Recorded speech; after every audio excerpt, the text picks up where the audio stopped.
I gotta turn Slack off. Yeah, these notifications are going to distract me. And you can hear them. How do I turn off notifications? You have to just turn off Slack because you can only turn off a notification in one of the channels at a time. Logging out of it for a minute. Yeah. We're live and ready for you guys to tell somebody. What? We're live?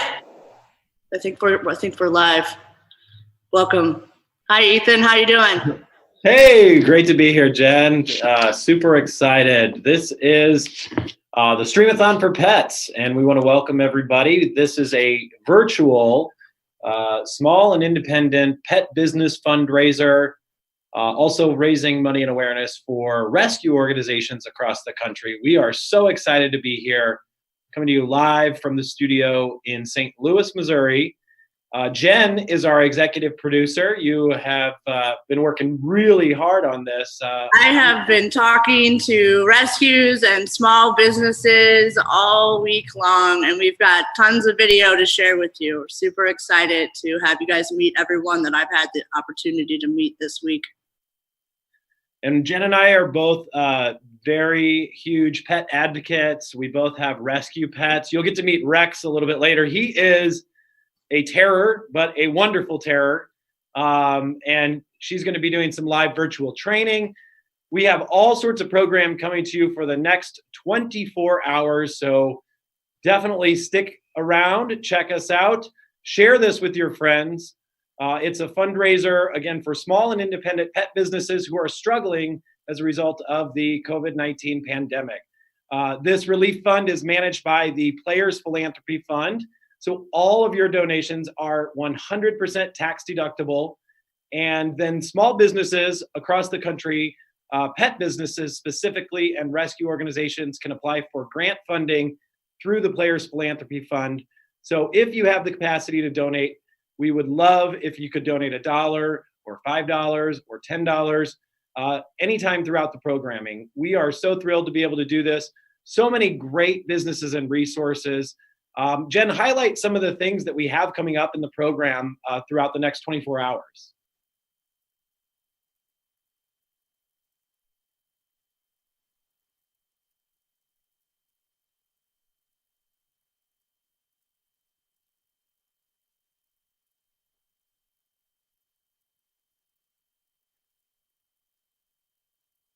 I think we're having technical difficulties. I wasn't ready to answer that question anyway. Let me pull up the schedule page here real quick, and we can go over some of the lineup. I know coming up real soon is a comedy act called Johnny Piers and the Muttville Comics. This evening at 5, we're going to have Avengers Yappy Hour. The Birdman is calling in. And he'll have a presentation with some live birds on set, and that should be pretty cool. He's in Phoenix, Arizona, I believe. We've got a pet health and wellness talk. And then really big coming up this evening is the Doggy Fashion Show. I don't want to miss that. More excited about that. G-Girl Productions. I've talked to her on the phone. She's got all kinds of people lined up that are going to call in and show us their little pooches, just all dressed to the nines, and you do not want to miss that. We just later this evening, there's more things. So stay around, tune back in. We'll be here until tomorrow at 4 p.m. We're going all night long. We're going to add in some surprise things during the evening. We've been having a little bit too much fun. So you guys are going to get to see all of that nonsense as well. So we are Streamathon USA. This is Streamathon for Pets. It's a fundraiser for small and independent pet businesses across the country, rescue organizations. We're going to have a rescue feature each hour. These are all businesses that have reached out to us and said, how can you help us raise funds during this time of need? So we are raising funds from your contributions out there, from viewers, and we are also raising funds through corporate sponsorship of this event. So we hope that you enjoy the programming. Certainly you don't have to give, but your funds will help these essential pet businesses continue to thrive throughout and after the pandemic. Jen, so proud of what you put together. I know you've been working 24 hours nonstop on this for the last couple of weeks. We're at the finish line. Here we are live. And it's an honor to work with you. Really thrilled to be back with you in the studio. Absolutely. We make such a great team. Miss being on the road, but we do what we can here. That's right. Well, we'll let the viewers decide. The programming should speak for itself. If you've ever gone to some of our expos across the country, you may be familiar with some of these acts. Some of them will be brand new to you. As Jen said, trainer talks, fashion shows. The full schedule is available online. We also have an event page on Facebook. So check out the full lineup. Pick out your favorite programs. We obviously hope you'll watch for all 24 hours. I know I'll be watching for all 24 hours. But if you can't, pick out some of your favorites and definitely continue to tune in. Our very first special guest kicking off our program. No, it's not me. It's not Jen. We have a special guest who you may have seen on Saturday mornings on CBS. Her name is Hope Swinimer, and she has a program called Hope in the Wild. She is also a wildlife rehabilitator. I had a chance to sit down with Hope yesterday, and we're going to bring that interview to you in just a moment. So we'll be back right after this interview with Hope Swinimer. Please enjoy. We are so excited to be here with our next guest, kicking off the Streamathon for Pets. You may have seen her on CBS on Saturday mornings, or you may have heard of her wild adventures in rehabilitation of wildlife animals. Today we have Hope Swinimer here with us from Hope for Wildlife. Hope, welcome, and thank you so much for joining us today. Thanks so much for having me. I'm really looking forward to this. Well, we're thrilled. We know this is a very difficult time right now for a lot of people. And, those out there watching, they are helping us by providing exposure for small pet businesses and rescues, organizations that have wonderful missions. Tell us a little bit about the mission for Hope for Wildlife. Hope for Wildlife is all about connecting people to their natural world. So sort of reintroducing them, because I find over the years, people have kind of lost touch with nature. So really our mission is to reconnect people and help them appreciate it. So we really have three important goals. And one is the rehabilitation work itself and getting these injured wild animals back out to the wild. But we also do a lot of research. So that's one of our goals. And the third, and perhaps the goal that makes the biggest change, is education. So we do a ton of work in the school systems, and we have guided tours during different times than we're facing right now, where schools will come out and visit and learn about Nova Scotia's wildlife. So highlight some of the differences for our viewers of wildlife in Nova Scotia versus the United States, where most people are tuning in. I know. I bet there's a lot of differences. I know you have opossums, I believe. We don't have those in Nova Scotia, but we do have some very interesting wildlife here. We have lots of birds of prey, which I'm sure you are familiar with. We have black bears, deer. We have lots of raccoons and porcupines and skunks and foxes, and then all the smaller type rodents like groundhogs and squirrels and all that kind of thing. So a very big variety. We can see up to 250 different species each and every year, and we get about 4,500 different animals that come into our facility each year. Wow, that's a lot to manage. So how many people on staff for you? I remember when I started, we hardly had any paid people. It was all volunteer. But as time goes on and you progress, we've got about 6 full-time year-round staff. So it's still very, very small. But thank heavens for the wonderful volunteers. If it wasn't for them to keep us glued together, I don't know what we'd do without them. And we also have a program where we have interns come in, and they're all arriving this weekend. So we're pretty excited about that. So we have interns that sign up for a 16-week stay with us through the summer. And they get to do a lot of really interesting work. We have a full-time veterinarian right here on site and a veterinary hospital. So some of them get to work in the medical world. And then we have a lot that do the actual hands-on with the babies. can be in the nurseries. We have a lot of turtles that come through Hope for Wildlife, so we have another group of people that work with them, and then we have the white-tailed deer and the larger mammals that people get to work with and learn about. So it's quite diverse in the experience, and some people even like to go out on the road and rescue these animals that are in distress. So do you take calls as well, or how do you find out about the animals that are in distress? Exactly. For our province, from end to end, it probably would take at least 10 hours to drive from end to end. It's not a very big province, but we take wildlife from all of Nova Scotia. So it could be from the tip of Cape Breton right down to Yarmouth, which is on the southern end of the province. So it covers a lot of area. We sometimes have 2 or 3 people manning the phones in the busy summer days. We can get up to 100 calls a day.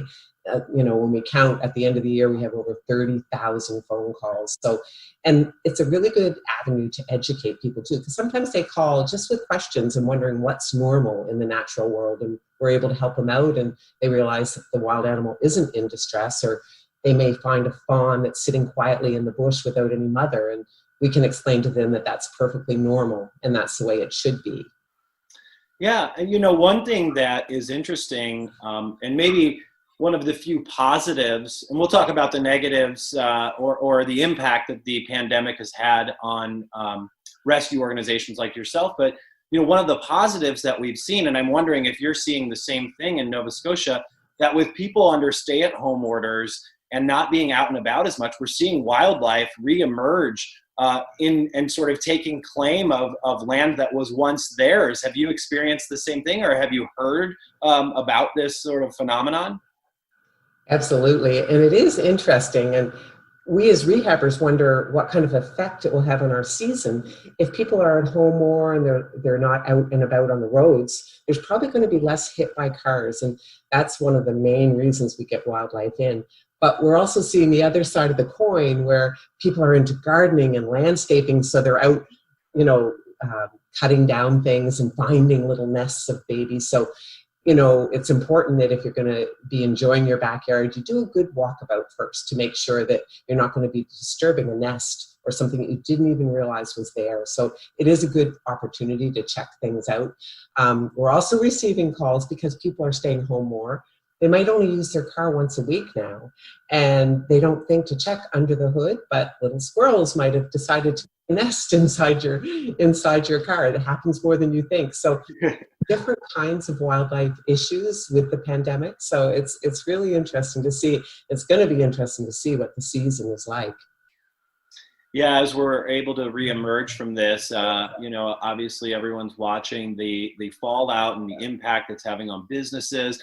That's really why we're doing the Streamathon for Pets. It's to raise money for these small and independent businesses and these rescue organizations, even like yourself. I mean, I know you get a lot of funding every year, but how is this impacting you from a rescue level and an organizational perspective?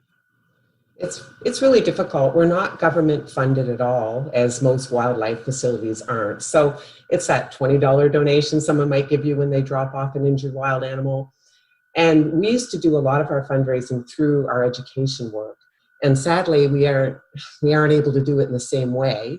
And we have been doing some streaming to educate people about some of the issues they may come across. But it's not quite the same, but it is making a difference. I think it's amazing what you're doing, and to help all the businesses out there, that we all have the same interests. We all care about living things, and it's really what it's all about, and a chance for everybody to come together and take part in that. I think it's really wonderful. Well, thank you very much for those kind words. Now, where a lot of our viewers may know you from, and I'm sure they're all going to, look for your videos and find out more about your organization, but they've seen you on TV. Talk a little bit about what that's like, being a TV star, being on people's TVs throughout the country and across the globe on Saturday mornings. Has it changed you at all, or anything about your organization? Well, it's funny because, I don't even stop and think that people might recognize me when I go out into public. And so from that way, it really hasn't changed me personally at all. It has helped with funding, obviously, for the Hope for Wildlife, because it's brought awareness to, you know, a lot of people didn't even know wildlife rehabilitation facilities existed until they started watching the show. And I had a lot of calls and people would say, you know, I called around locally where I live and found out that there was a rehab right in my own backyard. And I think that's so great. And, you know, that's one of the really good things that have come out of the show. It's let people know that there's lots of rehabbers out there. There's lots you can do to help them. Just pick up the phone, find a local one. The other really interesting thing that I love about the show is that it's brought children into the wild world, and it's helped them appreciate it, recognize it, maybe be more aware of what the proper way to handle wildlife situations are. So I think that's one of the truly wonderful things that's come out of the TV show, and it's in its 10th year now. And oh my gosh, congratulations. so, that's amazing. Yeah, it's a long time, but it's very little work. There's only one cameraman and usually one other person that come out, and they're very careful and they care deeply about the animals. And, you know, if an animal is showing any signs of stress, they will back off immediately. So it's been this wonderful relationship for 10 long years, and we've gotten to know the cameramen, and you know, they're part of our group now. They could answer our wildlife calls because they know the commonly asked questions and the proper answers to them. More volunteers for the organization, right? Yes. Now, how can someone, you've mentioned interns, you've mentioned volunteers, you've mentioned that a lot of your funding is from personal donations. How can people find out more information about Hope for Wildlife other than tuning into your show? Absolutely. We have a very active Facebook page, and our website, hopeforwildlife.net. It takes you right to the Facebook page, and do go in and look around, and you'll kind of see what we're up to at any given time. And, you know, like everybody else, we're trying to educate, show people what's happening in our charity. And of course, you're always trying to get enough dollars ahead to make ends meet, for sure. Well, awesome. Well, Hope, we are so pleased to have you here. For our viewers just joining us, that we're with Hope Swinimer from Hope for Wildlife. You can catch her on Saturday mornings on CBS, or check her out. Check out the rescue. And before we go, I did want to ask you, is there maybe a favorite rescue or like a diciest rescue rehabilitation that you can share with our viewers? They're all so wonderful, and they all speak to you in a different way, and they bring out emotions and thought processes. I think the rescue that comes to mind that I remember the most was at the very beginning of Hope for Wildlife. And I was home one night and there was a knock on the door, and a couple arrived, and they just dropped this bucket on my front steps with a cover on it. And, you know, and then they just left. They didn't tell me. They just said it couldn't keep up with the rest of the family, and they dropped it. And so I was a little nervous, and I opened the lid and I look inside, and I'll always remember this baby otter looking up at me with that big face, and tiny little body. And it was the first otter I'd ever had the joy of rehabilitating. And it just taught me so much about nature and so much about natural instinct. It was truly a journey, and it takes a long time to rehabilitate an otter, up to 18 months. So we were very lucky. We live on a beautiful lake, and we were able to do a soft release, but that came with issues too. So it was all in all, it had a very happy ending. So it was a great journey for me and the otter. Well, and we're so thankful that really jump-started your journey in wildlife rehabilitation. I'm sure the numbers are through the roof. The wildlife community is better for having you involved in it. And we truly thank you from the bottom of our hearts for joining us today and taking some time from what it sounds like is going to be a very busy weekend for you. It is, and good luck with your mission. I think it's amazing. Anything else that you'd like to share with our viewers before we go? No, just remember that all living things, it's all about getting people to open their hearts and their mind to living things and treating them with respect and caring. Well, I couldn't have said it better myself. Hope, thank you for helping kick off the Streamathon for Pets. That was Hope Swinimer with Hope for Wildlife. And again, don't miss her on Saturday mornings on CBS. Thank you so much, Hope. Once again, we really appreciate it. Thank you. It was so awesome to be able to sit down with Hope Swinimer. She's a very busy person, between the TV show, the rehabilitation center. In fact, this weekend, she was actually not able to join us live because they are doing their intern intake this weekend. So we wish them the best. And one more time, we want to thank Hope for joining us. And again, if you are not familiar with her program, you'll definitely want to check it out. It's on CBS on Saturday mornings. It's called Hope for Wildlife. And we really appreciate Hope participating in the show. For those of you just joining us, this is the Streamathon for Pets. It's a fundraiser for small and independent pet businesses that are located across the country. Also rescue organizations that are looking for funding in light of the COVID-19 pandemic. You can donate by visiting our website, streamathonforpets.com. There's a donate button there. Any and all donations are appreciated. They are 100% tax deductible donations. They are managed by the Players Philanthropy Fund, and then they will be provided through grant relief and grant assistance to the businesses that apply for assistance. Our next guest is Kristen Morrison. She is an author, podcaster, and she also has her own pet consulting business. And so she works with quite a number of small and independent pet businesces, providing guidance and life coaching for that. With her, she is a wonderful resource.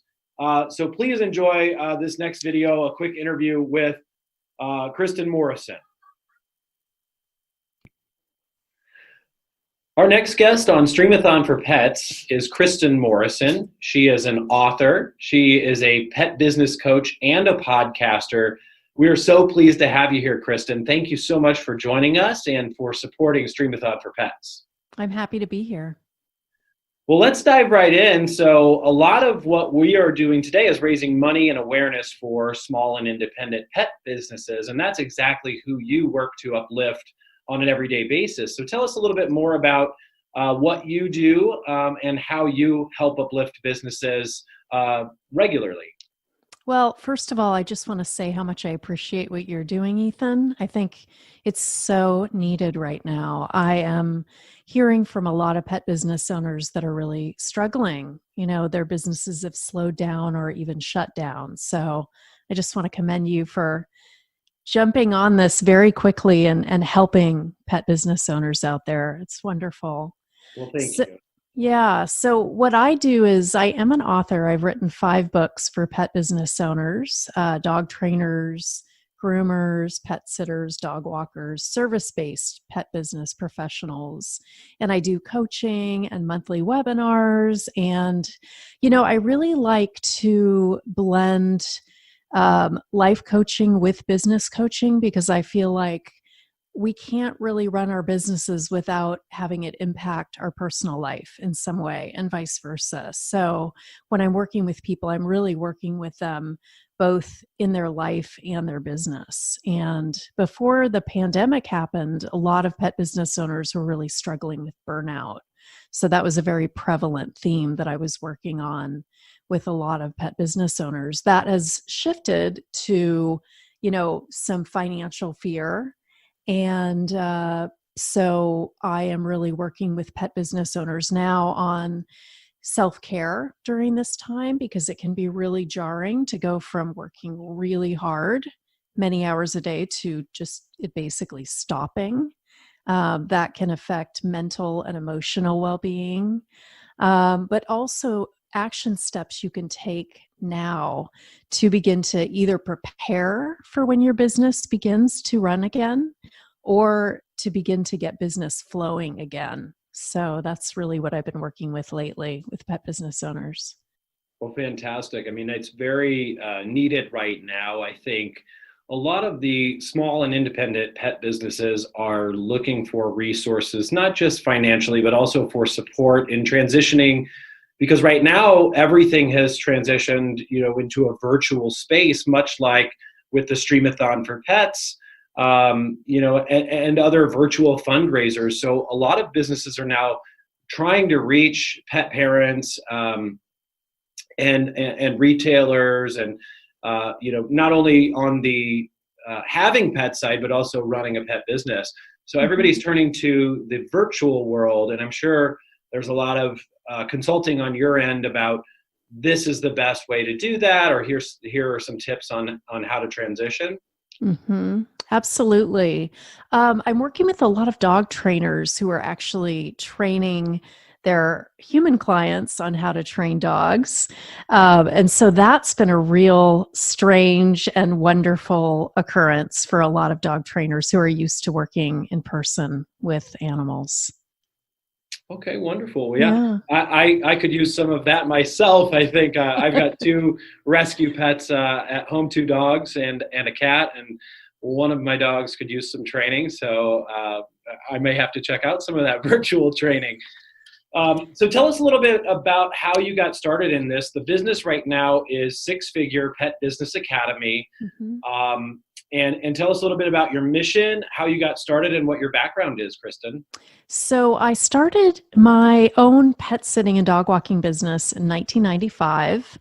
And it happened kind of spontaneously. I met a woman who was walking dogs professionally, and within just a minute of talking to her, she asked if I wanted to work for her, and I said yes. It felt like a dream profession for me to be able to combine my love of dogs with exercise, and getting paid for it was just amazing. And so I had a pet sitting and dog walking business for 18 years, and I sold it a few years ago.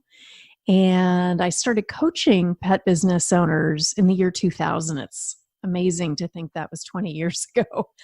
But so I've been coaching pet business owners for a long time, and I wrote my first book in 2010. So that was 10 years ago.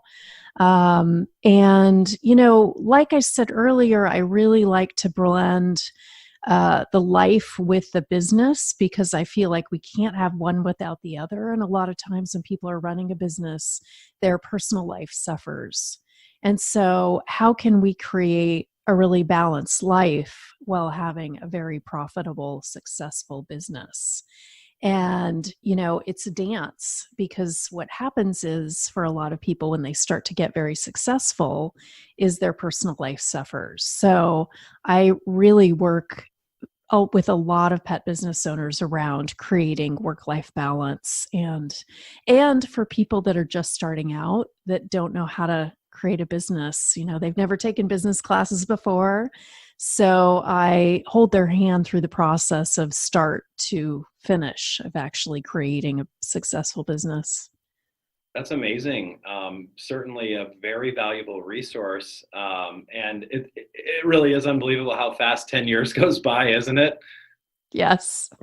So what would you say right now for these struggling businesses? Maybe somebody had just launched their business recently, maybe last year was their first year in business. Mm-hmm.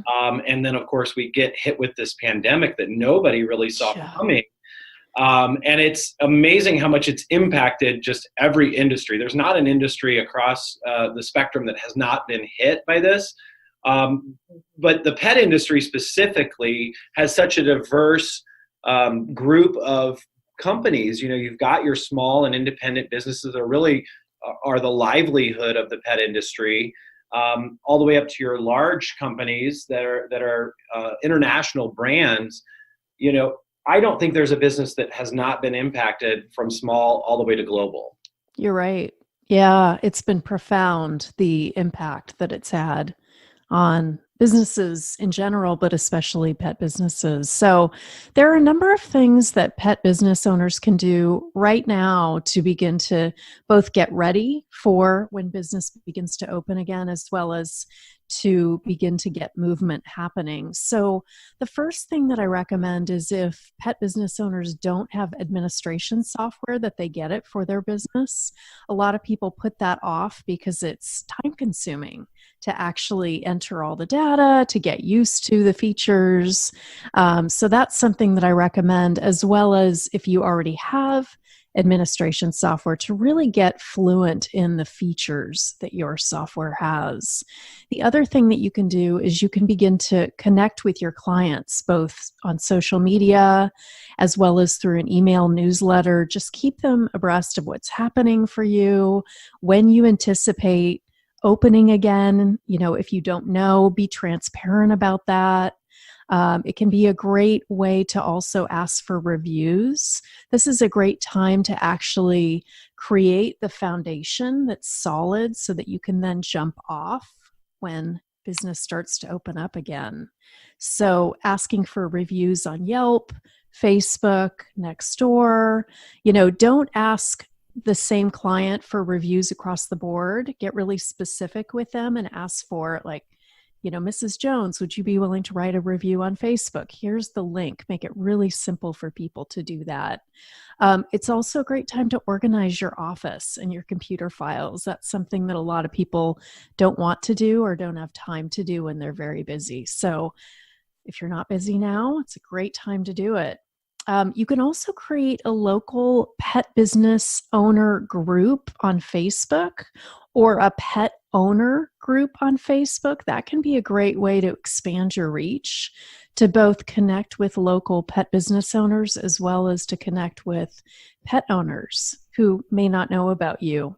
And you can provide tips and resources during this time. So those are some steps that you can take. Kristen's tips for success. We're on with Kristen Morrison from the Six Figure Pet Business Academy. Certainly, this fundraiser is for direct financial relief for some of these businesses that are really struggling, the small pet businesses, the independent pet businesses, the rescue organizations. These are the folks who Kristen works with on a daily basis. And Kristen, tell us, how can people get in touch with you if they maybe liked something that you've heard or suggested, or would like to tap into that wealth of knowledge that you certainly have? Thank you. So they can go to my website, Six Figure Pet Business Academy. They can also go to my podcast, which is called Prosperous Pet Business. I do have a Facebook group that's also called that, Prosperous Pet Business. And I am on Instagram at Pet Biz Coach. Wonderful. Well, we certainly appreciate you joining us today. I hope that this is an opportunity for your business to thrive. And I appreciate those words. I'm certain I speak for the businesses that are participating. Certainly something that you said is valuable to them and beneficial, but they have your information now. They can reach out, and we always appreciate getting insight from experts in the industry. We love that we have your support for this endeavor, and I wish you the best. Anything else that you'd like to share with our viewers, or? I do want to say it can be stressful to have a slowdown like this for everyone. A lot of financial insecurity may come up, but if we're lucky, this will never happen again in our lifetime. And this is a rare opportunity to actually slow down. And, we may even a couple of years from now think of this time with fondness in a strange way, because we're really being forced to slow down, which is something that has never happened to us across the world.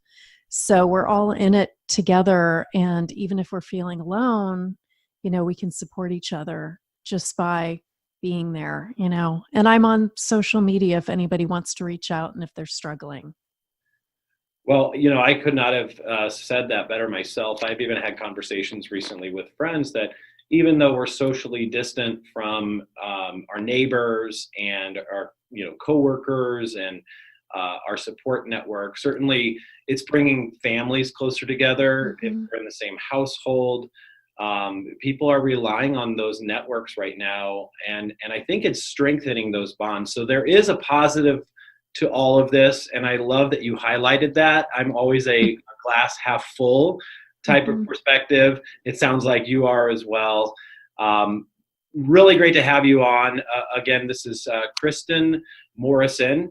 If you are not familiar, it's Six Figure Pet Business Academy. And definitely check out the website, sixfigurepetbusinessacademy.com. Kristen's an author, has a podcast as well, a very large following, and as also a lot of knowledge. So I really hope that our pet businesses out there will reach out and tap into that resource. Thank you so much, Kristen, for joining us, and I really, again, appreciate your time. Thank you, Ethan. My pleasure.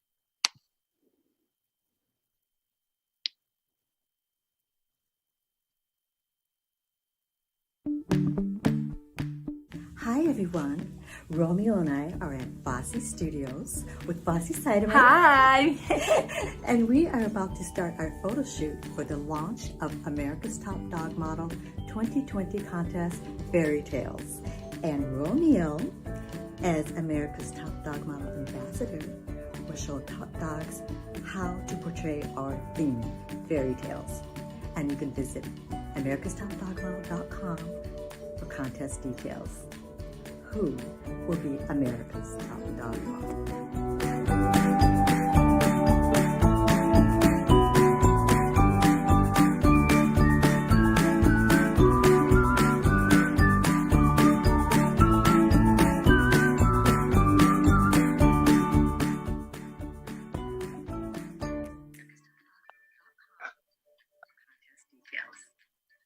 And we're back with Ethan and the Muttville Comics. John, get ready. All right. Not yet, John. Jen, we're back on now? We are back on. Sorry, I was on mute. Right. We're good. We're queuing up the Muttville Comics, and it looks like he's got some fun stuff for us. You know, there's always some exciting and fun adventures in live TV, and we're trying to obviously make this as seamless as possible. Our production team, Iron Man Sound, is phenomenal. They are running the machines and the dials behind the scenes here, and so trying to make it as seamless as possible. We're just getting into our groove. We've got 24 hours of programming to bring you, and I'm so excited about this next act. I've only been able to see the videos of our next act. I've never seen it in person, so I can't wait to see it here virtually. We have Johnny Piers and the Muttville Comics, and they're coming on right now.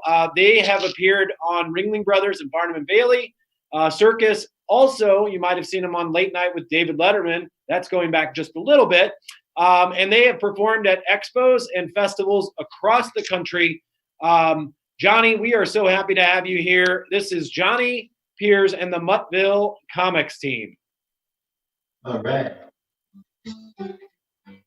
Thank you so much for watching, everybody.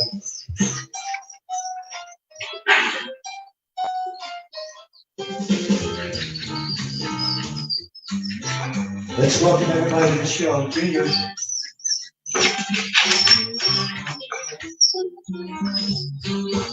Welcome to the show, everybody. Thank you so much for watching. So right now we have to open the door so we can start the show. Ready?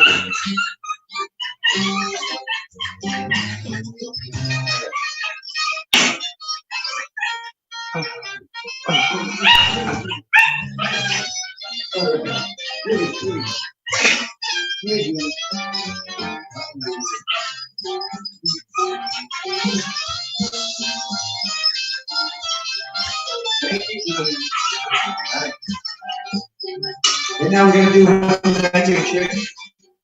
Come on, Pee-wee. Pee-wee. Pee-wee will disappear on the count of 3. 1, 2, 3. Disappear. Disappear. Up. Hey. Hey. He didn't disappear. Let's hear from Pee-wee. But right now, the amazing Izzy. Come on, Izzy. She'll knock the bowling pins down. Izzy, Izzy, what are you doing? Izzy, what are you doing, Izzy? That's good, girl. Okay, Izzy. Hang on. Izzy. The only dog in the world to jump over a hurdle. Izzy. In slow motion. Come on, Mike. Mike, jump over the hurdle in slow motion. What a good boy. Okay. But right now, amazing. Girl, hey, girl, jump, jump, girl, jump. What are you doing? Girl. Good girl. Okay. And now, Mr. Mike is the only dog in the world to ride a skateboard backwards. Come on. All right, let's hear it for Mike. And now, the amazing Little puppy, come on, puppy.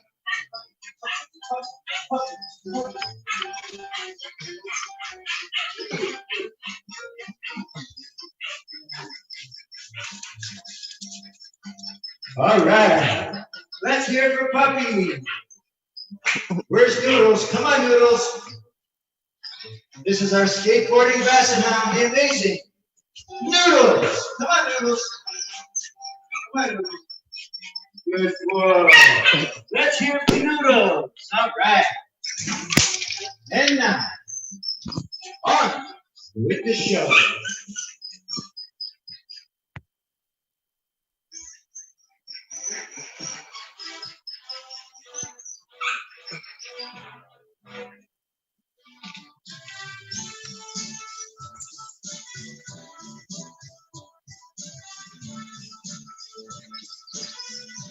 Let's hear it for Puppy.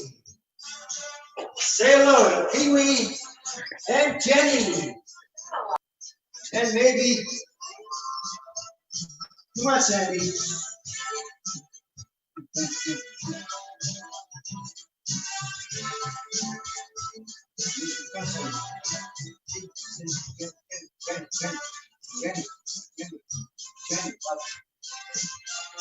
All right, good girl. Come on, Puppy, jump. Puppy, jump. I'll help you. Puppy, up. All right. Come on, lady. Lady, jump. What are you doing? Lady, you're supposed to jump. Oh, wait a minute. I better help you. Up.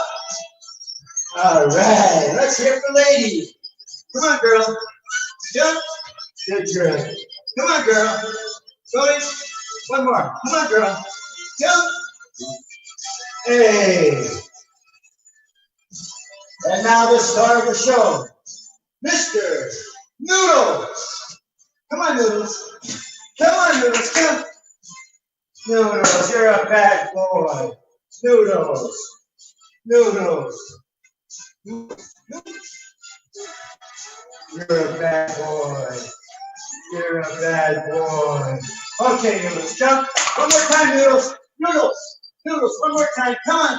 Noodles. Wait a minute. Let's hear it for Noodles. And now, the amazing Sandy. Come on, Sandy. Good girl. Come on, Sandy.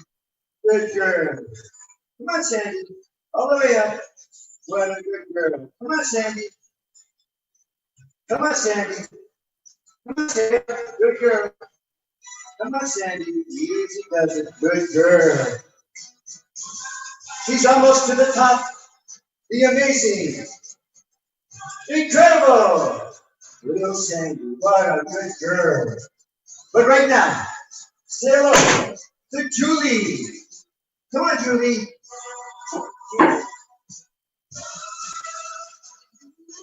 Here we go. Let's try that again. Are you ready? The amazing Julie.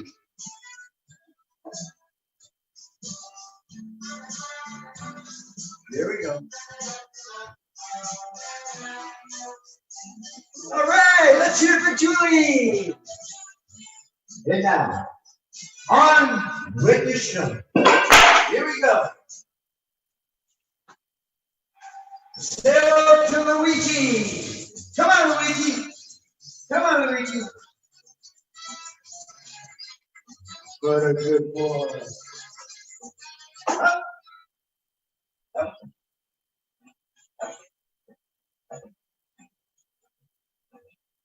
One more time. Let's hear it for Luigi. And now, our dancing fashion hound. Come on, Noodles. Come on, Noodles. He loves to dance. Come on, Noodles. Noodles. Come on, Dad.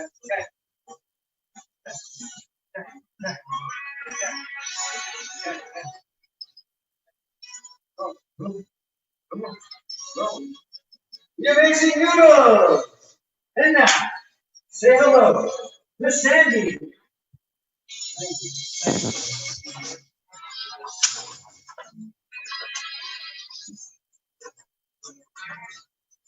The amazing Sandy. All right. What a good girl. And now, the star of the show. Let's hear it for Lady. One more time, huh? All right. And now, the oldest member of the show, Sailor Junior. Junior, do the hoop. Junior, jump through the hoop. Come on, hey. Come on, Junior. Hey. Junior, why won't you jump through the hoop?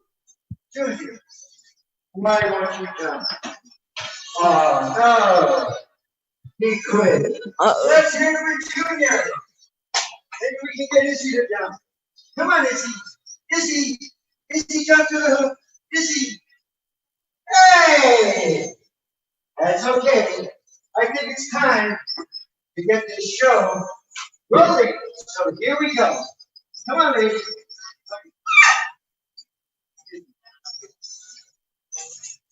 Get this show rolling. There we go. All right. Thank you so much.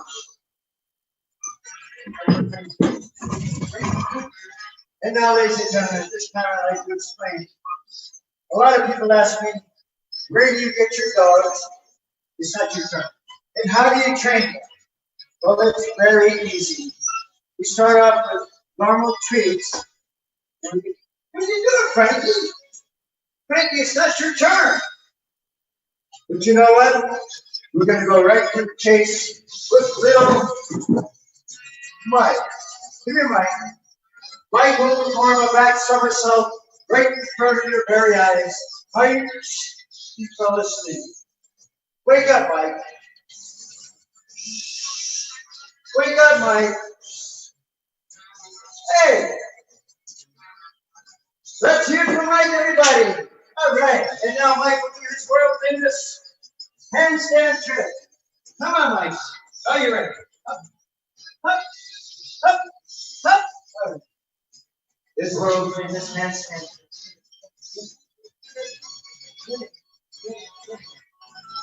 Let's hear it for little Mike, everybody. Hey, we're having such a great time. Yay! But right now, I want you to meet and say hello to all the little dogs. Here come the little dogs. Come on, guys. Come on. Here come the little dogs. Come on. You're not little. No, you're not little. That wasn't your trick. But right now, we're going to have a little fun on their slide. They love to play on the slide. So, come on, guys. Let's play on your slide. Come on.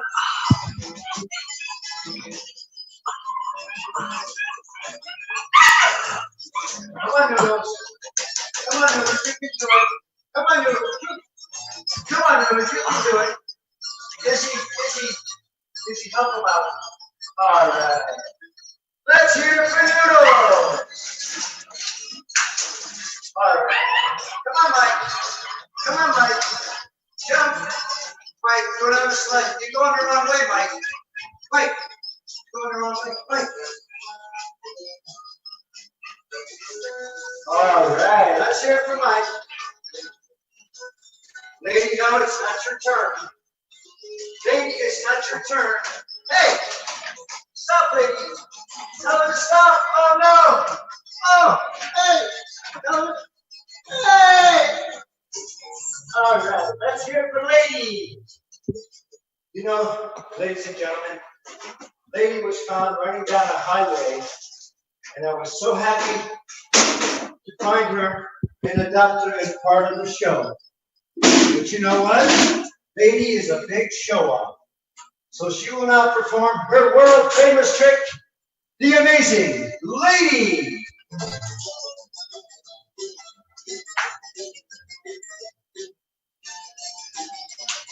Whoops. Good more. Good more. I think I need less. Wait a minute. Let's try that again. Here we go. The amazing Lady. Up. Up. Up. All right. Let's hear it for Lady. Thank you so much. And now, I will perform the hardest trick in the show. And I hope you enjoy it. This is the hardest trick. Here we go. Okay. This is the hardest trick in the show. These are my best friends in the whole life. Are you ready?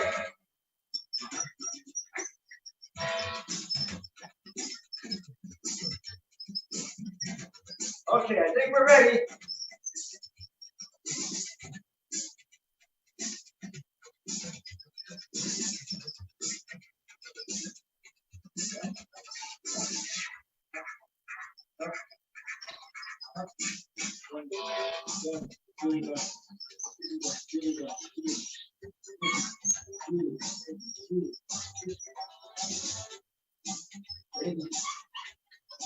All right. That was the hardest trick in the show today. But right now, it's time to do the grand finale. Watch closely. This is the trick that took years to perfect. The amazing art wife. Watch now as Izzy will attempt to rescue her little toy baby from this dangerous high water. Let's give it up for Izzy. Come on, Izzy. Izzy up. Izzy, come on, Izzy. She will now rescue her little toy baby from the dangerous high water. Come on, Izzy. She's a good girl. Come on, Izzy. Come on, Izzy. Come on, Izzy. Complete trust between dog and man. Here's your baby. Rescue your baby. That's a good girl. All right. All right. Come on. Good girl, Izzy. All right. Let's give it up for Izzy, everybody. And here comes Sandy. Come on, Sandy. Sandy. Sandy up. Come on, Sandy. What a good girl. Sandy will now attempt to walk across the highway and jump to the dangerous whoop of fire. Let's give it up for Sandy. Good girl. Come on, Julie. Good girl. Julie. And now this is the grand finale. Watch closely. This is an amazing trick.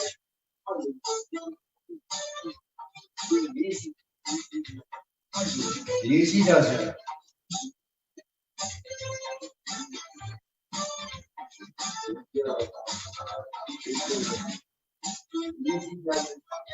Amazing! Let's hear it for Sandy and Julie. Here we go. All the way to the top. Easy does it.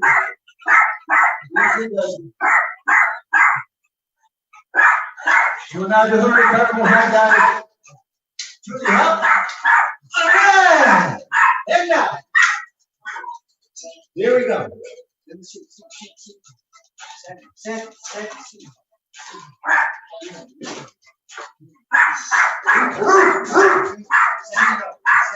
Sandy. How about a nice hand for the Mudville Comedy Dog Show, everybody?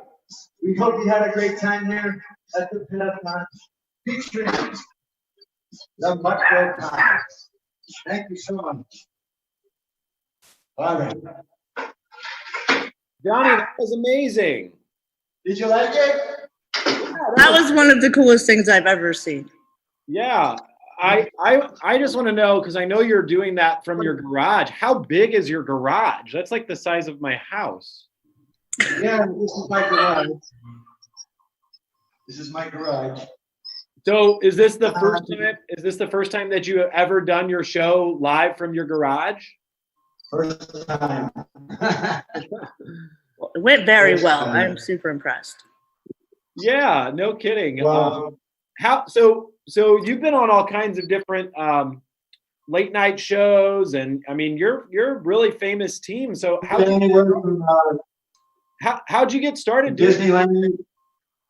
I started off with my father selling cotton candy at the circus, and I became a clown on Ringling Brothers.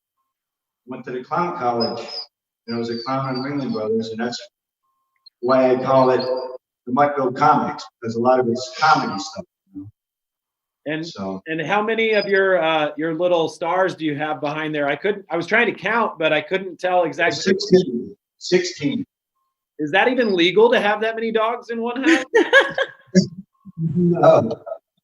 We won't tell anybody. You Just do have to watching will know. What is that like to feed and provide for? I mean, how do you even walk 16 dogs? I have a big pen, an exercise pen, and I have an air-conditioned place for them. And they're very comfortable. They're more comfortable than me, as a matter of fact. That sounds about right. So I know not only are you guys performing, but obviously right now, like doing live shows, it's impossible because of the COVID-19 pandemic.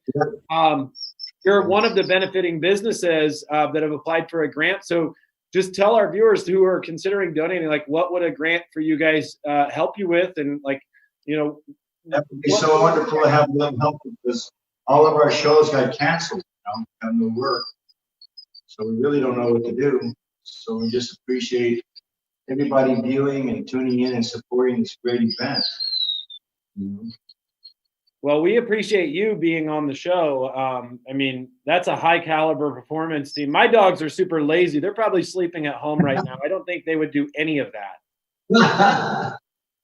They probably would. It just takes time. Now my co-host here and our executive producer, now she has a dog, Rex, and if you're watching later today, he's got a lot of energy. I think you could probably teach him a thing or two and maybe wear him out and take him off Jen's hands for a little bit. He's been interrupting her home office work life. Oh my gosh. I can't even imagine Rex tightrope walking, but I would love to see it. Sounds like a challenge. I'm actually, all these puppies, I got to go home and get him. He needs to be here with me. Yeah, you'll see him later on the show. So real quick, I really appreciate you taking some time today and being with us. What kind of process do you go through? You mentioned like you've added dogs along the way. Some that you even found on the road. I assume most or all are rescues. And how do you work with them and train them to do your show? Or is that top secret? What you do, you become their friend first and you establish trust. Without that, you might as well give it up. So you have to have the trust, become their friend. And I always tell people, when you rehearse any kind of a trick, make sure the dog is adaptable to that trick. Like if you want them to jump, make sure he's got longer legs, and if they can jump, they have a little bit of agility. Always 5 minutes a day, and always reward them and give them treats. Then the next day, they'll be really happy to try anything for you. But as long as they're your friend first, that's the important thing, I find. That's my key. That's a great key. I mean, we love our pets. Pets are our livelihood. And they're providing a lot of love and support right now through, some really tough times for some people. And like you said, your business has been impacted. So many of these businesses that we have that are participating in this fundraiser have been impacted significantly. And these are businesses that provide entertainment, but not only entertainment, but essential services and contribute to the livelihood of our pets and the welfare of our pets. So, I appreciate you taking your time today. An amazing show. I had not seen it in person, only by video. And I'm super impressed. I can't be more impressed. We're so very happy to do the show for you, to create a lot of interest in the pet industry and try to create some awareness also. It takes a lot of care to take care of all the animals. And we appreciate everybody viewing also. Thank you. Absolutely. And if our viewers have the capacity to donate, if you liked that performance, on Facebook, there is a link to donate. All of the donations are 100% tax deductible. They are managed by our fiscal agent, the Players Philanthropy Fund. It's a 501c3 registered in all 50 states across the country. So if you can donate, if you enjoyed Johnny's performance and you have the ability to donate $1 or $5 or $10, whatever it is, every little bit's going to help us raise funds for all of these needy businesses as a result of the COVID-19 pandemic. Johnny, thank you so much. Really appreciate having you on the show. And I hope that you enjoy the rest of your evening. And hopefully we can get some relief funds out to you real soon. And I want to give a shout out to your most essential worker, your camera person, Rebecca. That's a lot to follow, and she has quite a steady hand there. Thank you so much for the support, and we will talk to you soon. All right, talk to you soon. Thank you very much. That was Johnny Pierce and the Muttville Comics. This is the Streamathon for Pets, a fundraiser for small and independent pet businesses from across the country, rescue organizations, and the funds provide relief for those in need. A lot of our essential pet care businesses, maybe your neighborhood pet store or pet retailer, rescue organization can't raise funds.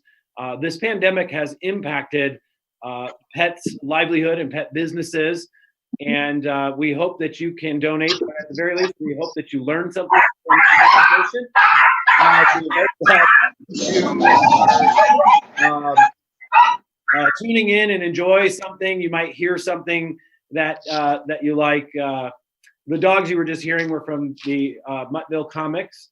And we're super excited for our next guest that we're bringing on right now. Pet nutrition, pet welfare is of the utmost importance. This is a fantastic company doing a lot of great work. And we have the folks from Avengers that are joining us live on the Pet Streamathon. Can you guys hear me? Yes, we can hear you. All right, wonderful, wonderful. Well, we're so honored to have you on the show.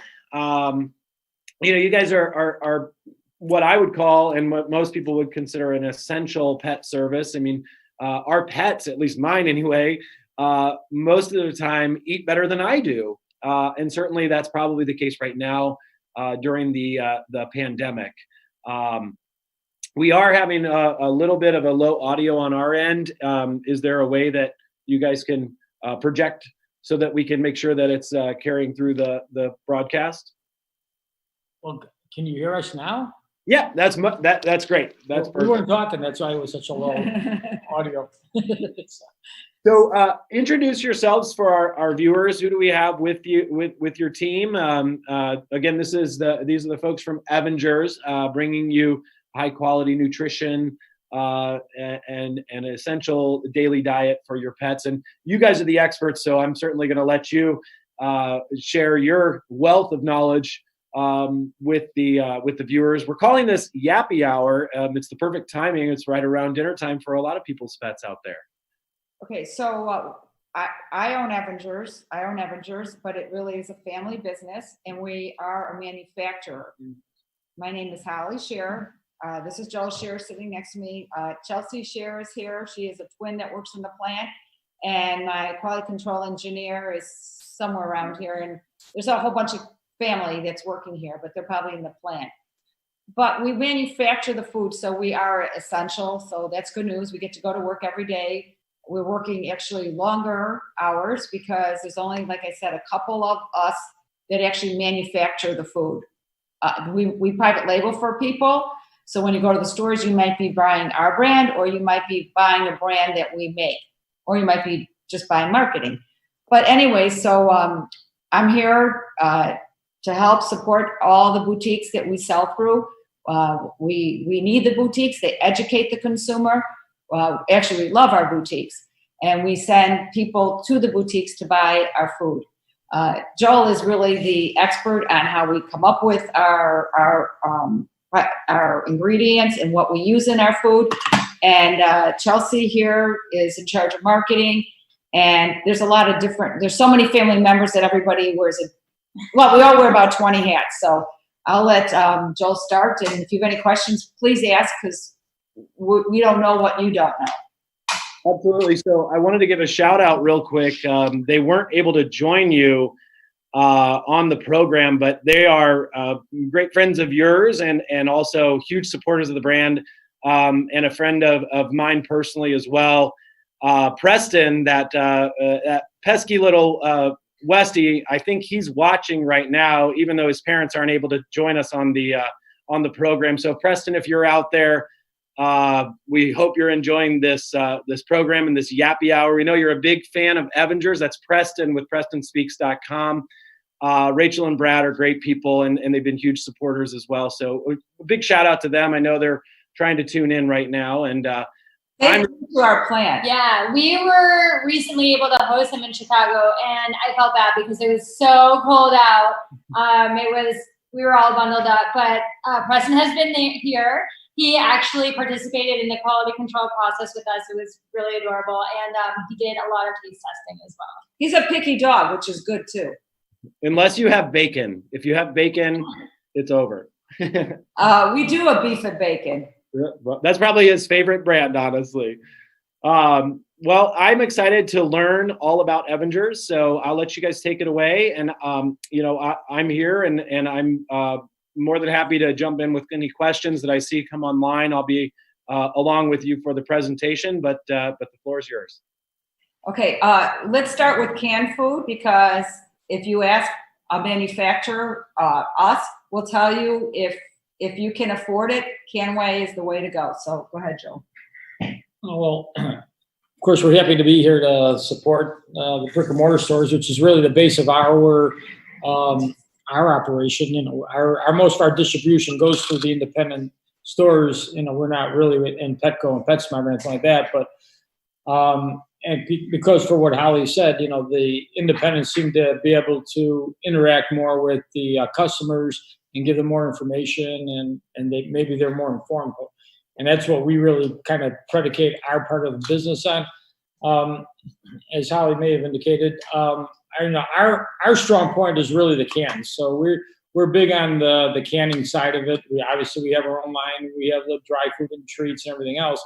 But what we really get into is the cans. And we've been manufacturing for 85 years cans of dog food, dog and cat food. So what I like to let you know is that of the companies that do manufacture pet foods, I think we're the most innovative. Maybe because of me, but and that's probably a derivative of getting into the business about 20 years ago. Although my background was my family and I supplied Avengers with raw materials, so I didn't know anything about manufacturing. But about 20 years ago, we got the opportunity to purchase Avengers. Again, I didn't know how to make pet food, but that might have been a good thing, because what that led to is not probably being trained in things that this is how you do it. It was more like, why can't I do things? And that's probably how we wound up innovating many of our very innovative products, which I'm going to show you as quickly as I can, just to give you an idea. But there's so many products that obviously we're not going to be able to do it in this show, but just to give you a general idea, what I'd like to do as quickly as I can. One of our is the I have the thighs here. Like, for example, we do something, a hand pack product, and I think we're the only ones that do hand packing, where it's basically you take the actual ingredient and put it into the can by hand. And the reason you want to do that is because it's so minimally processed.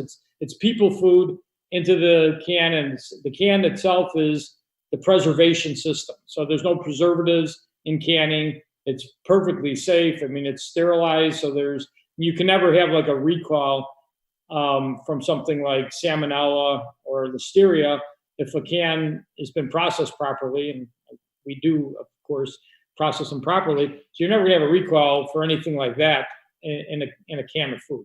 So, again, it's as safe as you can possibly be. So what I'm going to do is, and these photos on our cans generally are the actual photos of the actual product, as opposed to making a pretty picture and having photographers and then Nate said, well, yeah, we have chicken in there, so here's a picture of a chicken.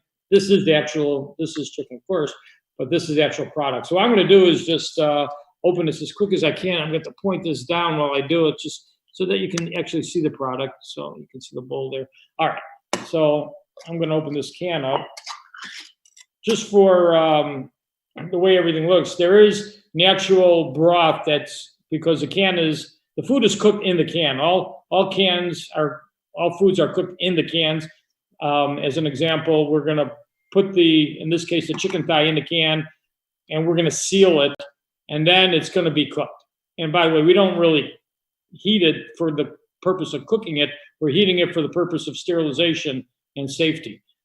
So what I'm going to do is just pour this broth off to the side, which has a lot of nutrition in it and a lot of taste, but just for the purposes of visual, I'm going to put it to the side so you can see the actual product. So something that we're seeing a lot of and we love is bone broths that are available. But what we're not seeing, and we would love to see more of, is meat and bone broths. So what does that mean for the people at home? A bone broth is great because it does have the calcium in the marrow that comes from the bone itself, but it doesn't have the chondroitin and the glucosamine. And that, and most important, it doesn't have the flavor. So if you think about it, like if you go to a restaurant and you order a bone-in steak, is that bone-in steak going to be more tasty or less tasty as opposed to a steak without the bone in it? So obviously it'll be more flavorful. That's what you love. That's what your pets are going to love. So the meat and bone together to make that broth is what really makes things more tasty for our pets. And on taste, I mean, you can't beat our products on the taste. Again, once your pet tries it, you're pretty much stuck with buying an Evansville product. Well, here is the actual chicken thigh. Here's the actual chicken thigh that I just took out of the can. Now, our product actually includes the whole chicken thigh, which would actually include the chicken bone. We get a lot of comments about that because people are concerned, saying that cooked chicken bones may, it may be harmful for your pet. But what we've been able to do is cook it in such a way that these bones are basically disappear. I mean, it's gone.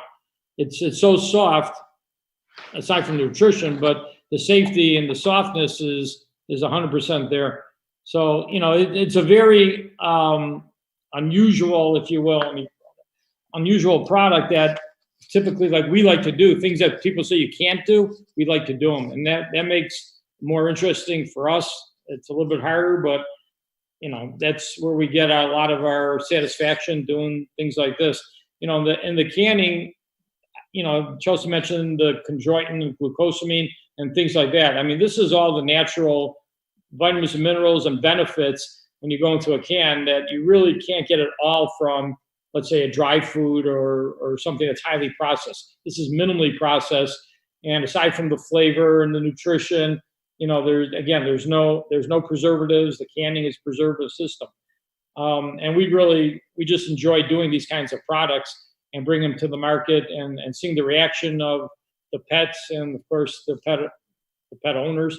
And that's really where we get our sales from. It's really word of mouth and things like that.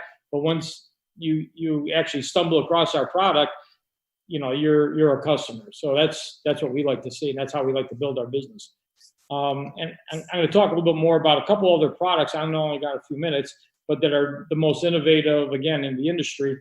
So, and I'm going to talk about canned food in general, because we know that most people, and I would say actually 80% of people, just feed kibble, and that's okay. But we encourage, if you can feed canned food, we kibble. This is standard for most households. This is most economical for most households, and maybe most convenient for most households. But if you're able to feed canned food, then we always recommend it for the things that my dad mentioned, the nutritional benefits. That nutrition is really locked in the can, and you can seal in the nutrients at the moment of pinnacle freshness by canning a product.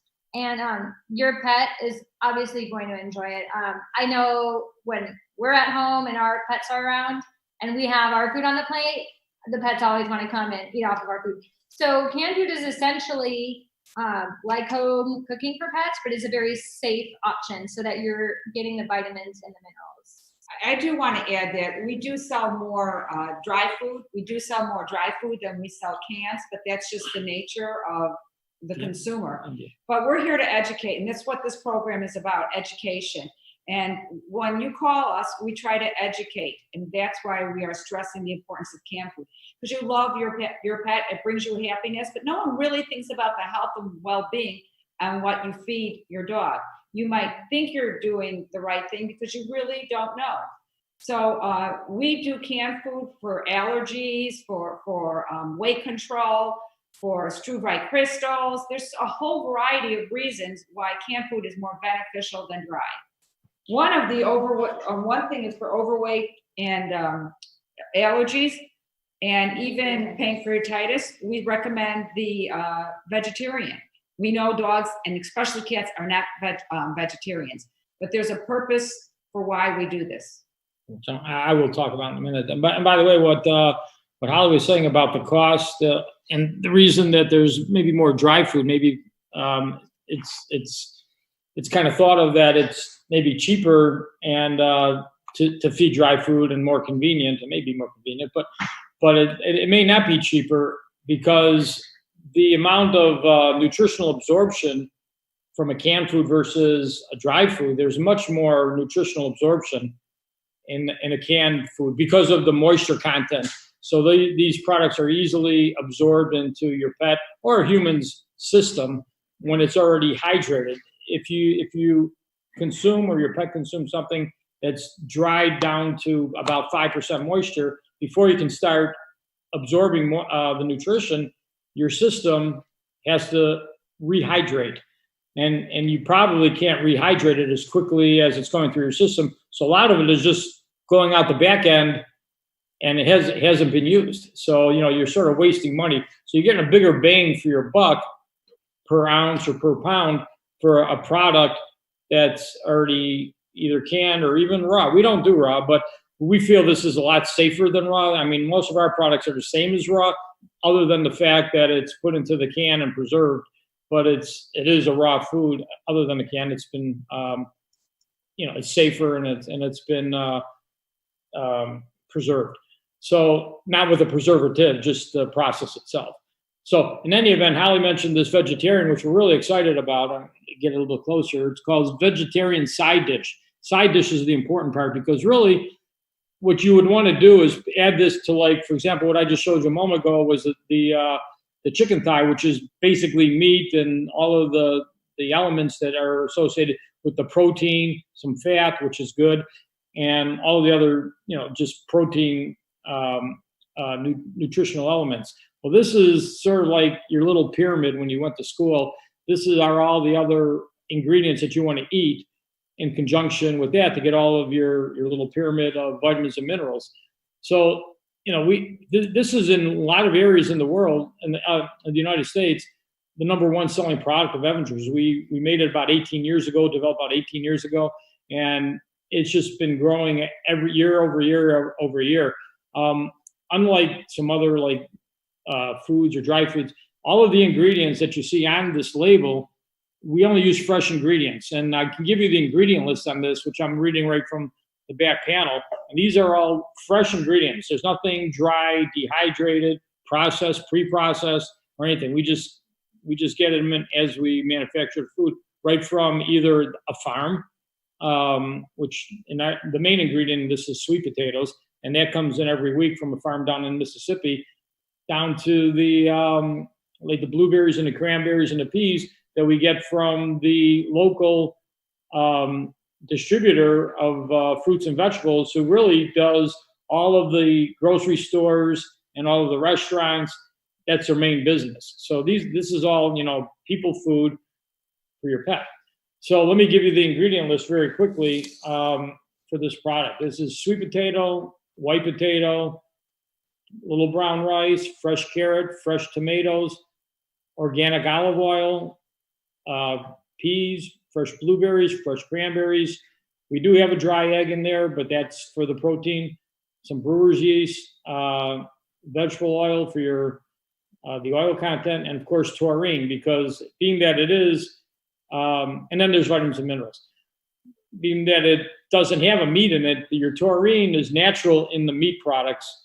So that's really important for cats, and it's important for dogs, but more important for cats. But so this is supplemented with taurine because there's no other way to get it in there. So you mentioned sweet potatoes are one of the big components of this formula. So I want to touch on that a little bit because while people have been at home more often with their pets, their pets are maybe eating a lot more than they normally would, maybe on stranger schedules for feeding. So we've been seeing a lot of upset tummies and a lot of pancreatitis flare-ups while people have been isolated in their homes. So the question is, what do you do for something like that? And there is a misconception that I kind of want to talk about, and that is people think that pumpkin is really the go-to product if you have a pet at home with an upset tummy, but really sweet potato is the go-to. And the active ingredient in sweet potato is fiber, and sweet potatoes are so much more fibrous than pumpkin is. So if you're dealing with that while you're at home with your pets, and something with sweet potato in it is really going to be calming and is really going to have the calories and help bind things up and help you avoid loose stool at home as well. Another problem of being home too much with your pet is you overfeed your pet like everybody would, and you tend to give a lot more treats. So what you can do on the vegetarian, and this is what I did with my dog, is I freeze them like in an ice cube tray, and then I just pull it out so I can give a non-fattening treat to my dog. Or we also have treats that are 6 calories that we have. And you can break it down so they don't get as many calories. There's so many options. That's what Evangers is all about. Options and more options. Problem, solution. And of course, if your dog has a predisposition and you know that this breed has a predisposition, we have foods for that. Yeah. Is there any questions? Because we only have a couple more minutes and we could go on for hours. Well, I was looking to see in the comments if there were any questions. So if any of our viewers out there have questions for our Evangers team, go ahead and put them in the comment section on the thread that you're watching. I did get confirmation that the parents are away, but Preston is watching this. And Preston says that, well, one, he says woof to everyone. He misses his Evangers team. And it also said that he likes the big hunks of meat that's in his bowl whenever he eats. Oh, that's if you're trying to Joe, you can open. So that product, that's great for everybody at home. My dad actually invented that for our own dog, Yukon, because like I mentioned before, when you have a steak at home and you're eating it, your dog is just sitting there waiting and wanting your plate and not what's in his dish. And that drove my dad nuts. So he took these whole hunks of meat and put them in the can by hand, which is actually how we developed this entire hand-packed line, just so that our dog would love what he was eating just as much as we were. And every mealtime for us and for everybody watching probably is a bonding experience with your pet. Giving them food gives them a lot of pleasure. So you want to make sure you're giving them the best that you can give them because it makes you feel good and it definitely makes them feel good. So the hunk of beef is the product that we did to make our own dogs feel awesome. And it's one of our best sellers. Thanks, Preston. I think he's your biggest fan. Oh, we're huge fans too. Now, you guys did mention a little bit about, obviously, you're here to support the pet retailers, the boutiques. And I know from you and I talking before, Holly, that there were some of your the companies that work with you that we're having some issues as a result of the pandemic. So, talk a little bit about what you're hearing from them, how it's impacting their businesses, and then also, how it's impacted your business. Like, has manufacturing been affected at all, or has that, changed how you're doing business at all? A little bit.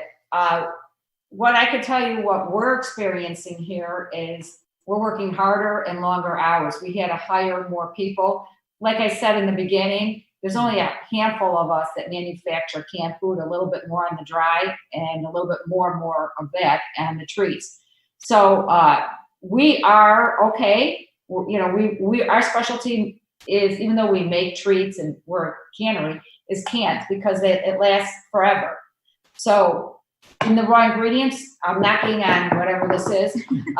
We haven't had a problem yet. So all is good today. We don't know about Monday, but all is good. I hear from other people that beef production is down 25%, pork is down 15%, and chicken is down 5 to 10%. But we deal more with the middle of the companies and not the super large ones. So right now, knocking on wood again, we're good. Yeah, that could be the potential down the road, keep your eye on sort of thing. I mean, most of our raw material, because this is my background, again, before we bought Evangers, we were supplying it with raw materials. So, and my father was in the meat, he had a wholesale meat company in the Fulton Market area of Chicago, and I was raised there. So really going back 50 years, that a lot of the suppliers that we have right now are relationships that go back over 50 years. So, and so these are the suppliers that we have for Evangers, which is really 90% of suppliers are local within 30 or 40 miles of our plant. So, you know, what we do read about in the paper right now are these huge, you know, Tysons and things like that that are close. They have thousands of people working there. And then the coronavirus is going through the plant. They have to shut it down. Fortunately, for us, you know, our suppliers are the smaller processors in this area, and we actually go and we pick it up ourselves every day with our own refrigerated truck and come back. Yeah, it's down a little bit, but for the moment, they're all holding their own. I mean, I don't know, you know, what I could do for them, but a lot of their business, of course, was the restaurants. You know, so that portion of their production is down. Hopefully, it's going to start coming back. But for the moment, they've been able to supply us everything we need. And I think that'll continue. I think coming Monday, some of the restaurants are going to start to open. Hopefully the processors start to manufacture for them. Hopefully the Tysons of the world can produce to supply our processors. It's a whole chain, you know, like I say, it's the chain. So keeping our fingers crossed, I think we're sort of you couldn't have stretched it much further than it's been. So, but I think as of May 1st, that's what they're talking about, that they're going to start opening up some of these places, and hopefully the whole process starts again and gets back to where we were. But for the moment, you know, we've been fine as far as production. And Ethan, you asked about retailers. So this has been a really trying time for our retailers. Right. And it kind of runs the gamut. Some are able to offer curbside delivery and home delivery, and that has really helped a lot of retailers. And interestingly, that has brought a lot of people from the online world into, not technically indoors, but to brick and mortar stores and independents. So, but it's been fluctuating. So we've been seeing an increase of curbside delivery and home delivery. And that has been amazing because we get so many calls every single day with people who are buying our food or for some reason can't buy our food, or they're in a rural area. Now what do they do? And we're so grateful that we can now offer new options to them via home delivery and curbside delivery. Well, you know, real quick before we sign off, I want to thank you guys for your time. Your team's been incredible to work with. It's an excellent brand. It's a family brand. Very informative talk. I wish I knew that much about pet food, but I definitely learned a lot. We did get confirmation from Preston that we were right on his favorite flavor. It is the beef and bacon. I know Preston pretty well, so that was a safe assumption. And Preston, thanks for watching. We won't tell your parents that you tuned in while they were gone. It was a pet party. He couldn't miss Yappy Hour. And he never does. That's right. And he says when this is all over, he's going to have to come back for another visit. It's overdue. And then Vicky Page Atkinson, she commented that Evangers is by far my best-selling canned dog food, and the Evangers team is so helpful and supportive of my small pet shop. I'm a big fan. So I just wanted to give you that testimonial that was in our comment section. I think you were just so thorough that they didn't have any questions. Let's say that's what it is. Yeah, maybe being in the industry for a combined. No, don't you dare. Lots of generations. But we can go with dog years. Well, it sounds fine to know, Vicky, that that you're supporting us, and of course we're supporting you. I mean, that's what we do. I don't get to talk to the store owners or even consumers very often, but get the feedback like that, it's more than satisfying. So absolutely. Well, I wanted to say quickly, my dad's passion is really making food for the pets at home. So when he hears something like that, he's like, not that he can retire, but it's like it's a very happy day for him. Well, for all of us, really. That's right. That's right. Well, I really appreciate your time. This has been great. Thank you so much. And I wish you all the best. And I think after this, my pets are going to be eating better as well, because I think they would really enjoy the Avengers brand. So I'm a huge fan. And we want to say thanks for putting this together for the independent retailers and the rescues. It's amazing. That's really what the country needs right now. Well, we couldn't do it without you, but thank you for that. And that was the team from Avengers Pet Food. You can check them out. Actually, I didn't ask you, where can people find out more information? I know they're wanting to know. Sure. AvengersPetFood.com. AvengersPetFood.com. We have a store locator, so you can find any store near you that carries our products. And I'll, of course, have the product information on there as well. Wonderful. Well, you all enjoy your evening.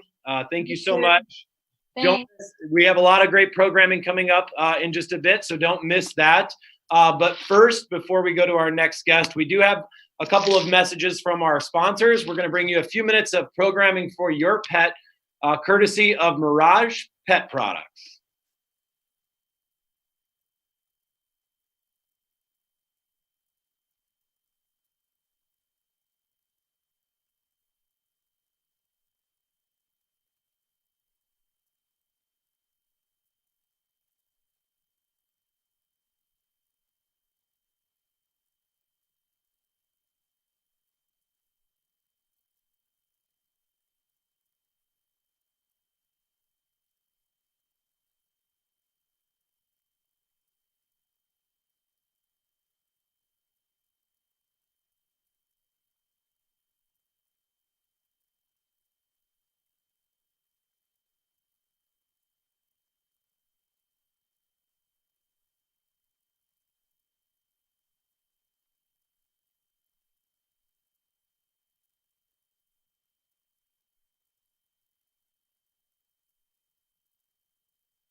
everyone. Romeo and I are at Fosse Studios with Fosse Sideman. Hi! And we are about to start our photo shoot for the launch of America's Top Dog Model 2020 contest, Fairy Tales.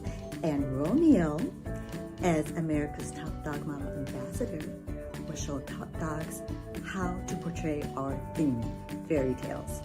And you can visit americastopdogmodel.com for contest details. Who will be America's Top Dog Model?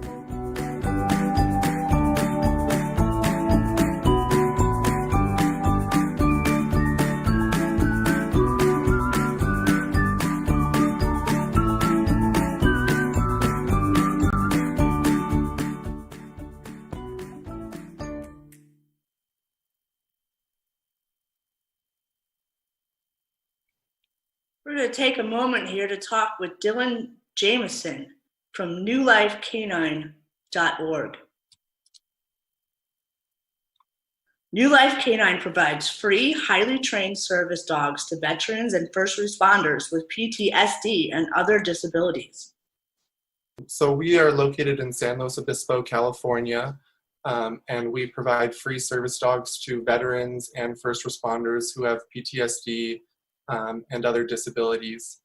We primarily serve San Luis Obispo County, which is in central California, and then we also serve the counties above us and to the east of us. So we're kind of, all of central California is our primary service area for the veterans and first responders. And then we work with 3 state prisons right now in California, where we go out and teach the inmates there how to work with the dogs and how to train the dogs to be service dogs. And then it's a rehabilitation program for the inmates as well. They learn life skills, job skills, relationship skills while they're training the dogs for these veterans and first responders. And all of our dogs go for free to the veterans and first responders. There's no expense for them. Very cool. It sounds like an amazing program. I'm really glad to have you guys on board at newlifecanines.org. Do you have a donate link on here? Yeah, we're gonna link that up too to our site when we get your logo and stuff online. So you'll be able to donate directly to this organization if you wish. We do have an Amazon wish list on our website as well, where you can see some items that we need, dog treats, raw hides, all of those types of things. So yeah, anything like that would be a great help to us. How has this coronavirus pandemic impacted your organization? So the main impact for us has been the kind of financial burden. One of our main supporters is a pet boarding and daycare facility called Thousand Hills Pet Resort. And right now, obviously, their business is extremely down. So 100% of their income is donated to us. And right now, that's very little.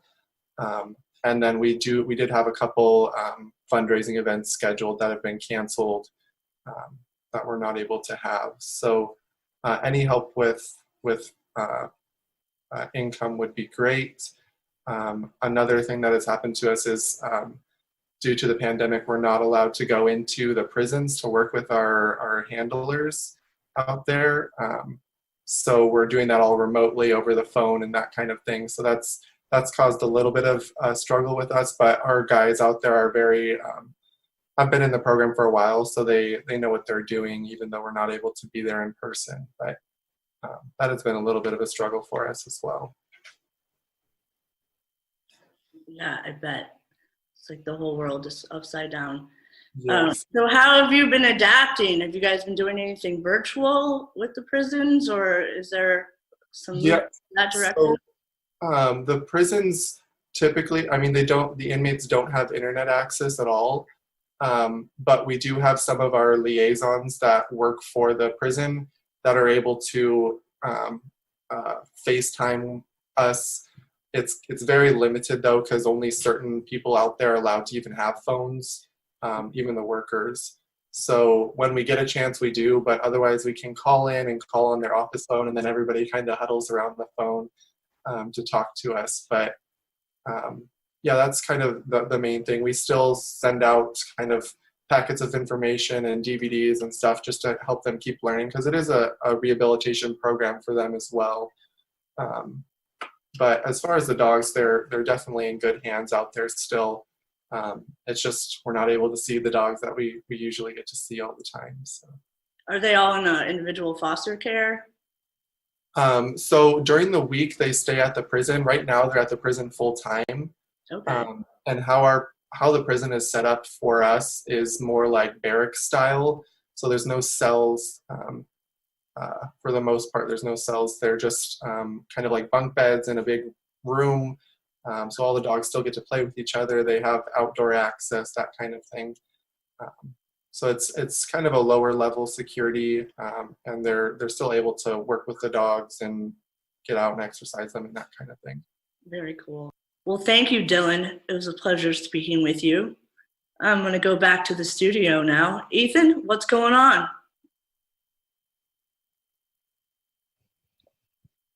All right, we are back in Jen's Corner with Alicia from Sadie's Place Animal Rescue in Lone Oak, Texas. Did I get that right? Yes.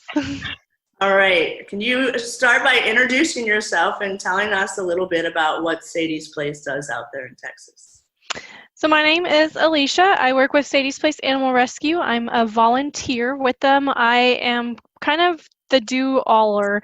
I work with setting up events. I set up volunteers. So what we do is we rescue from high-kill shelters in the area.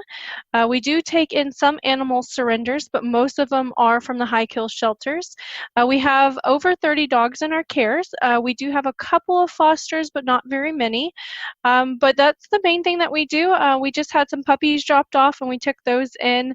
But yeah, we look for the help with our volunteers and our fosters and getting these dogs out of those high kill shelters. And we do adopt more of the older dogs, the ones that are statistically not being adopted out of the shelters. So with all this COVID-19 nonsense, how is this affecting your ability to keep helping these animals? So we rely all on donations. Our food bank source where we get cheaper dog food has stopped, so we're having to go to other means, paying full price for dog food, so that affects us. Since we do run on donations, we don't have any coming in since we're not doing any kind of events right now. So it is really affecting how we're able to care for the dogs. Absolutely. And so if people out there want to help, maybe they're nearby or maybe they're far away, how can they reach you and get you some assistance? So all of our information is going to be on sadiesplacerescue.org, and you can help by donating to us directly, or we have where you can follow us on Facebook, where you can see our events if you want to come out and foster. We also have an Amazon wish list that you can also help with getting the donations that we are requiring. Fantastic. You sent us some footage of some adorable puppies. Can you tell me a little bit about that while we play some of this footage? Yeah, so these puppies were actually just dropped off here about 3 weeks ago. We thought there was 6, and there was actually 7 in the crate because there was a little runt hiding. They actually dumped them off overnight, sometime in the middle of the night. There was a storm coming in, so they were all wet and everything when we found them. And so we were able to take them in. We have found all but 3 of them home so far. So we've been very grateful in that, being able to find them homes. That's awesome. Success story. So these 3 left, are they still available for adoption, and can folks out there contact you about that? Yeah, absolutely. So we have 1 that is pending adoption right now, but the other 2 are still up for adoption, and that's going to be PETA and Rue. We did name them after the Hunger Games due to the COVID memes that are going around. So we had to come up with something creative. Love it. Love it. Well, they're super cute. I hope they all find homes soon. Thank you so much for joining us today and taking some time to chat about your efforts. We will have your website on screen, so hopefully people will reach out to you and share what they can and help out where they can. Before I let you go, do you have any parting messages that you would like to share with the world? I just want everyone to know that no amount is small. It helps all rescues. And if you can't donate or volunteer, just know that if you share the post that the rescues are putting out there, it's just another avenue that we're able to get the help and get these dogs adopted. Right on. That is a good point. Share, share, share. For sure. All right, Alicia, thank you so much for your time. We will be in touch soon. All right, welcome back to Streamathon for Pets. We are raising money for small businesses, pet businesses, independent pet businesses, and rescues across the country who are desperately in need of financial relief as a result of the COVID-19 pandemic. We've had some really great guests lined up for this program, and I've seen this next performer in person, and it's really just unbelievable. So I really hope that coming to you virtually, that it will do the show justice. He's known as the Birdman. Joe has been a performer for many years, and he has a passion for the large birds. You might have seen him on The Tonight Show with Leno, Late Night with David Letterman, the Discovery Channel, Animal Planet, Jack Hanna. The list goes on because it really is quite incredible what you do, Joe. Welcome to Streamathon for Pets. Tell us why you're here and what you're going to show us today. All right. Well, thank you. I want to make sure that everybody could see me out there. Yes? Video's working? Yeah, everything's working good. All right. You look like not hearing anything, so you look like $1 million, Joe. Joe, can you not hear us? Give him a thumbs up. So Joe's having a little trouble hearing us, but we can hear him.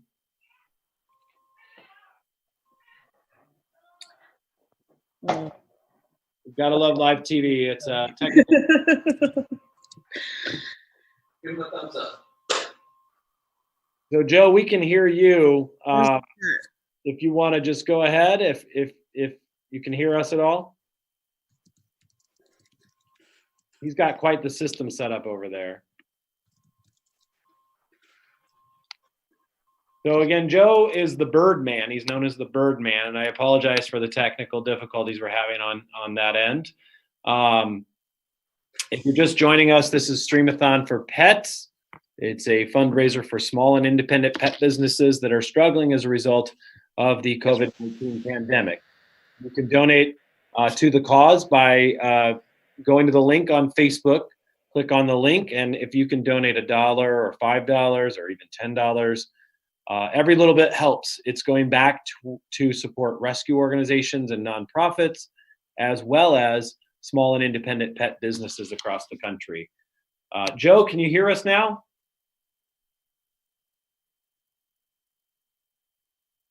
So now Joe can hear us, but we can't hear him. Nope, we can't hear you right now, Joe. We're going to try to get this fixed for you so we can bring you the bird show. Joe, we may not be able to talk back and forth. Before we could hear you, but you could not hear us. So if we can just go back to that, that would probably work best, and you can just do the show. I think we can hear you now. Say something. That's Jeff? Yeah, now we can hear you. So okay, and I can hear you at the same time. It was one or the other for a minute there. Well, you're juggling a bird, multiple birds, and trying to run sound and video. You're a multitasker, Joe. Well, and you know what? I may not be the most tech person in the world. I still have an AOL email address, so we're working on it. About that. Yeah, I wasn't going to say anything about that, but hey, I know a lot of people that still have AOL and Hotmail accounts. So glad you're here today to join us, and I was telling the viewers before that I've had the luxury of seeing your show in person, and I really hope because it's quite impressive what you do. I really hope that coming to them virtually will really do justice to it. And again, thank you so much for being on the program. Well, thank you. We were set up outside to do some flying and such, but in the springtime in the desert, we get a lot of heavy winds. The sun heats up the earth a little unevenly, and the ocean is still cool, and then the land gets warm, and here comes all the wind from the ocean. So it's 30-mile-an-hour gusts outside. So we set up our studio inside so that we could continue, and it might make a little bit less for flying, but certainly the birds seem comfortable, and maybe we can get a little bit done. All right. Well, I'm going to let you take the center stage and let those amazing birds take the center stage. So I'm going to step back and just enjoy this next presentation. This is the Birdman coming to you live from Las Vegas. Great. Thank you, guys. Well, once again, my name is Joe Crathwell. I am known as the Birdman. And I've called that because I supply trained birds to zoos, parks, and fairs all over the world. Now, we do have a big facility here in Las Vegas. It's called the World Center for Exotic Birds. And it's almost 2 acres of nothing but birds. In fact, we take care of about 500 birds right now. And that includes not only the birds that we have performing, but it also includes birds that we rescue and rehabilitate through our Nevada Bird Rescue. And then also we take in unwanted pet birds, help find them new homes. Plus we have our endangered species breeding programs based here as well. Now, speaking of taking in birds, this guy that I've been holding the entire time, his name is Pablo, and he is a military macaw, which has become an endangered species. A little bit of deforestation going on in Central America has been hurting these guys. But Pablo is actually 38 years old. Now, he was sent to me by a friend that lives in Southern California, and he wanted to find the bird a girlfriend, but never did. Actually had the bird for about 10 years. So when I met the bird, I said, you know what? I think this guy really has some personality and really wants to be a part of the show. So I actually, the first time I met him, I opened up the door and I said, hey, buddy, who are you? And yep, he just got excited and started dancing. So I said, well, you know what? Let's bring him up to my place. We started teaching him to do a little bit of trained flying. There we go. So he turns around, flies across the room, and we'll see if we can get him right back here. There we go. That's not going to work. That's not going to work. And it's okay to come on right back in. Come on, bud. Right to here. Come on. He was afraid to fly over the computers. Oh, that's great. See, we're not used to having computers on our stage. Birds have to get used to this idea as well. So let me recap his story for you a little bit. You didn't want to be a breeder, right? You didn't want to be a breeder. Didn't want to be a breeder. No, you wanted to be part of the show. That's a yes. That's a yes. That's a yes. And it got you so excited it twisted you up sideways. All right, there you go. That's a good job. We're going to try to get that flight one more time from him. How about just right here across the space? There you go. That's my buddy. I know it's a little bit weird in here, but it's working. So that's Pablo, ladies and gentlemen. Now we've got some holding crates right off out of view here. So we got everybody nice and handy. And next I want to introduce you to a much larger bird. Now, this is a type of bird you would find in the grasslands of Central and Eastern Africa. Now, her name is Dallas, and she's taking her time coming in here. There we go. Come here, Dallas. Now, Dallas is an African crown crane. Now, this is one of a few different types of crown cranes. Sometimes these birds are called the gray crown crane. And if you go a little bit further west in Africa, you'll find the black crown cranes. Now, crown cranes are a little bit unusual in that they are the only species of crane that actually can perch up in the tree branches. Most cranes are very flat-footed and they end up sleeping out in wide open fields or marshes so they can see danger coming from a long distance away. But the crown cranes, when sunset comes, they'll head right up into the trees, and that gets them up off the ground away from predators and anything that might want to make them into their lunch. Let me see if we can get her to come up to this tree branch right here. If I can get her to look up. There you go. She actually wraps her feet around my arms with those big long toes, and they can sit very comfortably way up in the trees. Excellent. And we're going to have you step right back to there. Good, good. You're doing very well in this small space. Now, Dallas herself was actually born at a zoo in Oregon, and she actually was part of a breeding program, but she didn't get along with the male that they had chosen for her. So I said, well, you know what? Go ahead and send her down to me and let me talk to her. Turns out she was originally hand raised, so she sees herself as a human being more than she sees herself as another type of crane. So we're going to go ahead and, no, you did perfect. You did perfect. She wants to keep working a little bit. Get a few more treats. There we go. We're going to have her jump down to here and then walk right on off. Oh, she's not going to leave without collecting her last few treats here. Come here, kiddo. Right over here. There we go. Oh.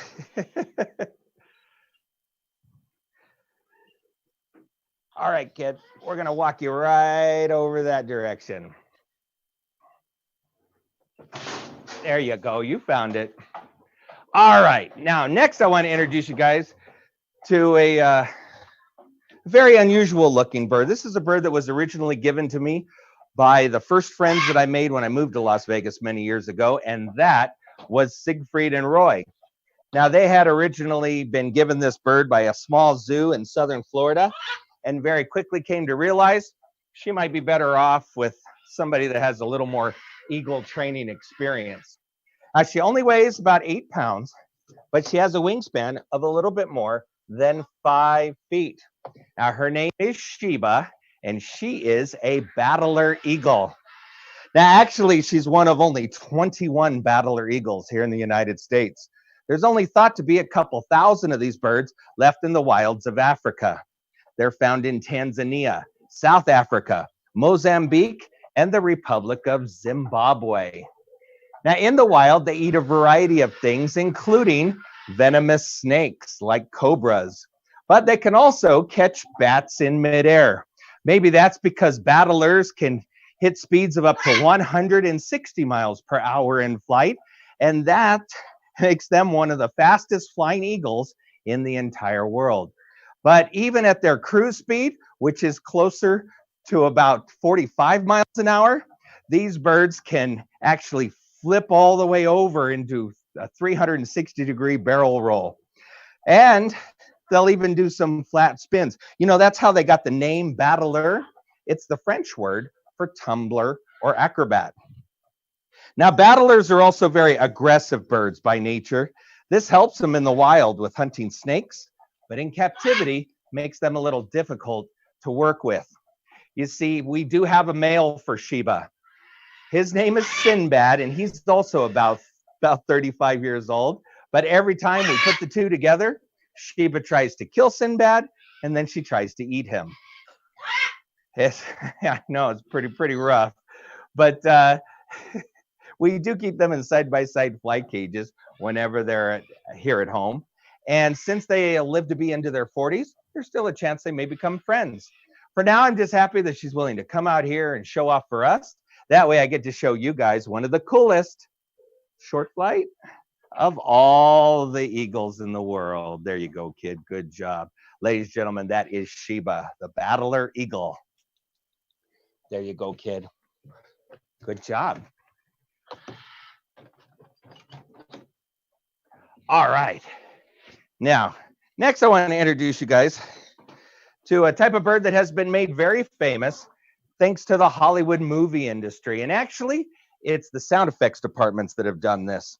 For some reason, they've decided that the call of the Australian laughing kookaburra belongs in every jungle scene of every movie we watch.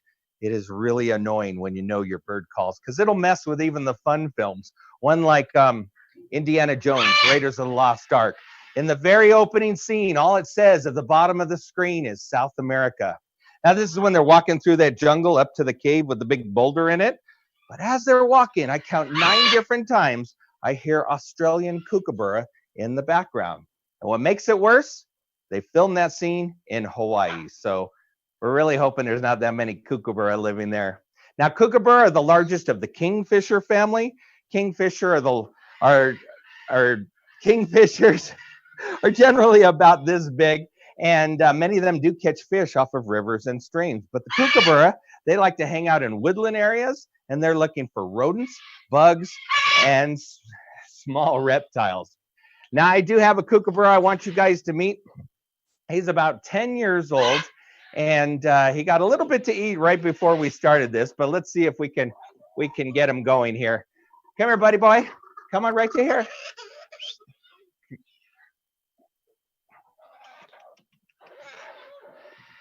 There you go. Ready?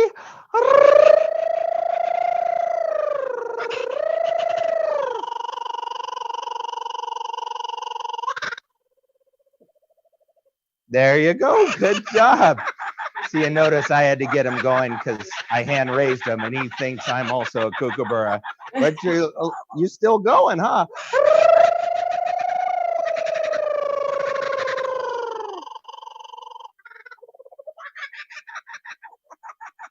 There you go, buddy boy. Good job. Good job. We'll send you right back inside there. There you go. Good. All right. Well, next, ladies and gentlemen, I want to introduce you guys to a slightly larger bird. Now, this is a bird I'm very lucky to have as part of the family, because very few people get the chance to ever work with this type of bird, let alone start their own breeding program for them. See, now we're talking about one of the largest flying birds in the world, the Andean condors. Now, please don't mix these up with smaller California condors. I know those guys get a lot of attention in the news, but there are 2 types of condors, both endangered. It's just the larger come from South America. Well, today you're going to meet the youngest of my 5 condors that live with me. Now, this young lady was originally born at the Buffalo Zoo in New York, and I was allowed to bring her home when she was just a few days old. And at that point, she was so small she could actually fit under my seat for the plane ride home. Now she wouldn't quite fit there. She is 25 years old, weighs almost 24 pounds, and has a wingspan of about 10 feet. This is that same little baby bird, and her name is Vicky. There we go. Take it easy. I know we've got a tiny space here. Now, Andean condors are so big, they don't actually fly the same as other types of birds. Their chest muscles simply aren't strong enough to pump these big wings and allow the birds to take off from level ground. So instead, they prefer to live up in the high mountains of Colombia, Peru, Chile, and Argentina. From altitudes of up to 10,000 feet, these birds will run and launch themselves like a big hang glider, and then they'll pretty well soar wherever they need to go. Since condors are the largest of the vulture family, the only place they really need to go is searching for the carrion, or animals that have already died. And the types of animals they'd find up in the Andes include goats and sheep, and even llamas. And now that the numbers of those animals are all on the rise, the chance for condors to make a rebound is pretty good, but only if we continue helping them out through breeding and release. And that's where Vicky comes in. You see, in a couple more years, we're going to retire her from doing these programs. She's already been living next door to her future boyfriend. His name is King Edward. We're going to place these 2 next to our oldest breeding pair of condors, named King George and Queen Elizabeth. The ultimate goal is to produce 2 parent-raised condors every summer and send those young down to South America for release to the wild. But for today, I just want to show you how big she really is. Let me see if I can get her positioned correctly here to take a jump up to my arm. Ready, kid? There you go. Now I'm going to try to get this wing spread on camera. There we go. We just about got it. She dwarfs me a little bit. And because her feet are so big, she can't stay up for very long. But that's okay. She did it. She did it. That's perfect. Yes. So we're going to give you a bunch of treats for doing that one. There you go. And we're going to walk you right back inside into there. There you go. Absolutely perfect. Excellent. Now, all of our condors are actually managed by our foundation called the Condor Fund. And our foundation actually works to educate people as widely as possible about the Andean condors disappearing in the wild through open poisonings, through habitat destruction, sometimes shooting them because people think that the condors are attacking their stock on their farms. And then there's also programs that still happen called the Yawar Festival. And it's a combination of bullfighting and condors, and we're trying to advocate to get that stopped as well. But luckily, we have the world's only private condor breeding program, and maybe Mother Nature will start sending some baby condors our way so we can help get that population in the wild going just a little bit more. So I'm glad everybody was able to come out and do a little something for us. Good job, you guys. Excellent. And I'll throw it back to you guys. Hey, Joe, thanks so much. You know, I want to take a moment to thank you personally for coming on and being willing to adjust on the fly like that. This is a live program, and, you know, it wouldn't be live if there weren't technical difficulties. So thank you for your flexibility. Real quick, before we move on to our next guest, tell everybody why, you know, it was important for you to participate in this program. And I know, you know, you're also a recipient of any of the donations that come in. So tell us just real quick about the foundation and how somebody who is considering contributing, how their money will go to help your foundation. Well, we started the foundation when we actually found ourselves in a unique position. The California condors in the 1980s, the population was going downhill very fast. And in 1984 and 1985, each winter, 50% of the wild California condors were lost. Well, what people didn't realize is in Maryland, Virginia, our own Fish and Wildlife Service had already imported South American Andean condors to learn how to breed them and breed condors in captivity, knowing it was going to be needed to help these California condors. So with that, the urgency to help the California condors rising to the top, the Andean condor program in Maryland was no longer needed. And they offered the breeding pairs to a few different zoos around the country. And then a few of the single birds were offered to private individuals.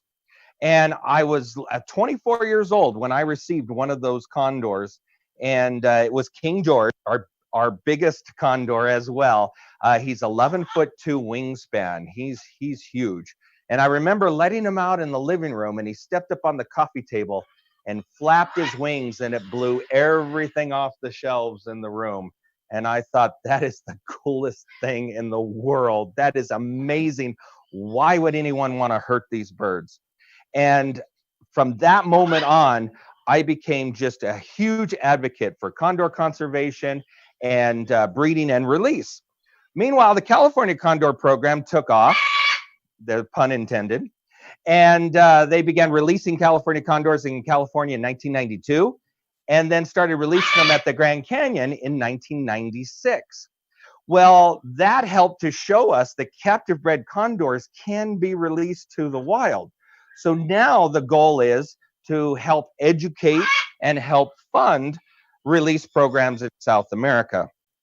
At the same time, we would like to be able to contribute young birds to a release program, and that's why our condors are run as a separate foundation. You know, the show generally supports the Condor Fund, but unfortunately, the show relies on audiences, and right now audiences have been taken away. So that's why the Condor Fund needs a little bit of help right now to help make sure that its birds are taken care of, make sure that our education programs can continue, and make sure that we don't dismantle our breeding program before it's up off the ground. Another pun. There we go.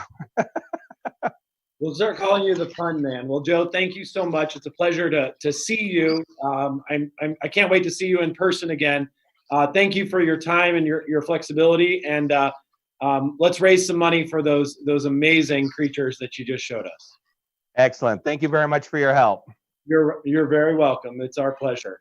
This is Streamathon for Pets, continuing on in 24 hours of virtual programming coming live to you. I'm in St. Louis here in the studio in Nexcore, and we are so pleased to bring on our next guest. We have Dr. Kim Bloomer, and she is an animal naturopath, as well as she's also certified in small animal nutrition. Years of experience in canine wellness. Dr. Kim is a published author, a writer, a blogger, host of Doggone Truth podcast, and also a canine wellness program, Doggone Wellness. Dr. Kim, welcome to the show, and thank you so much for being here. Oh, wow. Thank you for having me. Can you guys hear me? We can. Okay, good. Yeah, thank you for having me. I'm excited to be here. I love that I got in on the bird guy. That was awesome. Yeah, they're impressive creatures, aren't they? I mean, even more impressive in person. The wingspan is unbelievable. I would love to have seen that. I like the predator birds anyway, so I like the predators. So that was awesome. I'm glad I got to be here for that. Well, we're glad you're here for your topic. And I know we are running a little bit behind, so I'm going to let you jump right into it. Okay. And this is Your Pet's Health with Dr. Kim Bloomer. And we can't wait. Maybe we'll have a little time afterwards for a quick Q&A, but okay. The platform is yours now. So thank you so much for being here. Thank you so much for allowing me the privilege.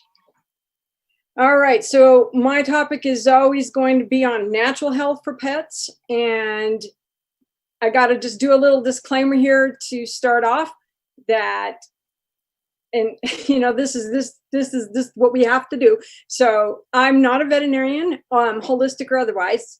Like he said, I am a animal naturopath. So here's the difference, just so you know. I don't prescribe, diagnose, or treat. That is the job of a licensed veterinarian. What I do is I promote and build health, and I am here to empower the pet owner to help their pets be well naturally, proactively, and so that your chances of needing to have all of the veterinary care are minimal. That's not to undermine what their role is. So just got to say that. So also, I'm not here to convince anybody. I'm just here to share my experience, my personal research and application, years of doing this, working with animals in a variety of settings over the years. What my goal is always is to share about mindset more than anything. Okay.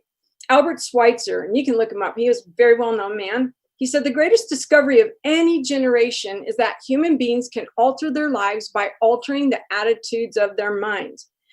By the way, this can determine our health or dis-ease in the body, or in any, our mind, our emotions, and in our pets. Because, in fact, with some of my colleagues, we've come to the conclusion that much of what's wrong with our pets is us. Now, I'm going to focus on the dog, but keep in mind that the principles that I share are applicable to any animal. That's why I really love the Birdman. What he was saying was so important for us to know and understand and embrace.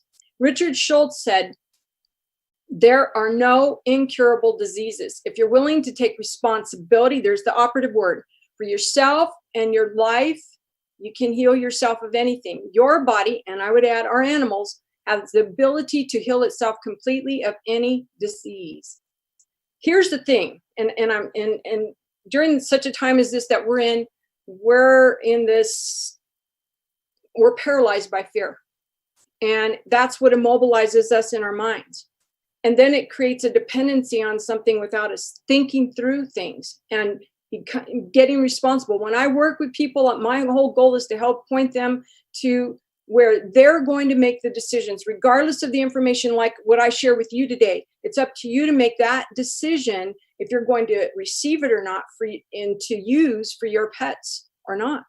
So for me, faith is what propels us forward. Faith in the laws of health that I'm going to talk about, and in what we have been provided in nature for our wellness. We have a book out on a naturopathic approach for essential oils for animals. And I'm just going to read a little section of this here so I can kind of set the premise for today's topic. But holistic health is not intended to serve as a Band-Aid or a one-time fix to a symptom, which is what we often think of as disease. It is an ongoing lifestyle, a journey. Ultimately, it means living better and being healthier, both physically and mentally, emotionally. So this kind of health, this holistic naturopathic health, is based on the principles that the body has the inherent ability to heal itself. And every illness has a cause, whether it manifests at the physical, mental, or emotional level. And symptoms are expressions of the body's attempt to heal. Symptoms are not the cause of illness. Let me just say that again. They are not the cause of illness. But if they're allowed to continue long enough, they may trigger other conditions in the body that you will find yourself allegorically chasing your tail, much as your dog might. So the emphasis for me and what I always teach is on using the laws of nature to build health, and thereby, hopefully, our goal is to prevent illness. All right, so here's what we're going to do right now. We're going to pull back the curtain on the fake little wizard, just as our little friend Toto did, and leave it to a dog to reveal the truth to us, because that's exactly what happened with me. And it's why I'm able to be here speaking with you today on this subject. I like to share stories, and so I'm going to go to those stories. And there's a Hasidic proverb that I've used a lot, and it says, give people a fact or an idea, and you can enlighten their minds. Tell them a story, and you touch their souls. I would say touch their spirits, because our soul is our mind, will, and emotions. So I had this golden retriever when I was a vet tech back in the 80s, and it was given to him by a client. He was given to me, by a client. His name was Fridge. He was named after Refrigerator Perry of the Chicago Bears football team, because he was the largest puppy in the litter. And that football team was the big team at the time. And he's the one who kind of cracked the door open for me. He started having a lot of things that we often mistake as seasonal or normal. What they are not is normal. They're common. And they're the body's alert system telling us things are out of balance. And the body always is working hard to stay in balance, but it needs the right support to do that. So he started having all these things I'm about to mention. He had hot spots and rashes, and he had chronically something wrong with ears all the time. And I just attributed it to a breed thing. It's not a breed thing. We get told that, but it's not. For example, teeth covered in tartar, so we need to brush their teeth, we're told, and we need to go get a dental done. So, and having bad breath, that could stop an elephant in its tracks. None of those are signs of good health. They're not normal, but they are common. So I just want to sidetrack for just a second. This is the primary emphasis for today, is what is health? Kind of like that question, what is truth? Chris Tigran said, simple solutions are always considered irrelevant and inconsequential, even when they are true. Now, these are called laws of health. I go with 8 of them. You'll see sometimes 6, because we leave off a couple of important ones often, because it's just easier for people to remember. But they are quite simply nutrition, exercise, pure and fresh water, sunshine. Yeah, all the things we're told that are scary and we need to avoid nowadays. Temperance, which is an old word for moderation, fresh air, and good rest, and trust in those laws. And for me, I trust in God, because he gave us those laws in nature. So the nutrition is the foundation of good health for all species. And if you've listened to the Birdman, you probably heard what he was saying in there, what some of the things he was saying. And it's exactly what I want to focus on. So did you guys know that pet food is number 1, processed, denatured food? Remember what we're told for ourselves about processed food? Okay. 2, nothing is balanced and complete in every single serving. That's not possible for us when we're eating our own nutritional foods, and it's not possible for them. It's balance over time. And 3, there is hype that contributes to ill health. There's a lot of things that contribute to it, and it starts here. Some of the ingredients in pet food, and I'm talking I don't care what labels on it. The labels don't matter, because they're all processed in the same fashion. There's a couple that I would be okay with freeze-dried, that kind of thing. But this is going to sound really gross, and you guys may have heard some of this, but they're genetically modified. There's byproducts. Originally, the pet food industry was started as a way to get rid of the stuff we throw away from the human food industry. And rather than get rid of it or have to pay someone to haul it off, we created the pet food industry. It was a way to make money off of it rather than to have to pay someone to haul it off. So there's pine trees, there's feathers, there's bugs like beetles and flies and the maggots, yep, MSG, and pesticides, on and on and on. And again, grains and all of that refuse from the human food industry. And on my podcast, I have a history of pets in America where the guest I had on there, she talked a lot about this because she's a historian and a museum curator, so it was her passion. I'm quoting from the FDA's magazine of 2008, and it says, quote, dogs and cats often eat food processing and packaging chemicals that contaminate their food day after day and year after year, resulting in cumulative exposures with unknown health risks. Yeah. People will tell me all the time, I get that, but it's just easier. It's more convenient. And I always say, convenient for who? For us. I've been feeding my dogs a natural raw diet for, let me think, it's been over 15 years now. And it's just convenient for us. We've built relationships to be able to provide for our dogs. And I'll explain what I mean by that in a bit. They'll say to me, but my dog likes X, Y, and Z. Yep, they also like chocolate, and that can kill them. Theobromine in the chocolate is what can kill them. Unlike, well, it could us too if we eat too much of it. So the solution is simple: species appropriate and raw. And contrary to a lot of popular opinions, not based on anatomy and physiology, I might add, it's based on what we're trained to believe is the truth, is that dogs are carnivores. Will they eat things that aren't carnivorous? Yes. Any animal will, because they're all opportunistic and they all want to survive. So they will eat whatever they have to. Dogs are just as obligate as cats as carnivores, and I'll stand firm on that. So the main benefit of feeding a raw diet to your dog is health. But a lot of people will say, well, I can't afford it. And you know what? I get that. I mean, that was actually my first response when I started really digging into this. Maybe I could do this. Maybe I could mix it in. I could do this and that. And yeah, my Neapolitan Mastiff, who's the reason I actually got into natural health, to be honest with you, is he would pick out everything but the meat that I would mix in with the kibble, by the way. He would throw it all, and they're messy eaters anyway, so it was nasty. And after, it took me a while. I was slow in trying to grasp that concept with him. Okay, so another thing is, what I found is by connecting with people that help, that are of the same mind, there's co-ops, we work with farmers, we work with butchers, we work with all of them that want to give us the things that humans don't want and feed that to our dogs. So some people have told me, and I have a client, her name is Jamie. She's an awesome entertainer. She's a dancer. She does that kind of aerial dancing and has a company up in Canada. And they'll say, well, I'm vegan or vegetarian. And she said this, and I'm just going to use her quote. My cats are like jungle cats now that they are on raw. It grosses me out big time, as I haven't touched meat in almost 20 years, but they love it.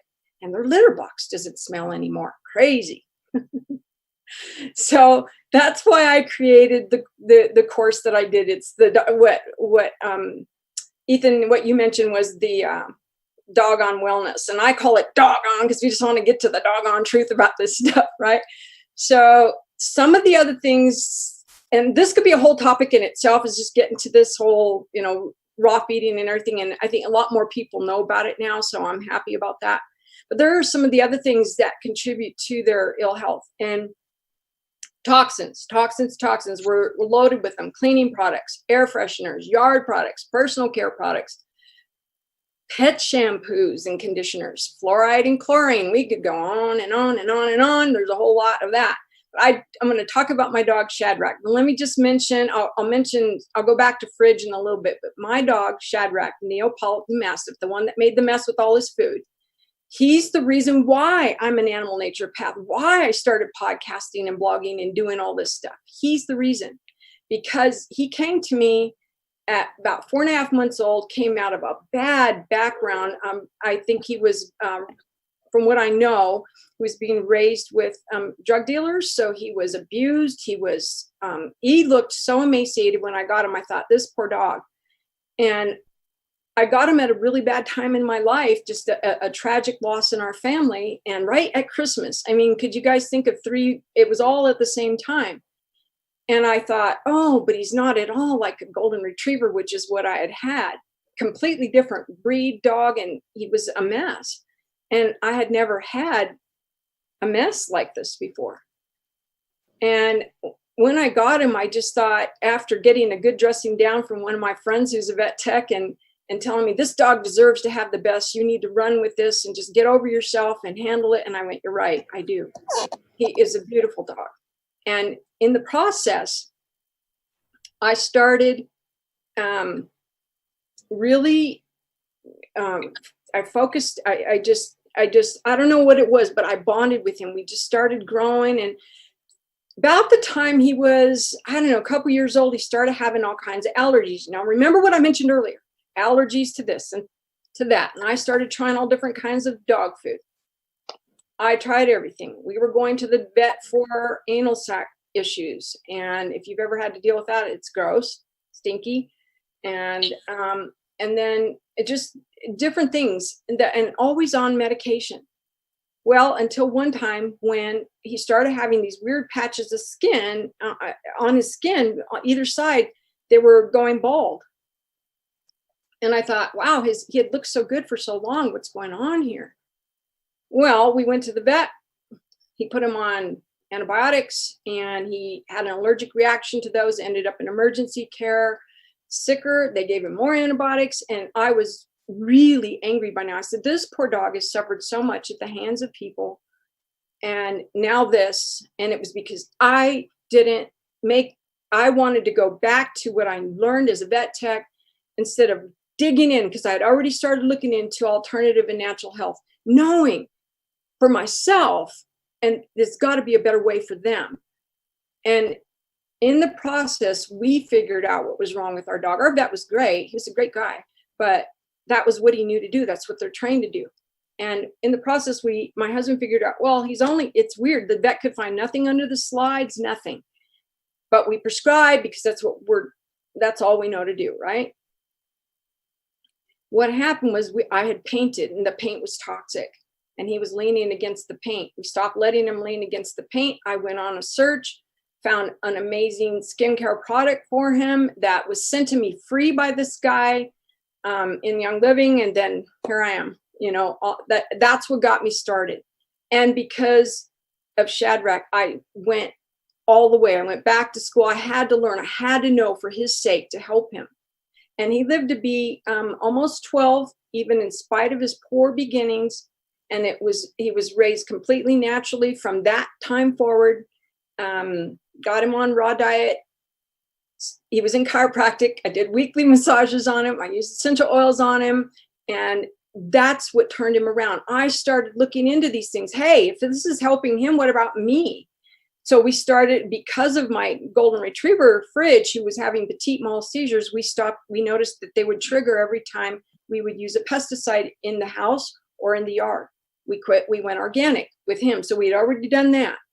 But then I started looking at the cleaning products and went, man, we need to think about what we're using in our homes. Especially now, so many people are using some really toxic stuff that isn't going to help us be well-er or our animals. It's very detrimental to our health.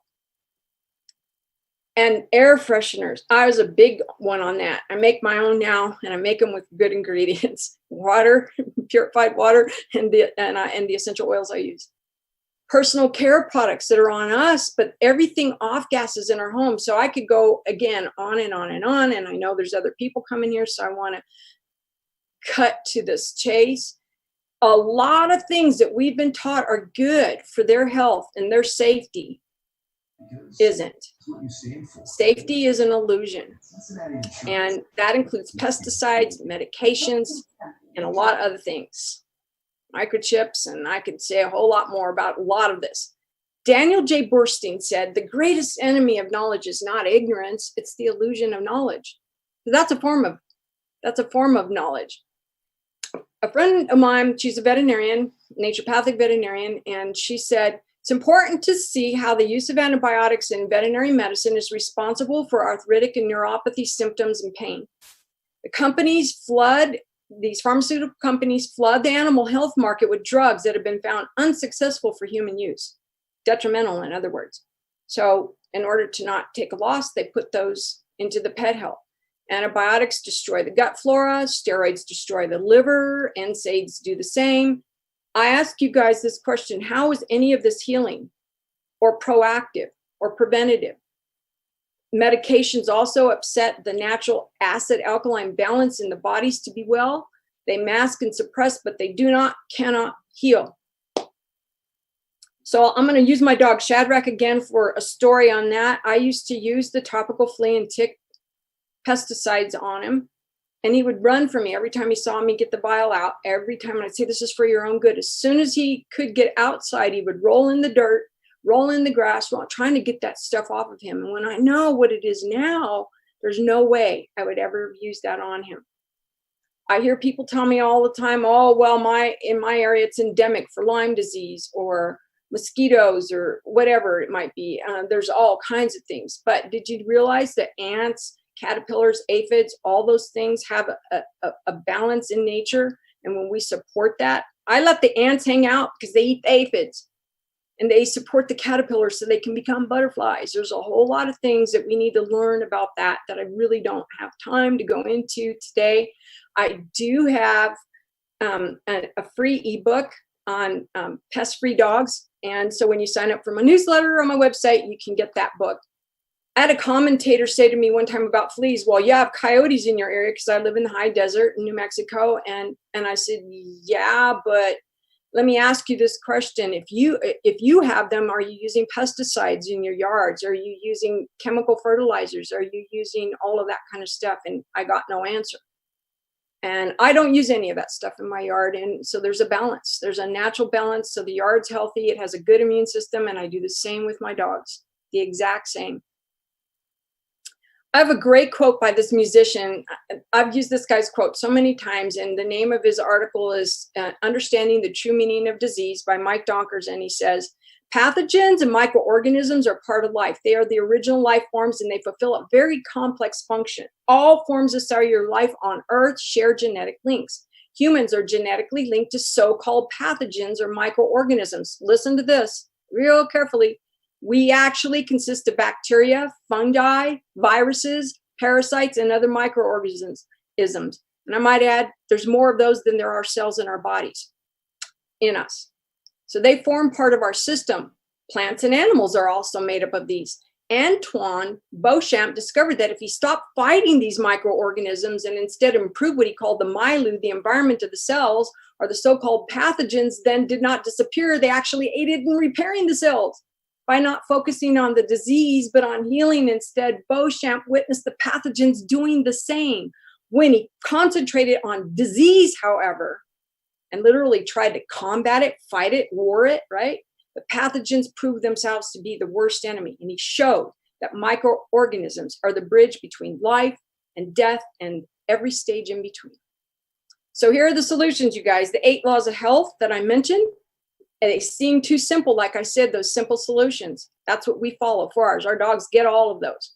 They're real nutrition, exercise daily, pure water, sunshine, fresh air, rest without all the electrical interferences that are all around us all the time, and they're affecting us too. We use things in our home to offset that. Then we use whole food supplements when needed, probiotics and enzymes if needed. They get most of that from their food. We don't use any of those kind of toxic products in our yards or homes or on us. Everything I use on me is all natural, organic stuff. We detox on a regular basis. And then I use essential oils. And people think that's scary for dogs. I know a lot scarier things than that for dogs if you're using the right good ones. Got to qualify those two. You got to qualify everything, you guys. So in closing, and there's not enough time to share this in depth, but there are resources on my website. Here is in closing, all right? Albert Einstein said, condemnation without investigation is the height of ignorance. Clients are afraid, I have found, to be the responsible one that holds the knowledge that they have surrendered to perceived authorities, so they rest on their laurels, to the suffering and detriment of their pets. See, that's what changed me. I could not watch Shadrach suffer anymore. I could not watch them go through this anymore. And even everyone subsequent dog since stretches me and pushes me to go further because I cannot abide that. It's my responsibility. I chose to bring them into my life and into my home, right? Okay, so this happens all the time. So connecting the dots, got to connect all these dots. It's simple, but hard for a lot of people. You know, in the movie The Matrix, Morpheus said, you have to understand, most of these people are not ready to be unplugged. Many of them are so inured, so hopelessly dependent upon the system that they will fight to protect it. Let's fight instead to protect our pets' health and our own wellness as well. Okay? So how did I start connecting the dots? Well, God used dogs to get my attention. I finally paid attention, starting with Fridge, my golden retriever, who had so many issues. And ultimately, he died of cancer. Yeah. I didn't really totally listen till he had passed. But when I was finally ready to pay attention because of Shadrach, I was really ready to do something. And that's when I just went gangbusters with it. Remember, Albert Einstein has said the definition of insanity is doing the same thing over and over again and expecting a different outcome. We got to change that, yo. Maybe we need to consider doing things the way God laid out for us in his laws of health and in nature. Because, like I said earlier, ignorance nowadays is a choice in a form of knowledge, aka cognitive dissonance. Eckhart Tolle has said that awareness is the greatest agent for change. And I believe that if you guys are listening to this, that's what you want to do and you want to know. So just do it. Thank you for allowing me the opportunity to be here, and that I had to go so fast that I couldn't give you guys all the hardcore nitty-gritty stuff, but you can find some stuff on my website. Dr. Kim, I was impressed with how much you covered in that time frame, and it's clear you are an expert in the subject. A lot of subjects, really. We appreciate you being on the show. And do you have a closing message that you'd like to share with our viewers who are maybe struggling pet businesses right now? After all, that's what fundraiser is all about. I just really I think my passion is that people would think through and become involved, become an active participant in the health and well-being of your pet.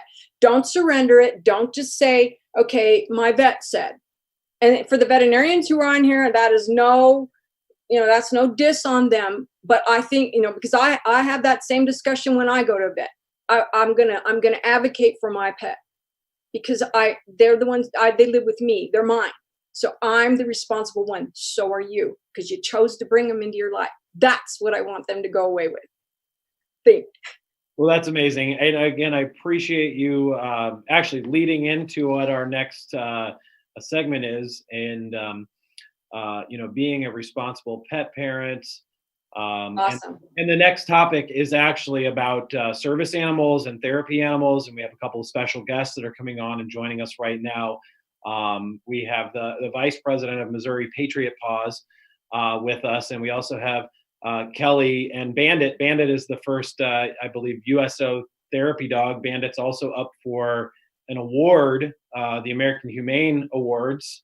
And Kelly's going to tell us all about how you can help Bandit win this award. But incredible animals and incredible advice from you as well, Dr. Kim. That's Dr. Kim with Aspen Bloom. We thank you again for being on the show. Aspen Bloom Pet Care. It's Dr. Kim Bloomer.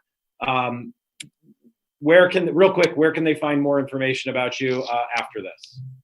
go to aspenbloompetcare.com and they can find the podcast linked on there, and in the blog where I'm an educator, so and same thing with the classes. Everything are linked right there, and there's free stuff there too for you guys. Go get educated and advocate for your pet. Thank you so much for being on the show. I wish you the best. Wish you the best. Hopefully we can cover more at a later time because you have a wealth of knowledge. So again, thank you so much. Thank you so much. Absolutely. Well, we're going to go ahead and move things right along. I want to remind our viewers out there that if you are tuning in, you can donate and help independent and small pet businesses across the country through this pandemic. They are applying to our fund for grants for funding. Every donation is tax deductible. They're managed through our Players Philanthropy Fund. We encourage you, if you have the capacity, to donate to these rescue organizations with great missions. These are all essential pet businesses. Please consider giving a donation by going to streamathonforpets.com. Click on the donate button.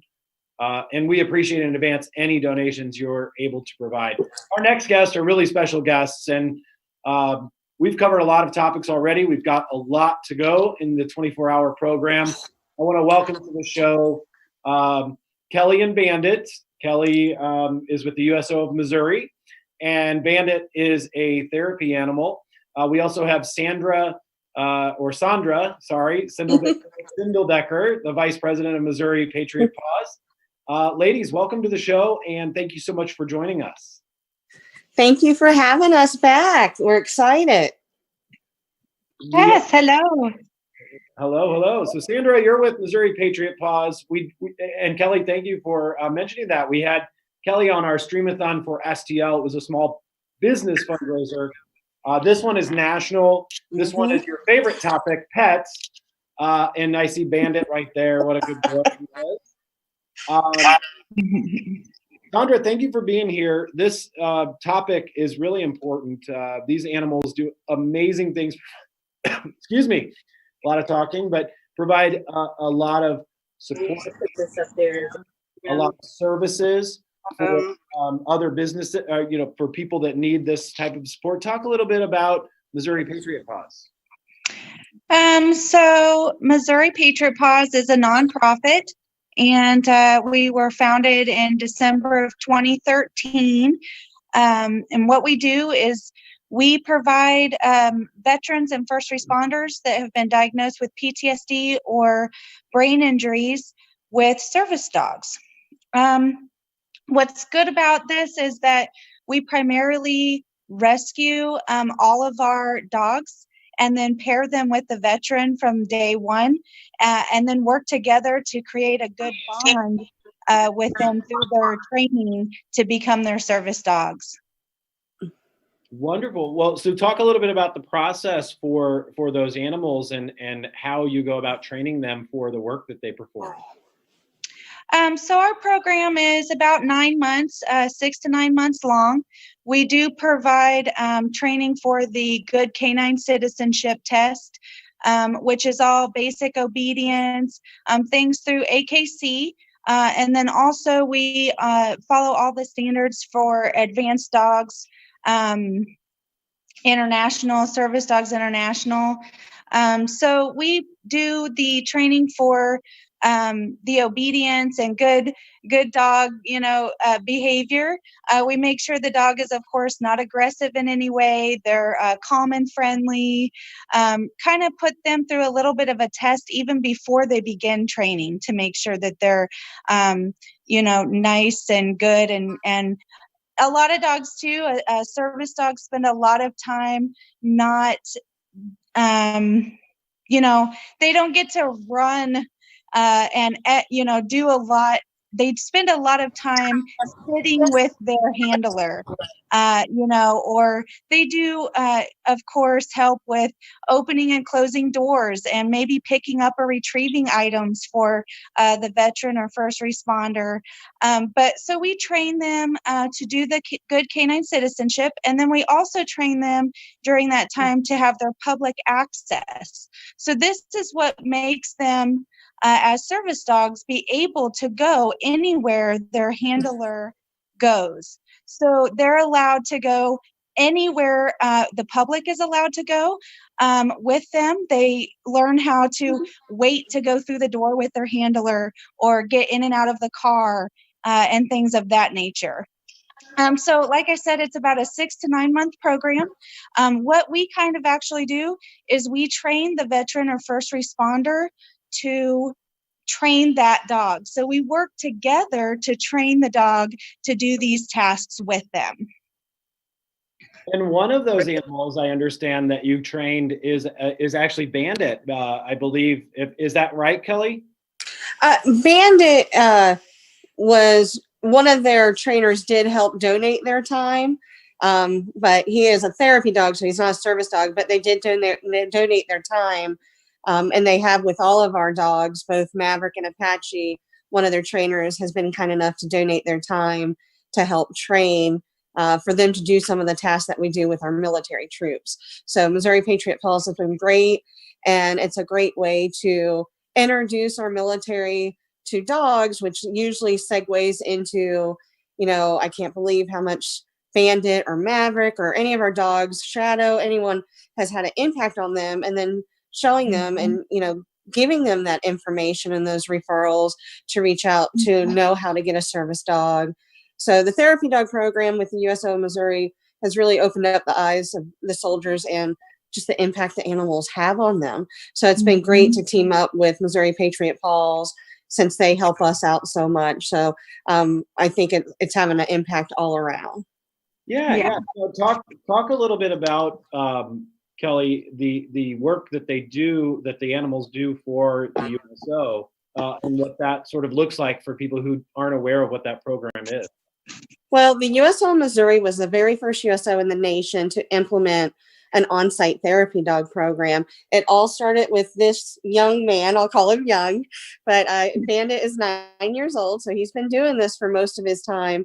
We rescued him out of Springfield, Missouri, right around 14 weeks, right before he was supposed to be euthanized. And ever since that time, you know, I have long hours at the USO, and and you know, he would spend all day at the USO, and we'd find him cuddle up in a lap of a soldier crying, and a soldier would come back up and go, "Ma'am, I really needed that. I really appreciate you allowing him to sit with me." And I mean, he would find them, and we had a 18,000 square foot facility, so it's a large facility that he was wandering, and he would just have that sense of who needed help. And it started from there, and we started the training with Alliance of Therapy Dogs, and Missouri Patriot Paw trainers actually helped donate their time because we're doing more tasks than just therapy dogs at some time. So Bandit will actually, and his brother Maverick, who's asleep over on the other couch, one of the honors that we have, it's a sad honor, he'll escort the children to the burial of their parent at Arlington Cemetery.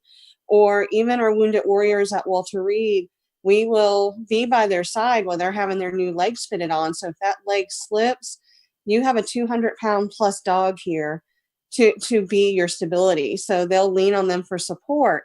Or even on a day-to-day at Fort Leonard Wood, you know, the children will go into the schools, and it's been really hard with this new invisible threat.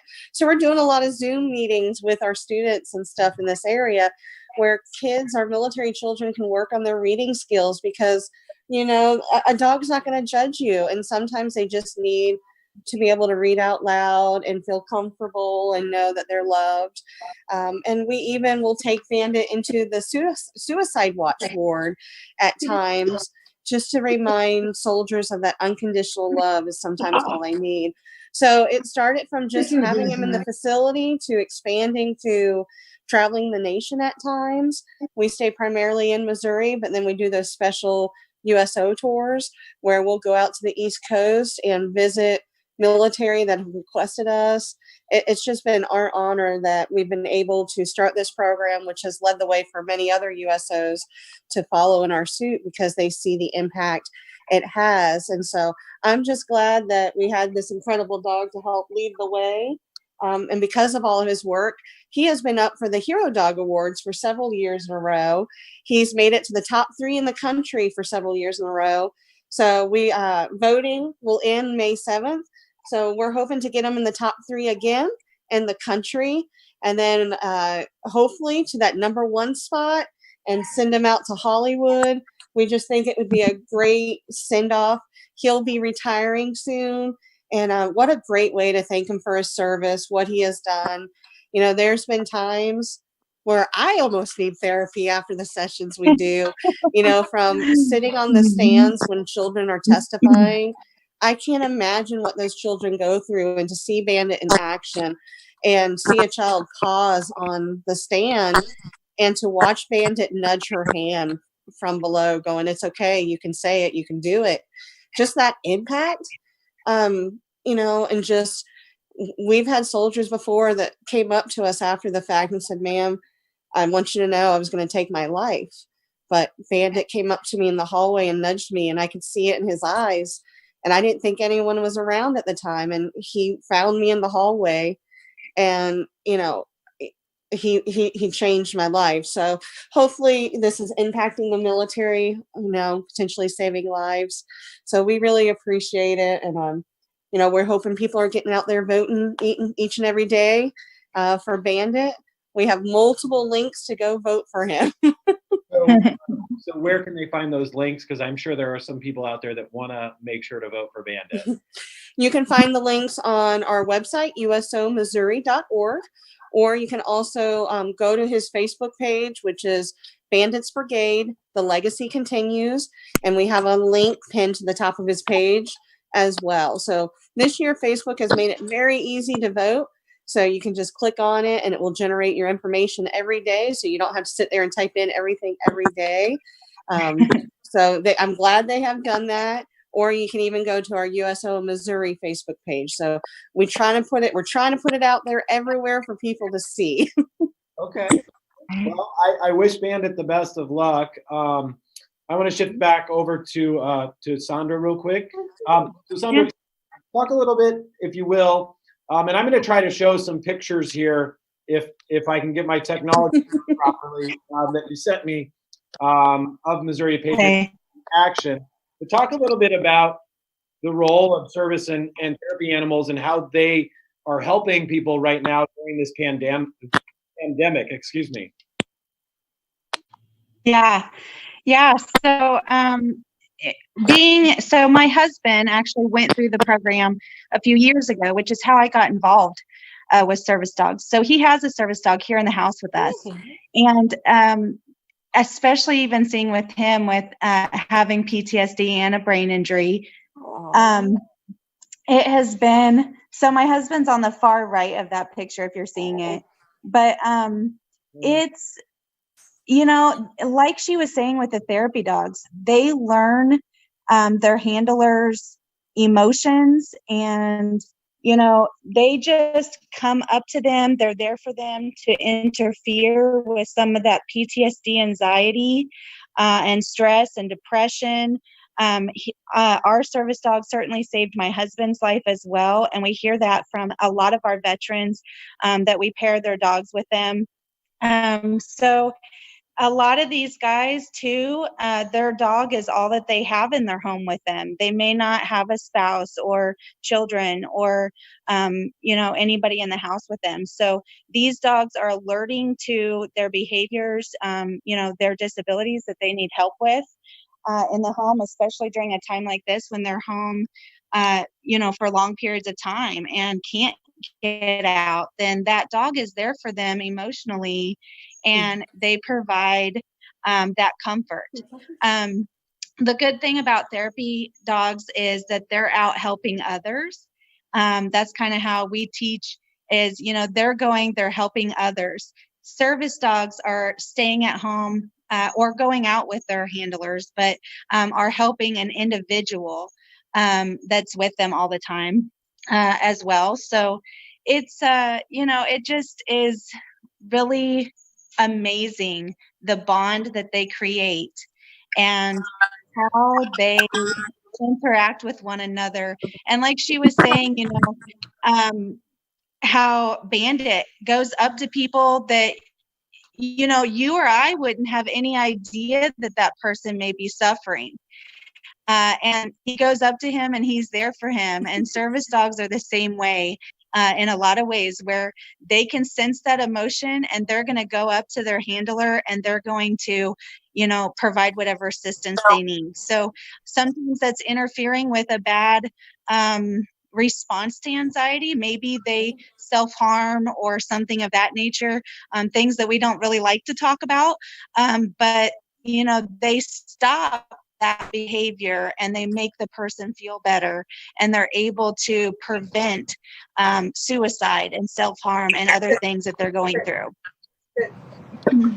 Yeah, I couldn't agree more. I just want to touch a couple of comments. There's a fan of Bandits that is commenting. I'm sure Bandit has a lot of fans.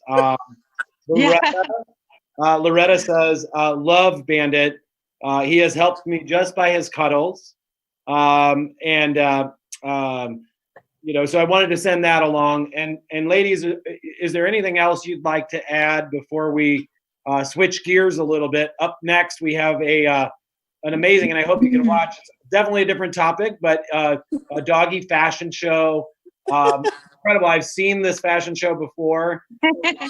The designers are amazing. They could probably even outfit Bandit in a costume. That's coming up next. But anything, final words that you'd like to add? And we certainly appreciate you being on the show. I just appreciate you giving us the time to come on. The USO Missouri really appreciates it. We hope everyone is hanging tight. We love everyone. And hi to Loretta. She is actually stationed in Japan right now. So I don't know. She is one of the soldiers that met. If it's Loretta Stryker, she is in Japan right now. So thank you for setting your alarm and waking up to see this. So we just appreciate everything you're doing to get the word out there. And I'll lead it off to Sandra. Thank you. Yeah, thank you for having us. We love sharing the stories of our veterans and first responders and their service dogs. It's just a blessing, and these dogs just do amazing things for people. It's so incredible. You can find us. It's mopatriotcause.org. We are on Facebook as well to see. We like to post training videos and show things that the guys are doing. It's big accomplishments for the guys, not just to say that they need a service dog and get one, but also make it through the 9-month program. So we love to share all that on there as well. And we just appreciate all of you and all that you're doing. Well, thank you so much. And again, ladies, I can't thank you enough for supporting this cause. It really does. It's providing financial relief for a lot of organizations, rescue organizations. And thank you for being part of the entertainment, taking some time on a Friday night. I know we're all at home and talking about animals is what we do, but we definitely appreciate it. And best of luck to Bandit, of course. I really hope any of our viewers out there can help get Bandit to Hollywood. Yes, we'll let you know if it happens. We'll be watching. I've been voting. I want you to know I voted every day in the last week, so my vote counts at all. Yay! Awesome. Thank you. Thank you so much. Coming up in just a moment or two, we have got an amazing program from G Girl Productions. The ladies are on the line. They are on hold right now, waiting for us to bring them on. But we're going to go real quick to a message from one of our sponsors, and we'll be right back with the ladies and the amazing fashions from G Girl Productions. Hi everyone, Romeo and I are at Bossy Studios with Bossy Sideman. Hi! And we are about to start our photo shoot for the launch of America's Top Dog Model 2020 contest, Fairy Tales. And Romeo, as America's Top Dog Model Ambassador, will show top dogs how to portray our theme, Fairy Tales. And you can visit americastopdogmodel.com for contest details. Who will be America's Top Dog Model?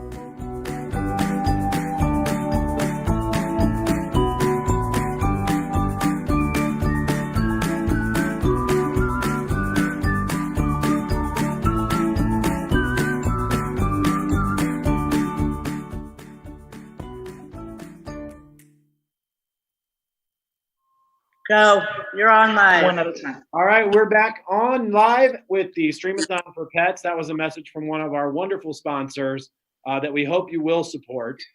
We have a really special guest with us, actually a whole bunch of special guests. I've seen this show live and in person, and I really hope that that comes to life for you through the virtual program. It's an honor and privilege to be here virtually with Laura from G Girl Productions. Laura, welcome to Streamathon for Pets. I'm super excited. Hi, Ethan. It's wonderful to be here. We were so excited to be asked to be part of the Streamathon to support businesses and rescues throughout the country, especially with everything going on.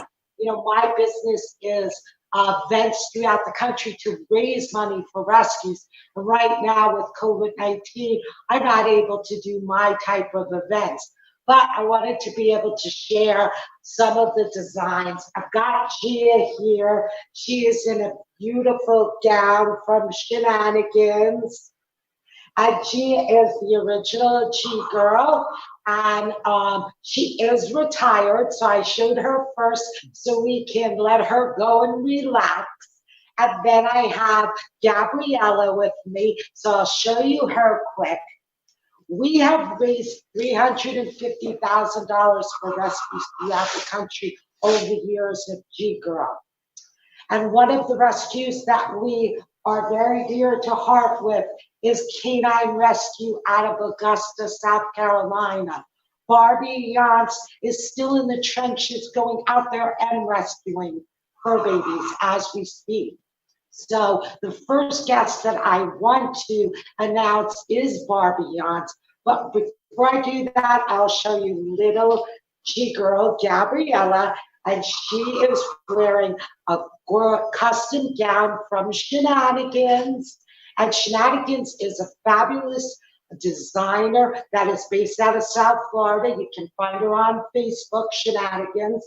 And as you can see, I brought one other outfit that basically shows you this is steampunk that kind of goes with my theme tonight of outfits that are showcased at the events. So I'm now going to introduce Barbie Yance from Canine Rescue. Barbie? Let's see if we can bring for Barbie. Let's see if we can bring Barbie. Technology challenged. Okay. There we Here go. I am. Can you see me? Hi, Barbie. Hi. I'm technology. I'm so glad to see you. How I'm are hoping that you'd be able to explain exactly what Canine Rescue does and maybe how you're dealing with the COVID-19. And I know you have the ambassador with you, which is Stuart Little. So I want you to, of course, show Stuart to everyone. The prince must wake up. He says he's very sleepy. I will start with what Canine Rescue does. We are a 501c3 organization. We save animals both near and far. With what we do, we pull from puppy mills and the horrors of that, along with the horrors of breeders, backyard breeders, boarding situations, I-kill shelters, and now with the COVID-19 crisis, we're pulling them left and right from families that can no longer keep their pet's sick, they can't afford to go to the vet, so we foot the bill for some of that. We take their animals in and find homes that can take care of them through this crisis. And I mean, the trenches are full. It's not unusual for me to bring in 15 to 20 dogs every 5 to 6 days. We've recently taken in. And Barbie, how has COVID-19 affected going into, rescue these dogs? I'm sure that's scary. It's very scary because we have to be safe. We don't know what the families where we're going to pick up animals, what their situation is, if they are infected, they're taking precautions. We have to wear special gear to go in, not just your face mask and gloves. And then we have to be able to actually sanitize the animals as quickly as possible at our veterinarian's office before we take them into our home.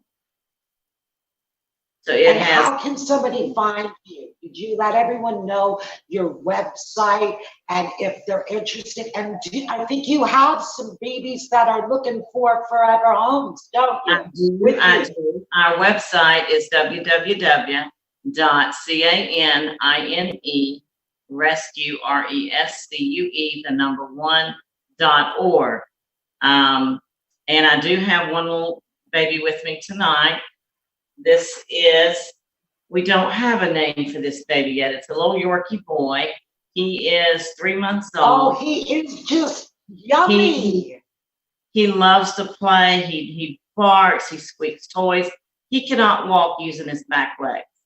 He will be 10 months worth of physical therapy every day. He's actually going to start physical therapy at a facility in Columbia, South Carolina on Sunday, and they will train us. He's got lateral luxating patellas. He was born with that, and you won't be able to see much on the video, but it looks like his leg is bending back and is broken. That's his actual knee, and his leg, both of his legs, when he walks, he can't stand on them. He flippers them, so he comes about an inch off the floor and slides. So he is available for adoption right now. He is, but he will have to have physical therapy until he's 10 months old and is able to undergo two surgeries for his legs so that he can walk. This is typical of what comes out of a. And who is Stuart Little wearing tonight? What designer? He's wearing Roxy by the Bay. He is in his little. Oh, that's he is very shortly. So that's great. Can you show us Stuart's outfit close up, like you're showing this little baby that's up for adoption? Yes. This little guy, Stuart, has got on the with the gold. Yeah, that'd be great. He's got his white brocade jacket with gold plaques. It's got the gold buttons as well. Very well designed. And we will come around so that you can see a little bit better. He does have a crown as well. We definitely want our viewers to see the phenomenal fashions. So this outfit is by Roxy by the Bay. It is, and it is exquisite. Please, underneath this where you Right can down to the donate a floor. portion of this money. And they really need it at this point. And I'm gonna put Stuart is looking wonderful. And with our little Yorkie boy, the funds will be to care for him for physical therapy, for his surgery, which will cost us, just a surgery will be about $5,000. But when we take an animal in at Canine Rescue, we are dedicated to giving that animal whatever he needs and do right by them, or we can't do this if we don't do it the right way. All of our babies, well, that's terrific. Barbie, thank you for coming and being part of this. And I hope that people find it in their hearts to donate. And hopefully the Streamathon will do more of these to help rescues like yourself. I'm right now, not sure when we'll be able to do an event again. So platforms like the Streamathon are so important. I'm now going to switch gears and bring us to Mindy, who is in her mobile grooming bus for fur babies. It's called Glamour Paws, and she's going to give you a little spot for 2 minutes showing her mobile bus that very shortly will be back on the road grooming these phenomenal fur babies all over South Florida. Mindy, are you ready?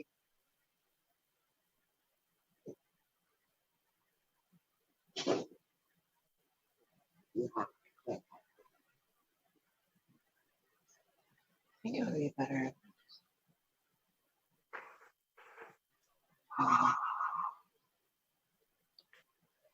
Looking for Mindy. Hi, honey. I can't hear you, sweetheart. Click on it.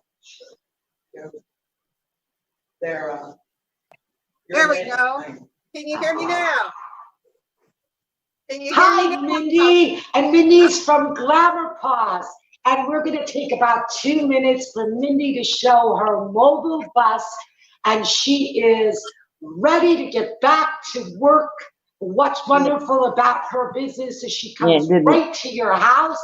You bring your fur babies out and she grooms them, and they never have to leave the neighborhood. Hi, Mindy. It's great to see you. Show us your phenomenal bus. Hi, how are you guys? Am I on? Hi. Hi, can you hear me? Yes, I hear you fine. Welcome to Glamour Paws on the Go. I'm going to give my card right here since you guys can't see the outside of my bus because it's kind of dark out. But we're Glamour Paws on the Go, and I provide a complete mobile service for your fur baby at your driveway. I have a complete setup here, so I can do everything that needs to be done. I have my own tub. I have a big water tank with 65 gallons of water. I also have a dirty water tank, and I even have a hot water heater. That is so cool. I'm sure this has been really hard on you not being able to groom and having this bus just sitting there. I'm sure you're going to be glad to get back to work soon. Yes, ma'am. I can't wait. And I'm starting back on Monday. I brought Gordy in the bus today just to say hi to everyone so you can see what it looks like with the dog. Gordy, I know you're going to come back towards the end, back in your house with the fur babies in gowns. So I'm going to sign off with you, and we'll see you a little bit more at the end of the show. I love the button. She loves Glamour Paws. Just real quick. Now I'm going to ask for Cindy Betham. Cindy Betham is with Haley and Kylie, and they are wonderful service pet therapy dogs. Cindy, how are you, sweetheart?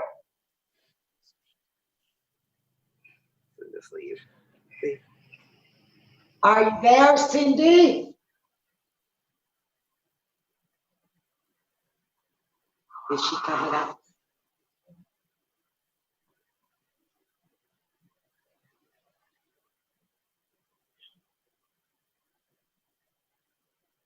So I'm waiting on Cindy, Haley, and Kylie, and they're going to be wearing evening gowns from Julie Lancaster, Off the Cuff Stuff for pets. And I'm still waiting on Cindy.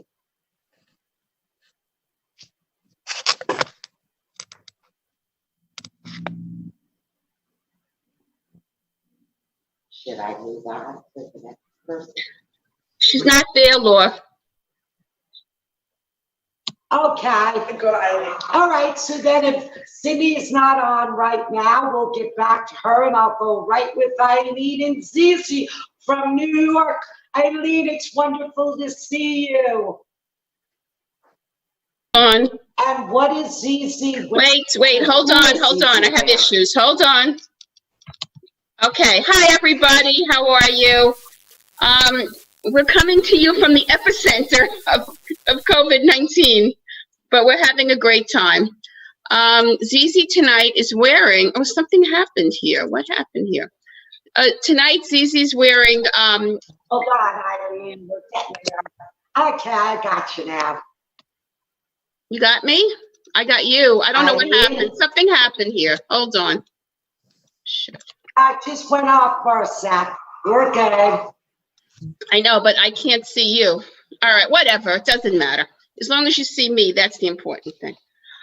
So Zizi's wearing. You and Zizi. Zizi's wearing an outfit by Olga Yuditsky Orstani Couture out of Chicago. Oops. And it's a tutu. It's made with leather because we love leather. Hey guys. Someone has shared their screen. I think I might have by accident. I'm gonna need you to unshare that. I didn't do it on purpose. It's okay. Hold on, something happened here. I don't know Thank how to. God there was nothing incriminating. Oh no, there won't be. Trust me. It could have gone south very quickly. Well, that might make it interesting. I can't unshare. Hold on. No, this isn't. That's not me. There should be an option at the top. That's a Safari. That's not me. That's not me. But I got something. I know it's not me. I don't have Safari. I think hold on it's one Cindy second. Bethel. Okay, well, I don't know. It is Cindy Bethel. It's Cindy. It's Cindy Bethel who shared it. It is Cindy.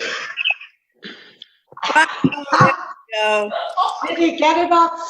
That was priceless. You know, Laura. This is like the Saturday Night Live thing. You know, this is just like the SNL Zoom. I knew this was going to happen. You know, Laura, I thought I could. Productions, and it's crazy as normal. Laura, I thought I could trust you ladies on your own, but clearly I have to stay and moderate this group. 100%. Yeah. Well, we're good now. You gotta moderate. Okay, so should I finish? Should I finish my story? It's just that we got All right, so I've got Zizi and I've got Eileen on, and she's wearing Oga. And what have you been doing through COVID-19? Okay, I've been self-isolating. I've been taking good care of myself. I've been eating like crazy. Zizi and I are eating like lunatics. And I've been writing my blog again, which is Zizi Talks. And Zizi has fallen in love with Captain Governor Cuomo's dog. And she's totally smitten with the governor's dog. And we're hoping to make a shit off Am I of gonna that. be performing another marriage? I don't know. You know, he's much younger than her, and I keep trying to get in touch with him, you know, on a friendly note and try to get them introduced, but it's not working out. But in the meantime, my blog is moving on, ZZ Talks, and I'm hanging in. That's all I can say. I'm taking every day. Right. I love you, Eileen. It's been great seeing you. Thank you, Zizi. Love the outfit. And now I'm going to move to Bob. I'm going to put her Vicky. down. Hi, Bob and Vicky. Bob is a pug, and I performed Bob and Betsy's wedding last June in Washington, D.C. for Pugs for Pinky. We raised funds for that rescue. Hi, Bob and Vicky. Hi. So this is Bob. What is Bob wearing? Bob is wearing Shenanigans. It's his Supposed to be playing pet videos every hour. I don't know. See, you can hear everyone. Can you hear me? Vicky, can you hear me? Yes, Okay. Hold up his outfit a little bit more so everybody can see him. Turn him around. This is his troll. What have you and Bob to, in quarantine, being home, what have you been doing? I know Bob loves tricks and does a lot of fun stuff. Well, unfortunately, I have to work. I'm a nurse practitioner. But we did have 2 weeks. God bless you, hon, for being out there. Well, I had to have 2 weeks isolation when I was exposed to a COVID patient without protective gear. He's fine and I'm fine, but Bob loved 2 weeks with Mom. Oh, I'm sure. And we're looking forward to, eventually being able to do live events again. But I appreciate so much that you and Bob were able to come out. Tell us a little bit about Bob's history. He was a show dog, is that correct? Yes, he was. And on April 21st, 2018, he got his championship and he came to me. And believe it or not, on May 1st at the Age of Enlightenment show, I signed the papers and he won Prince. Yep, I know he is a title winner. I love in the background that you have your trophies. That looks phenomenal. And, we have competitions at our events and they're a lot of fun. So I want to thank you for Bob and you dropping in. And I'm going to go now to try to get Cindy Betham back with Haley and Kylie. Cindy, are you on deck, honey? I'm on. Sorry about you, the sweetheart. confusion before. Hi, sweetie. Okay? Yes, we're good now. Can you see us and hear us? And who is Haley and Kylie wearing, and what are they wearing? This is Haley. She's wearing a Julie Lancaster design, off the cuff for stuff. You can find Julie on Facebook. This is a 3D lace bodice embellished with crystals and pearls. The skirt has a butterfly chiffon motif. And as you can see, it's a full gown. Beautiful. And Haley is a pet therapy dog, so I'm sure she's missing that. Oh, she is. Both Haley and Kylie are pet therapy dogs, and they're both missing it so much as I am. And I'm just praying that all our friends at the nursing home are all in good I'm health sure and the doing seniors well. are missing those precious little schools. What's Kylie wearing? Let me see her Look at outfit. Miss Kylie. I like your hat. I like a lot of girls are wearing hats tonight. Thank you. Thank you very much. This is Miss Kylie. She's also wearing that's Julie pretty. Like Lancaster. that color. And this is a silver gown, also with 3D lace and Tiffany colored shimmer crystals, Tiffany colored bow, and the skirt is a lace brocade with scalloped edging. I'm not That's sure. beautiful. And what have you guys been doing to keep busy since you've been housebound or quarantined? Miss Kylie loves to, and the girls, they love to play ball. So we've been playing a lot of ball. We've been just having fun and playing some games and learning some hide and seek games to see if that works. Like I hide the ball and they find it, and we're just having. Oh, that's fun. So you're keeping busy. We're keeping busy. Well, I love your designs, and I'm so glad you were going to be able to be here tonight. And I'm going to move on, and hopefully I'll be able to bring everybody back at the end to say, you know, bye-bye. I'm going to go now to Betsy, which is Bob's wife, the pug we just saw.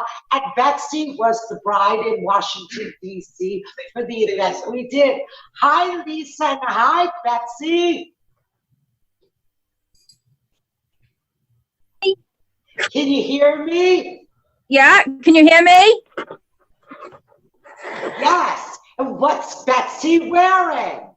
Betsy's wearing her international troll outfit by Shenanigan. Can't see. And that you wore for the Enchanted Forest event, correct? Yeah. She Can you see was troll in that outfit. She what? She won Miss Troll in that outfit.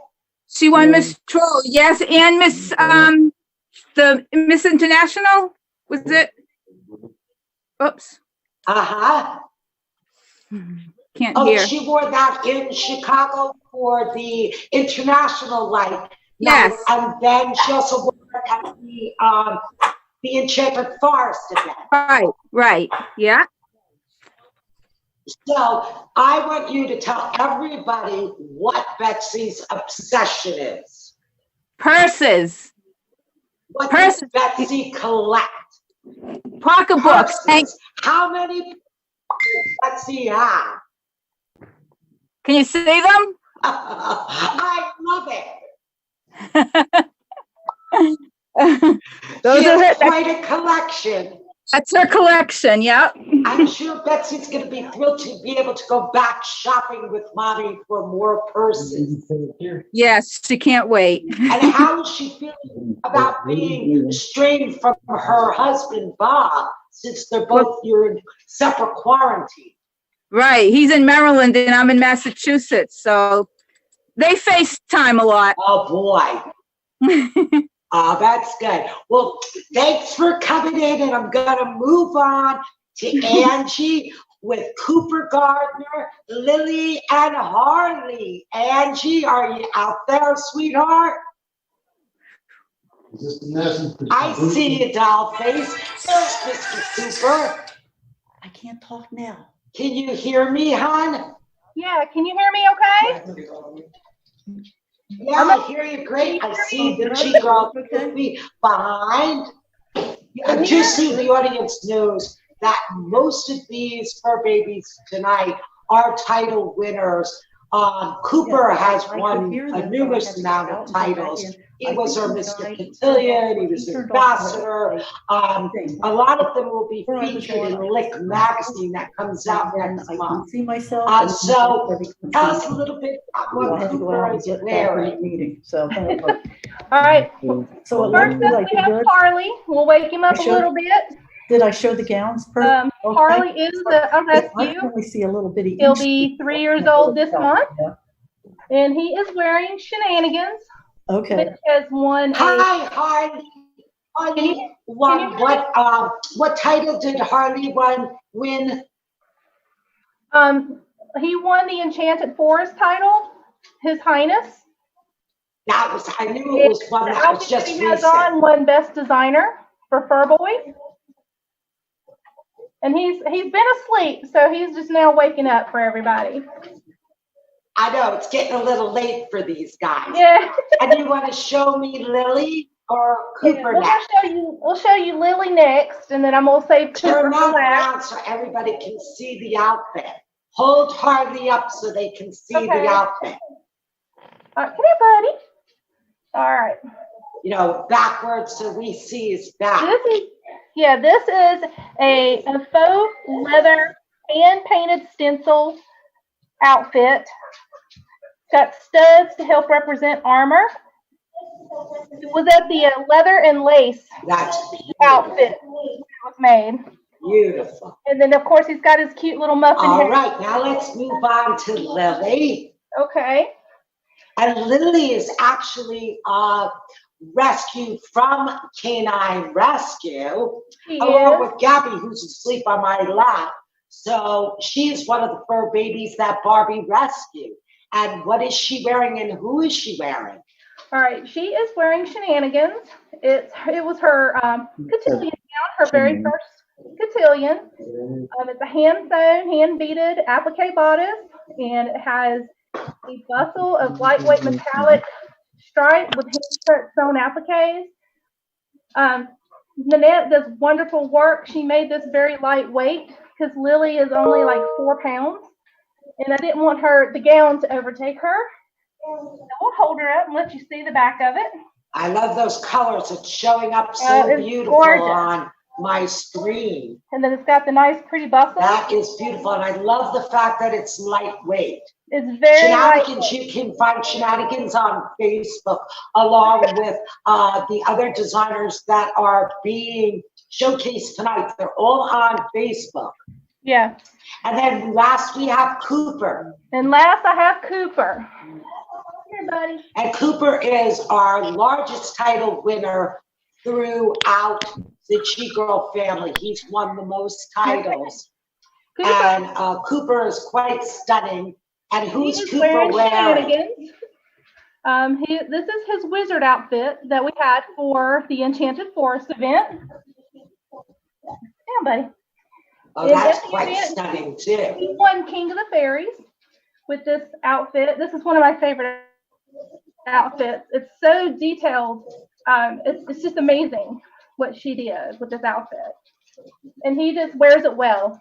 I mean, I just love it. He does. And what have you guys been doing? Anything exciting being quarantined?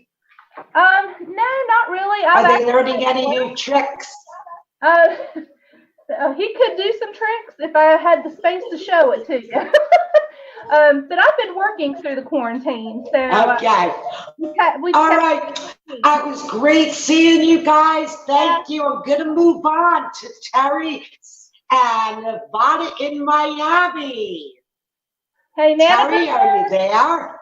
Nana Cooper says hey. Hi, Nana Cooper. Hi, Terry. Can you hear me? Yeah. Terry, can you hear me, hon? I can't hear her. Is your audio on, sweetheart? I'm gonna get you down. Tara, can you hear me? Can you see me? Yes, I'm hearing you now. I see you in Nevada. You look wonderful. And how are you doing in Miami, all right? I'm in South Beach. You're in South Beach in Miami.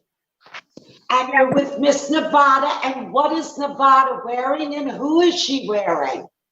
Nevada is wearing what she wore for homecoming, and she's wearing shenanigans, and it is she's wearing a gown to resemble an orchid. As you can see the petals. Can you see the petals? That's beautiful. Yes, beautiful gown. Very, very avant-garde. And what have you been doing in Miami? I know it's been really rough, like Eileen is having in New York. Miami's been hit really hard. What are you in Nevada doing to amuse yourselves?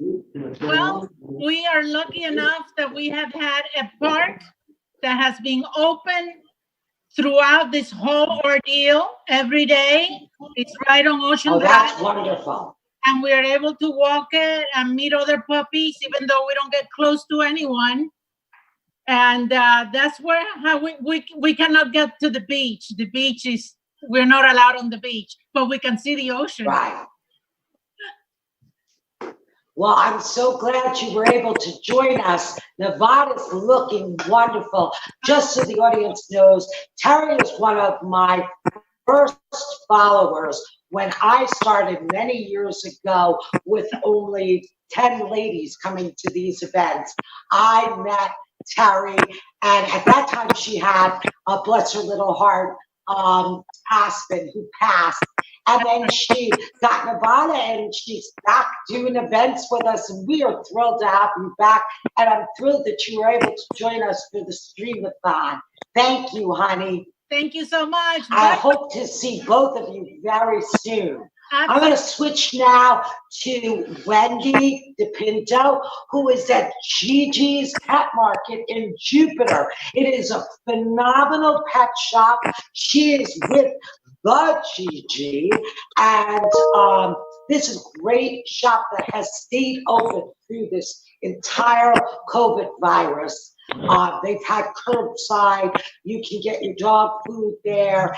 And Wendy, how are you? And how is Gigi? And how is business going?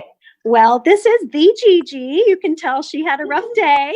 She's busy sleeping here in her little She's room. busy working, right? Yeah, she brought her shopping bag home with her from work. So she actually got in her little gown. And this is a gown, a lovely gown made by Sophia Loren Kennedy. It's hand beaded. And just to show, this is just an example of some of the beautiful work that you see when you come to these events that Laura puts on. They're wonderful events. It's hard to see how beautiful the work is on video, but at least people are getting a little taste of the beautiful gowns that these designers make. Right, and of course, Gigi has to wear her crown. And please tell the audience about your shop and where it's located. Absolutely. We own Gigi's Pet Market. It's in Jupiter, Florida. And we have all healthy, organic, raw, natural foods, treats, toys, beds, collars. We've got it all. So, and Gigi's there every day. When she comes to work, she's happy to greet everyone with a little wag and a little kiss. That's why right now she's a little bit tired.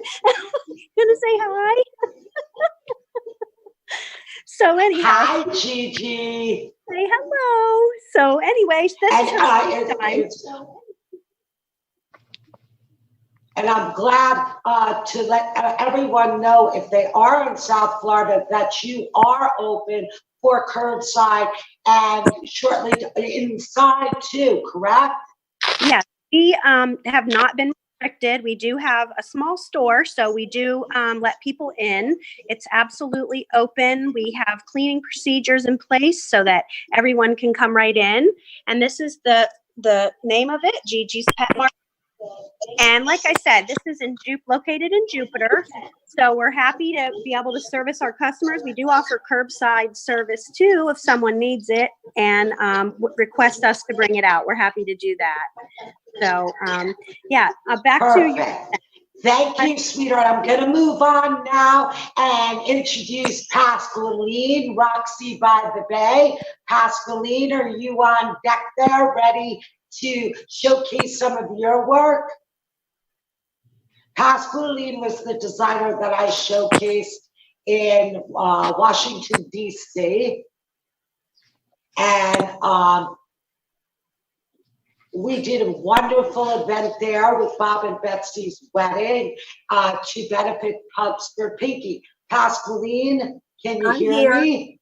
I'm here, but can you see me? No. I'm not seeing you.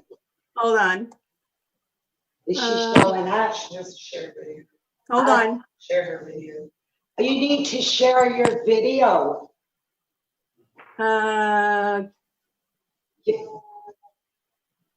Okay, what I'm gonna do is try to hit your share video, and I'm gonna I've been disabled. Move on to Deborah Barnes till I can get Pascaline up. Debbie Barnes, are you in? I don't even know if Debbie's in here. If not, I'll bring it back to Mindy.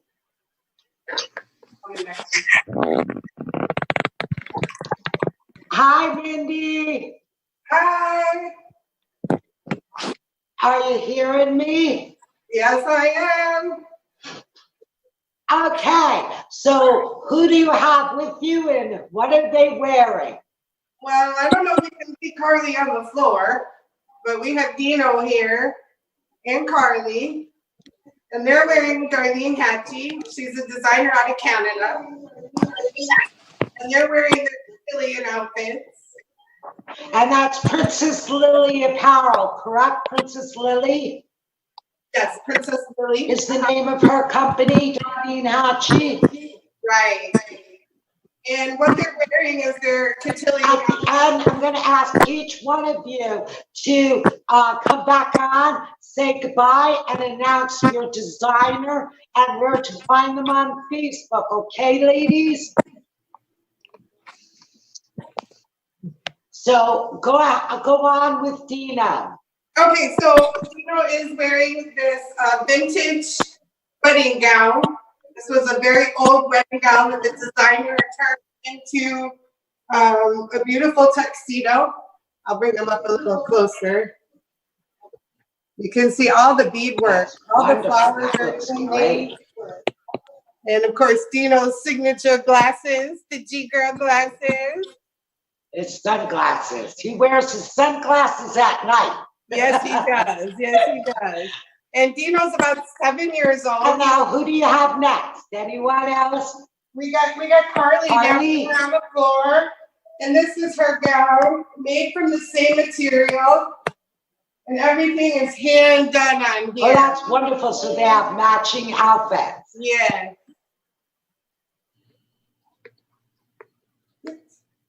There you go. And that was also made by Darlene Hatchie, correct? The headpieces were made by Susan Howard.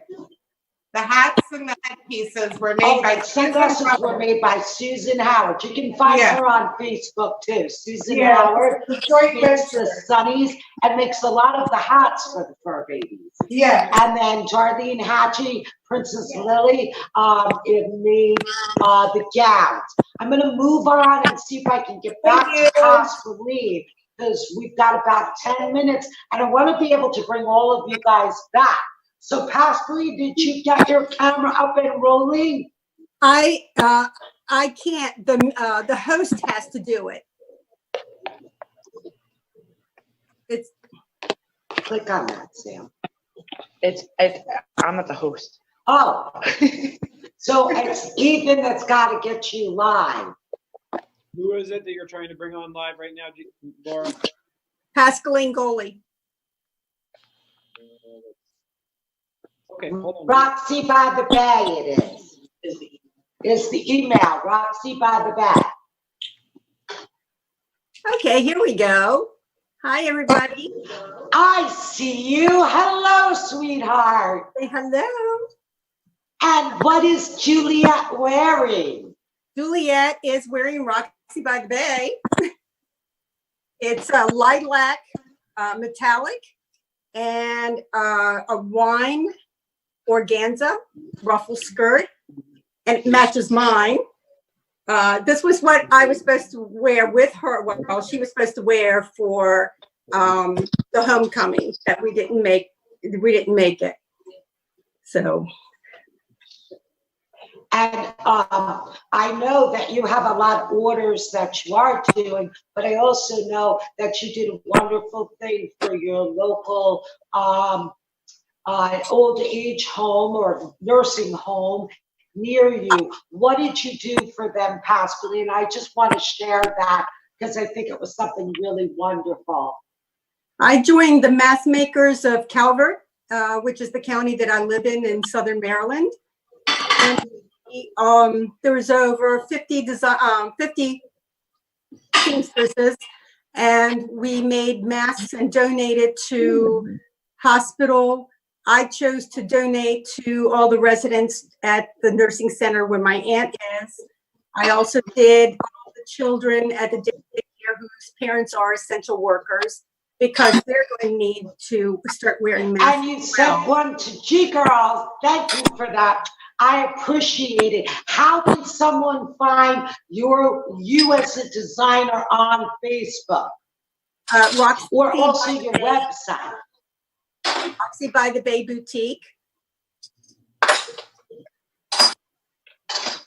And you are still taking orders for harnesses and outfits and everything like that. Business has got to keep on rolling, correct? Yes.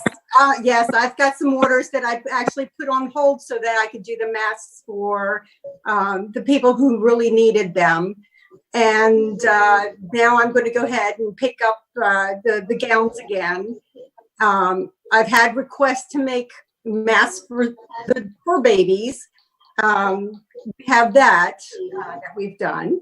And just a couple, you know, it started out kind of a little bit as a joke, and people saw it and liked it. So, but everything is donated. I know that it was announced that there was a pub that tested positive for COVID-19. It is, you know, something that us fur moms are thinking about. Does our fur baby need a mask? You know, right.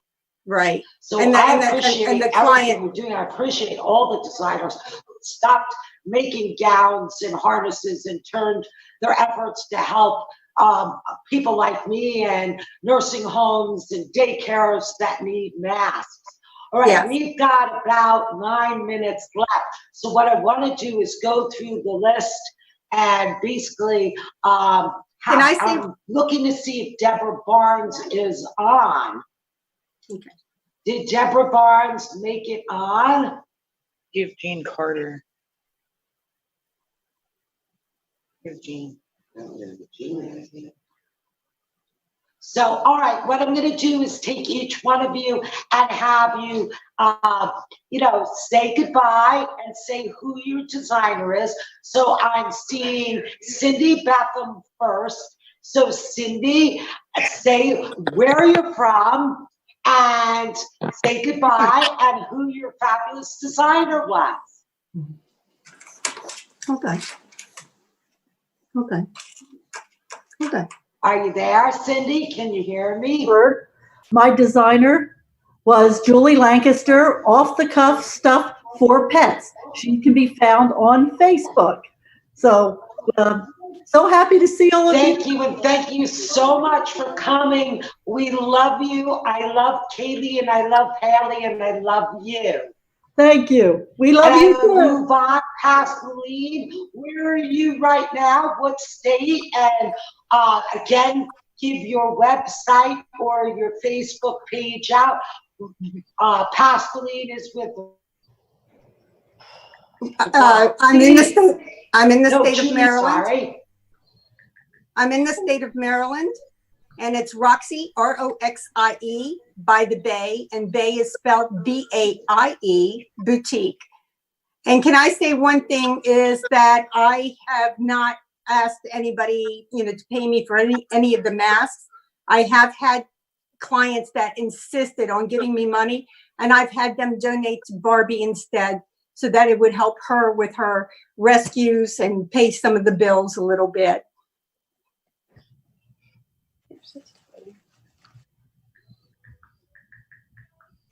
I'm done.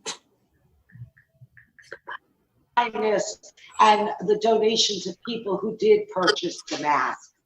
I'm going to move on now to Wendy. Wendy, do you want to say where you are and tell your store's information one more time and who your fur baby's wearing?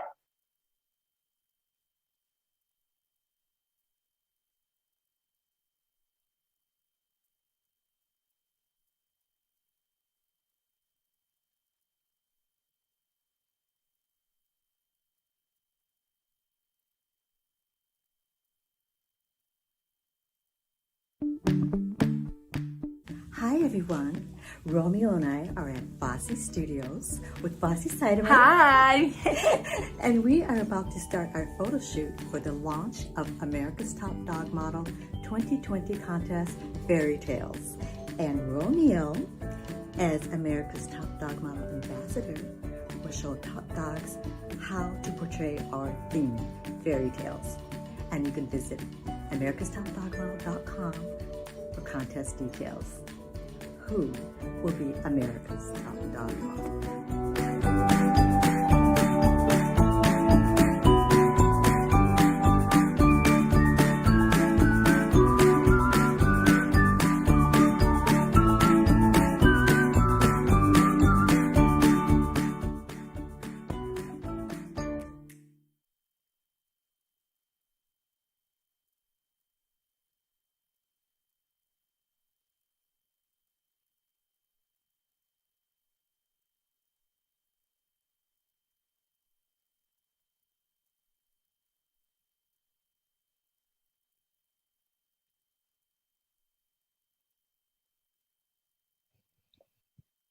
All right, we are back in Jen's corner with Alicia from Sadie's Place. We're just gonna first start by saying hi and welcome to the Streamathon for Pets.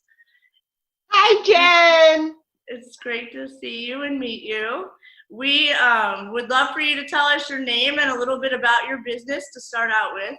Sure. My name's Lisa. This is Brady. We own the Pop Company. This is my model. We make a pet owner's purse.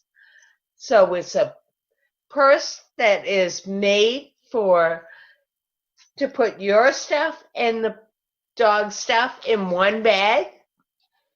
And then since then, we've expanded to pet owner's purse that you actually put the dog in the bag called the Pop.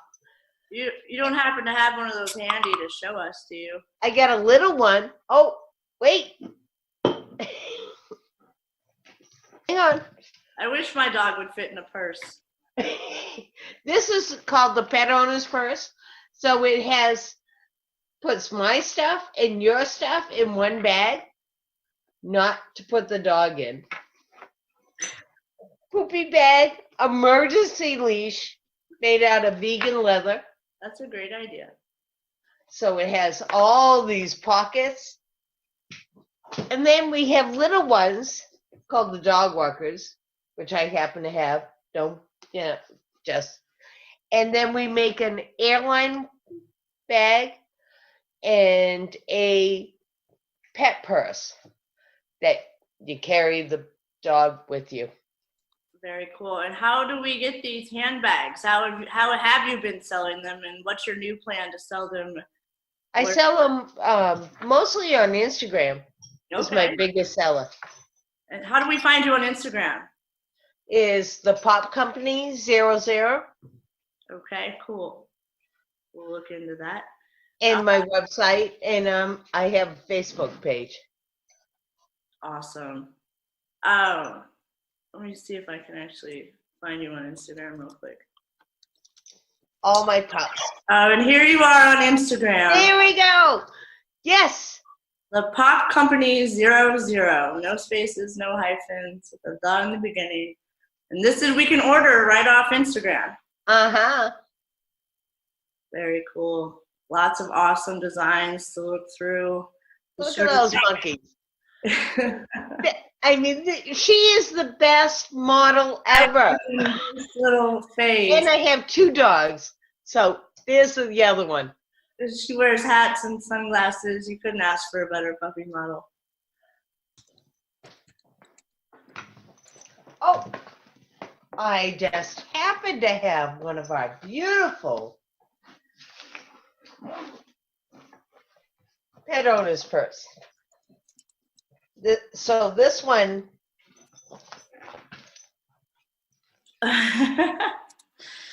Is she getting in there? She's in. It's one of her favorite spots.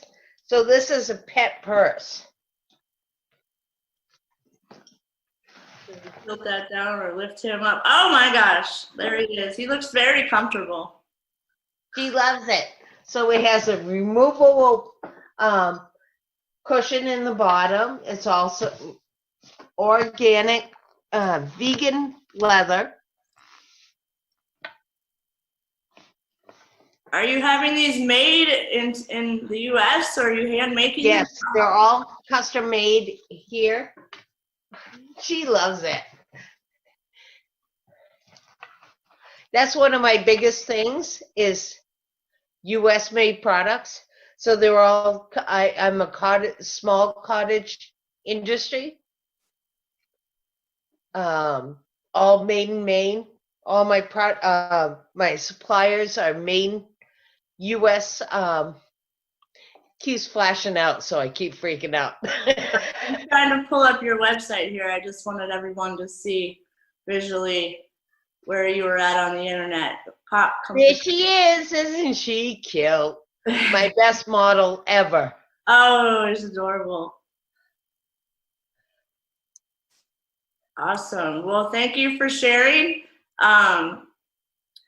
Have you been affected by the pandemic, or have you just kind of rolled with the punches with your Instagram? No, we've had to shut down both business.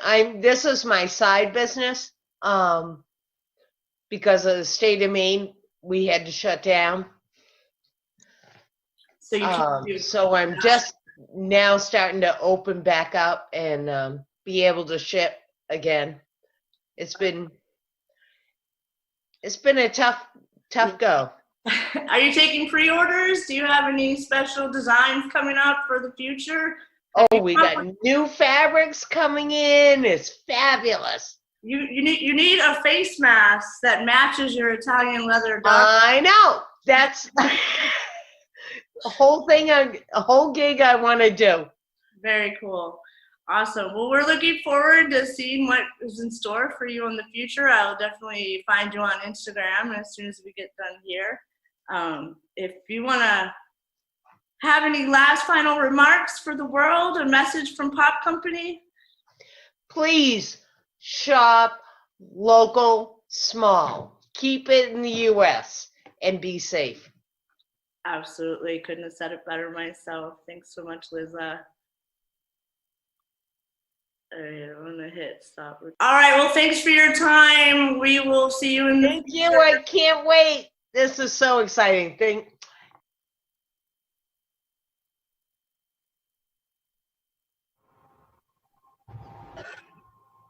All right, and we're back live. Thank you for big thank you to G Girl Production for the Doggy Fashion Show.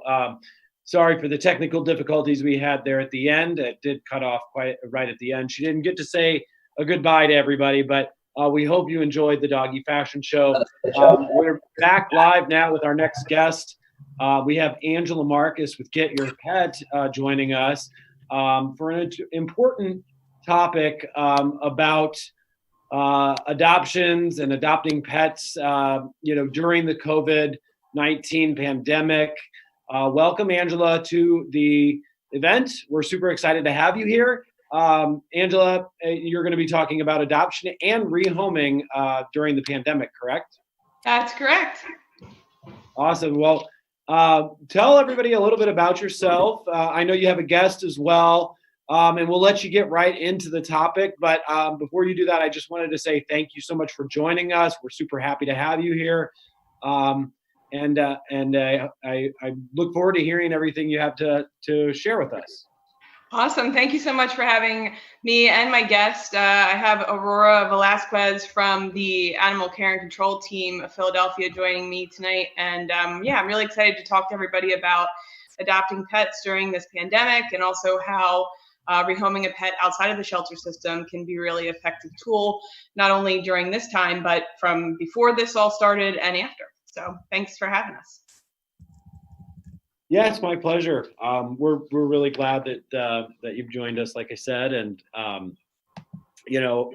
we just talked a couple of days ago and we put this together very quickly. So, we appreciate you jumping on this on the fly. For our viewers that are just joining us, this is the Streamathon for Pets. It's a fundraiser for independent and small pet businesses across the country who are in need of relief right now. That includes rescue organizations and nonprofit organizations. And I know from one perspective, and you'll probably talk about this, we're hearing a lot of great news in terms of the animals that are being adopted right now, going into the pandemic, people looking for love and support, and it was maybe a good time to foster or bring an animal in. That's great news, like I said, but we know there's also a counter to that. And I'll let you cover that topic. You two are the experts, but super happy to have you here. Thank you so much. Yeah, very cool. Aurora, it's good to see you. And thank you so much for making time to do this tonight. I think it's a really important topic we have to talk about. And I know that you are seeing things in the front lines there in Philadelphia. So can you tell everybody that's watching a little bit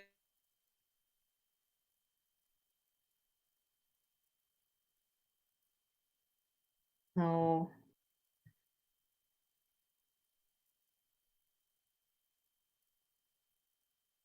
You froze up a little bit there. Oh, yeah. And now you're back. All right. Okay. I think I can probably guess what you said. So I'm Aurora Velasquez. I'm the executive director of ACT Philly, and ACT is the private nonprofit organization contracted to provide animal services for the city of Philadelphia. We serve approximately 1.6 million people. We see 18,000 animals or so each year, mostly cats and dogs.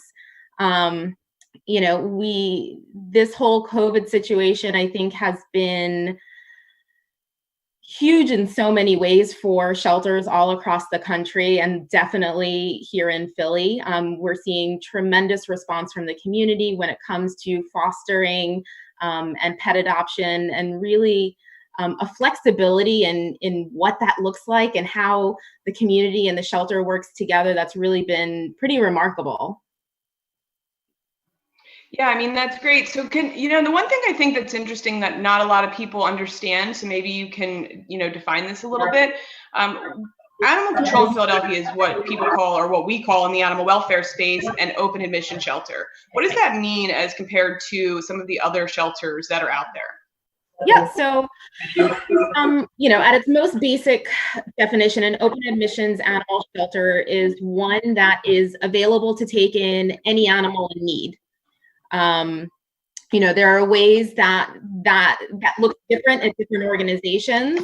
Some use appointments, some is sort of an open door policy. We're somewhere in the middle.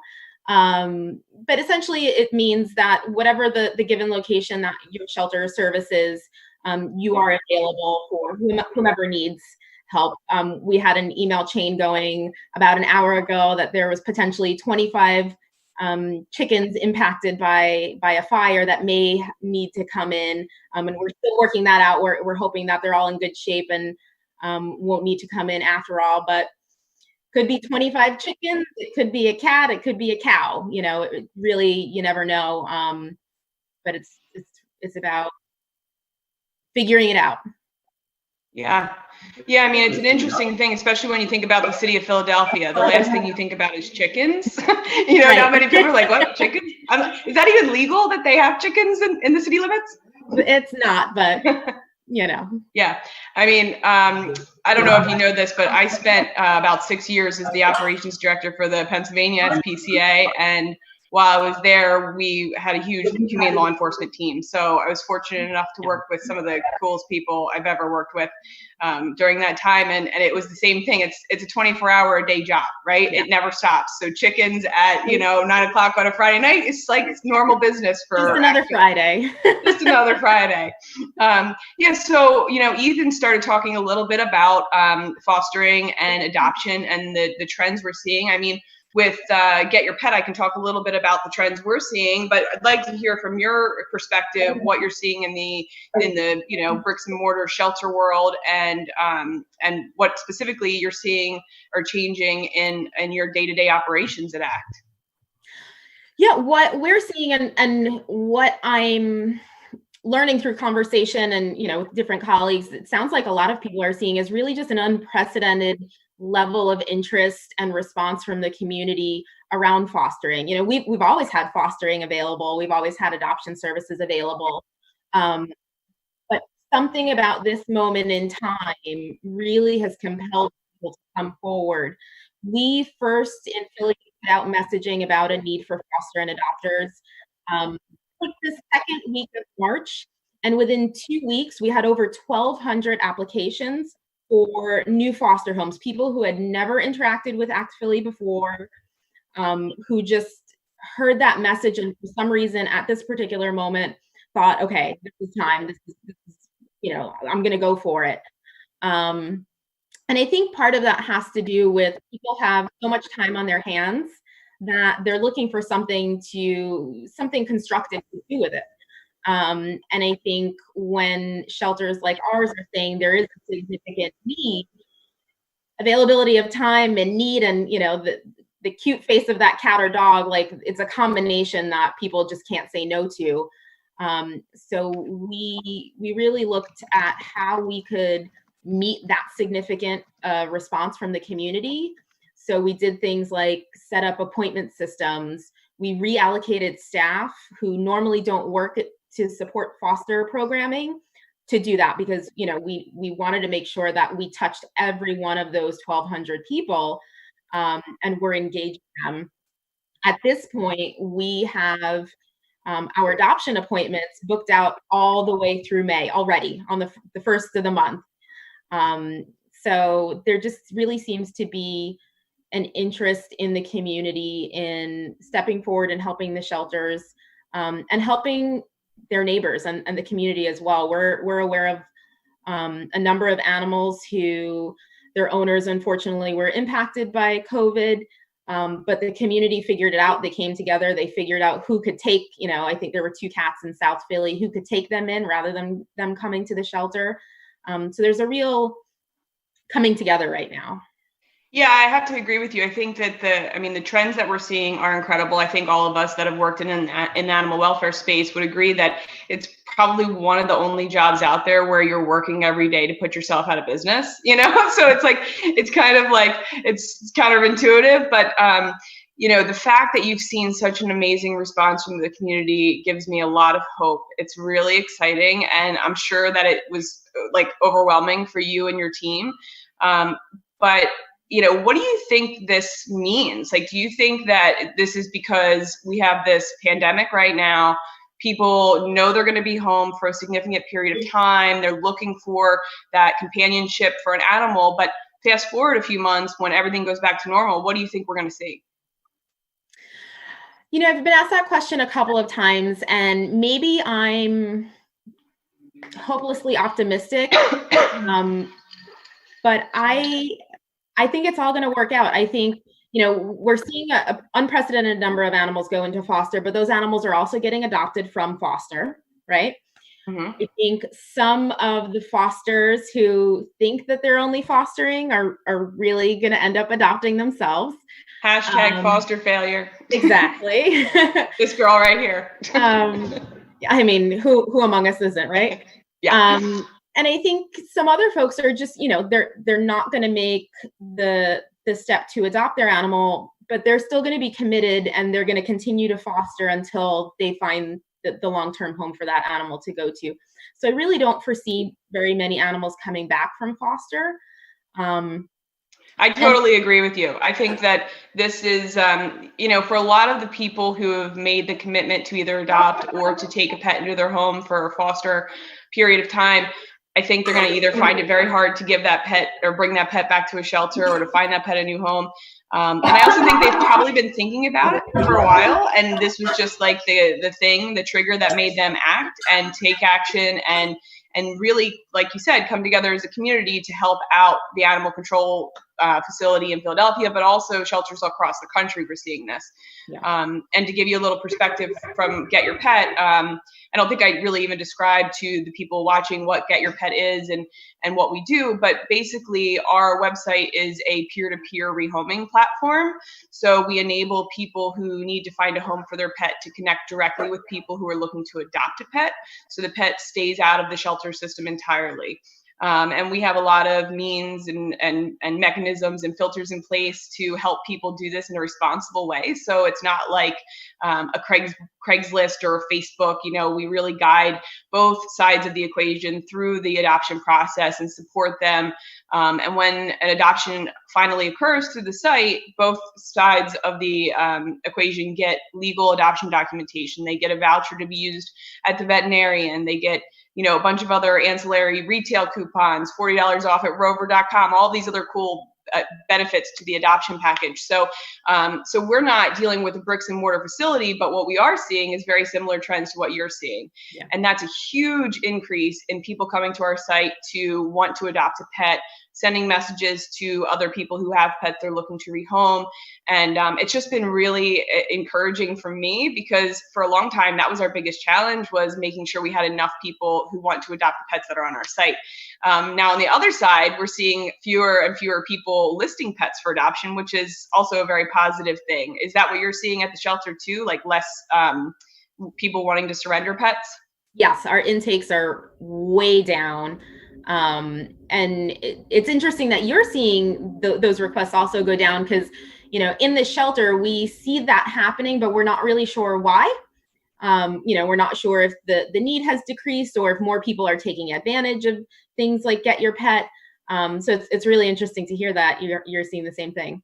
Yeah, we are. And I mean, it's for me, being the animal person that I am, it certainly brings a smile to my face. I do think that there's something to be said that we're doing this social distancing. People aren't leaving their homes, and a lot of times what people expect to hear, and I think you would agree with me here, is that people surrender pets to shelters because they're bad, or people surrender pets to shelters because they're sick, or they're, this or that. No, that's not it at all. At least not from what I see. The pets that are being listed on our site is typically our number one rehoming reason is, I don't have enough time to spend with this pet.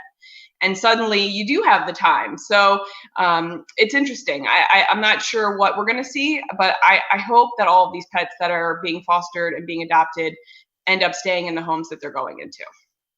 Yeah, I think your instinct that the function of time plays a big role into it. And I think the other thing too is, we've seen in animal sheltering, like there's been pendulum swings where things were very restrictive and hard to gain access to services. And then we went through a period where, with the open admissions shelters, it was sort of like doors open, on-demand service. And I think what we've learned through all of that is, when you place small strategic speed bumps in front of people, like social distancing, like it's it's a little bit harder to relinquish a pet to a shelter right now.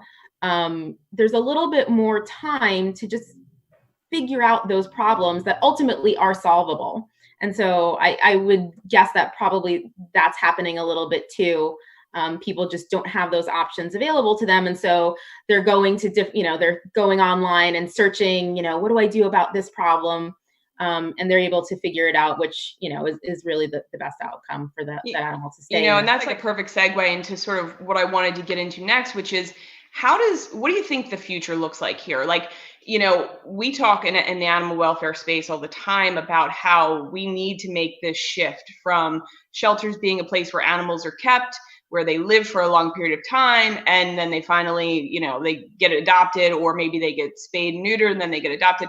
What is it like? In my opinion, I see like this might be the tipping point where shelters can really make that change into being more of a resource center. Like the person, like you just said, you put these speed bumps. You can't feed your dog. What do? Well, maybe the shelter is a place where you can get free food, right? As opposed to, I can't feed my dog, I have to give my dog up. I mean, can you talk a little bit about the mindset change that we're seeing in the animal welfare industry and why that's so important? Yeah, I think you hit the nail on the head. I think we're going to see two major things happen. One, I think, is there is going to be a huge emphasis on that community support. You know, I think one of the things that COVID has highlighted across the country and in all different communities was there really is a disproportionate impact on people who lack certain means or, you know, don't have certain access to different resources.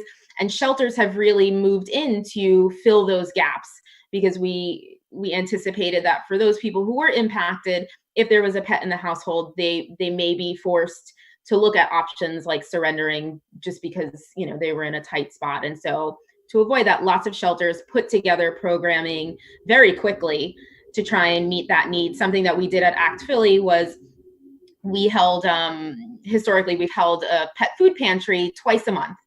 And we were able to help about 50 people each time we did that. And with social distancing, you know, we couldn't have lines of people hanging out in our parking lot waiting for their food. So we just transitioned it to a couple of people every day by appointment, and making that small switch, we're serving twice as many people. So it's really forced different shelters to just figure out how to serve communities in ways that are quick, easy, and low cost in terms of delivery. And I think lots of us are seeing that that's actually pretty easy to do, much easier than I think we would have thought. And so I think that's going to become a big focus. I think the other big thing that we're going to see is around fostering. The response from the community is undeniable, and so many more animals are going into foster in shelters around the country that I think some animals that historically shelters have been hesitant to send into foster have been going, and it's working out beautifully. So I think shelters are really going to move to a place where we focus on the people part and the resource part, and work to keep animals in the community, in homes, versus kennels in a shelter. Yeah, I mean, I couldn't agree with you more because, you know, obviously with Get Your Pet, everything we do is from one good home to another, right? We believe that a pet is going to do so much better in that transition instead of coming out of a shelter environment where they're stressed and they're scared. I mean, don't get me wrong, we're always going to need shelters. We're always going to need those resources for pets that are, you know, stray animals and have nowhere else to go. But pets that are in a home with someone who can be their advocate and say, look, I can't keep this pet for any longer. Maybe my mom got sick and I can't, you know, I ended up with her dog. I didn't really want this dog, whatever the case may be. And they can be this pet's advocate, just like your foster parents. They know that pet better than anyone. They can talk about that pet better than anyone can. They know, you know, do they get scared at thunderstorms, or, you know, do they love lettuce? I don't know, you know, so like whatever the case may be, they can be an amazing advocate, and it just leans itself to so many more successful adoptions when you're adopting pets directly out of a foster home and they're going into their new home, and those two people can have a communication, or in our case, they're going from home to home. I mean, we get these amazing stories from people who are just so happy because they're like, this was incredible. I got this wonderful dog, and I was able to talk directly with someone who has lived with this pet, who knows everything about this pet, and there's no surprises, you know? I think it's one other thing I wanted to ask you about is, you know, historically in the animal sheltering world, it was if you adopted a pet and you had to bring the pet back to the shelter, it was really frowned upon. And one of the things I've seen, it seems now that shelters have really changed their mindset on that. Can you talk a little bit about why it's so important about trying to find, or trying to be having a little bit more relaxed adoption policies and open conversation-based adoptions, and things like returning the pet to the shelter isn't like the worst crime you could ever commit again? Well, I think that the last bit about returning the pet to the shelter is interesting, because we exist because we want to be that safe haven for animals. And we tell people, if you can't keep this pet, bring them back. And then they do that and we get mad at them. I think it goes back to, everybody wants to believe that every match is going to be the right one, and that regardless of the issues that arise, it's going to be figure outable. I know that's not a word, but that's just not life. We know that animals in shelters, shelters are a super artificial environment, so we're not getting the best read on who an animal is, and what their personality is like, what their needs are going to be like in a home environment. So many adoption matches, are sort of done on a wish and a prayer, because there's only so much information that's available. And I think shelters increasingly are realizing that that is the case. Even in the best shelter with the most accomplished, behavior team and resources, are only going to get a snapshot of who that animal is. And I think as we've started to recognize that, we're realizing that sometimes it's just not going to work out. It's incumbent on our shelters to do the best that we can to make sure that we provide resources and support to adopters. So that way, if it is an issue that can be worked out, they're able to work that out. But at the end of the day, if it's not working, we want those animals to come back to us. So that way they can go into the home that's right for them, and be happy and successful long-term, and potentially, find the right animal for that household. So they can also have that great pet relationship, and they get what they need out of it.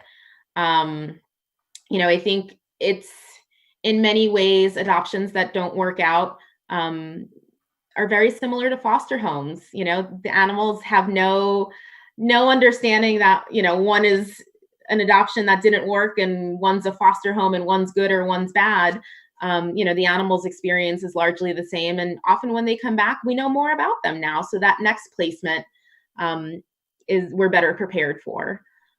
It's a big cultural shift, but I think the industry is making that turn. Yeah, I would agree with you.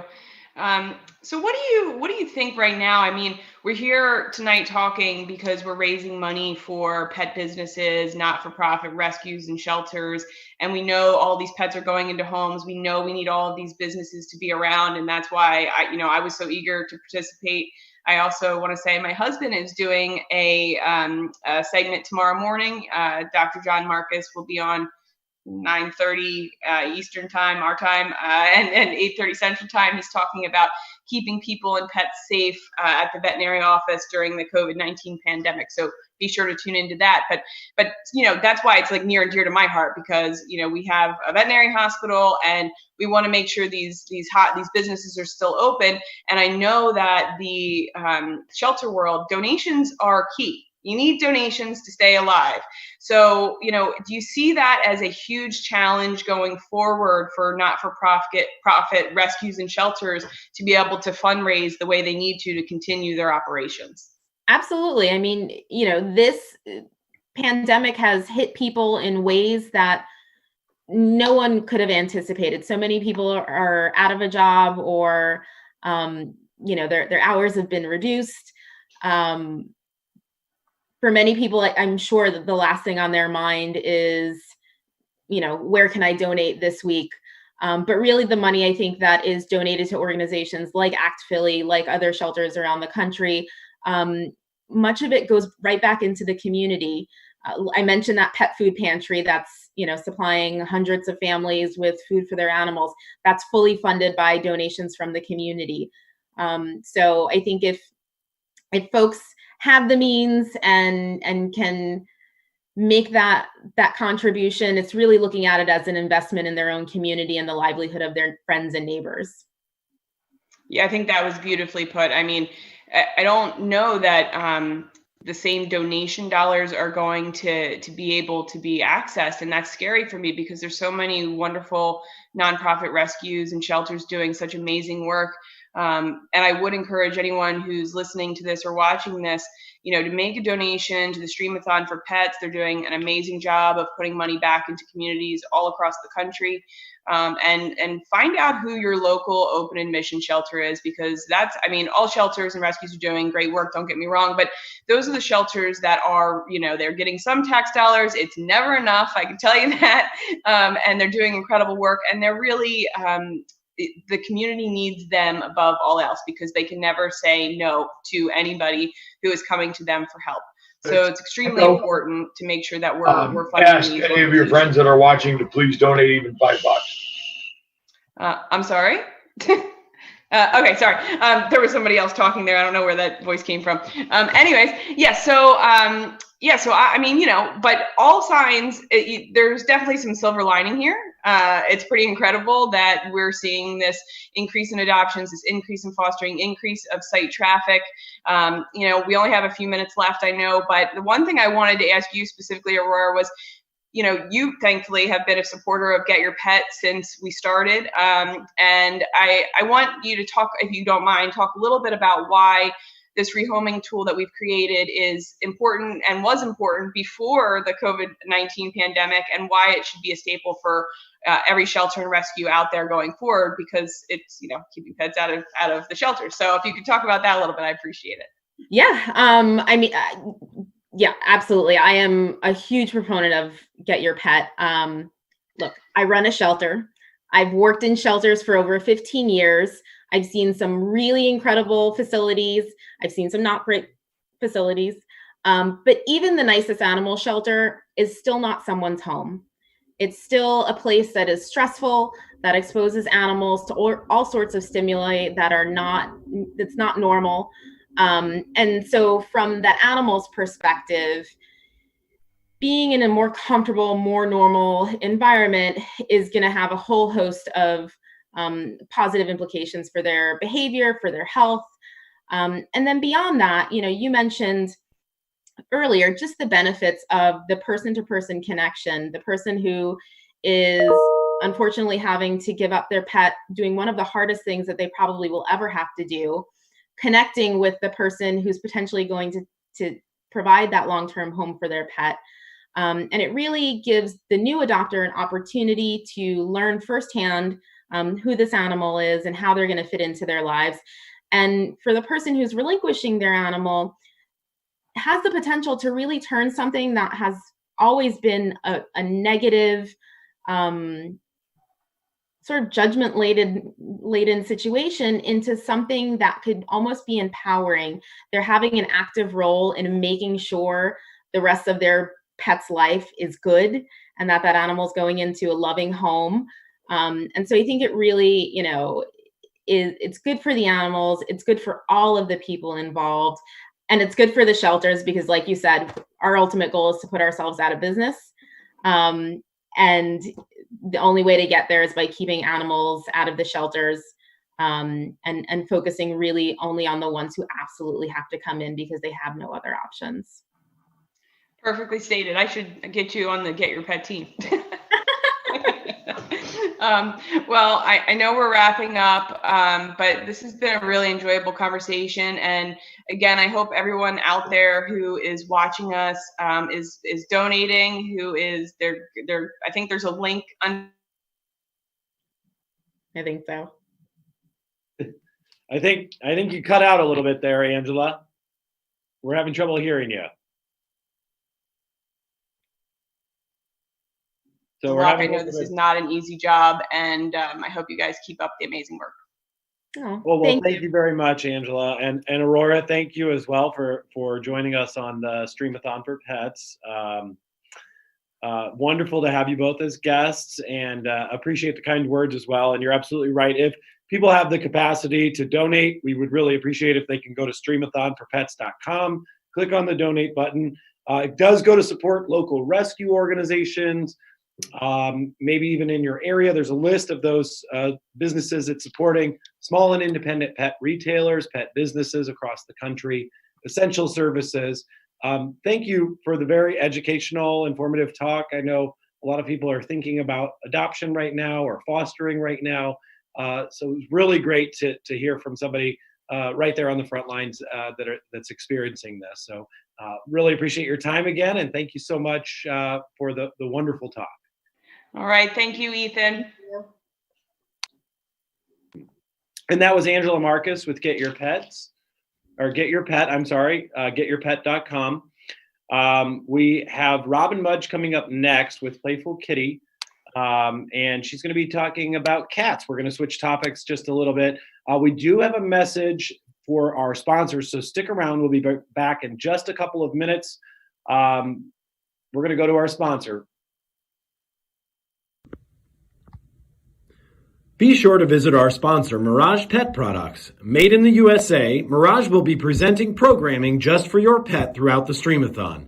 Please take a moment and visit www.miragepetproducts.com. And thank you, Mirage, for being a supporter of pets and people. Now, please enjoy a video just for your pet.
And that was a message from one of our wonderful sponsors. We want to thank Mirage Pet Products for their support.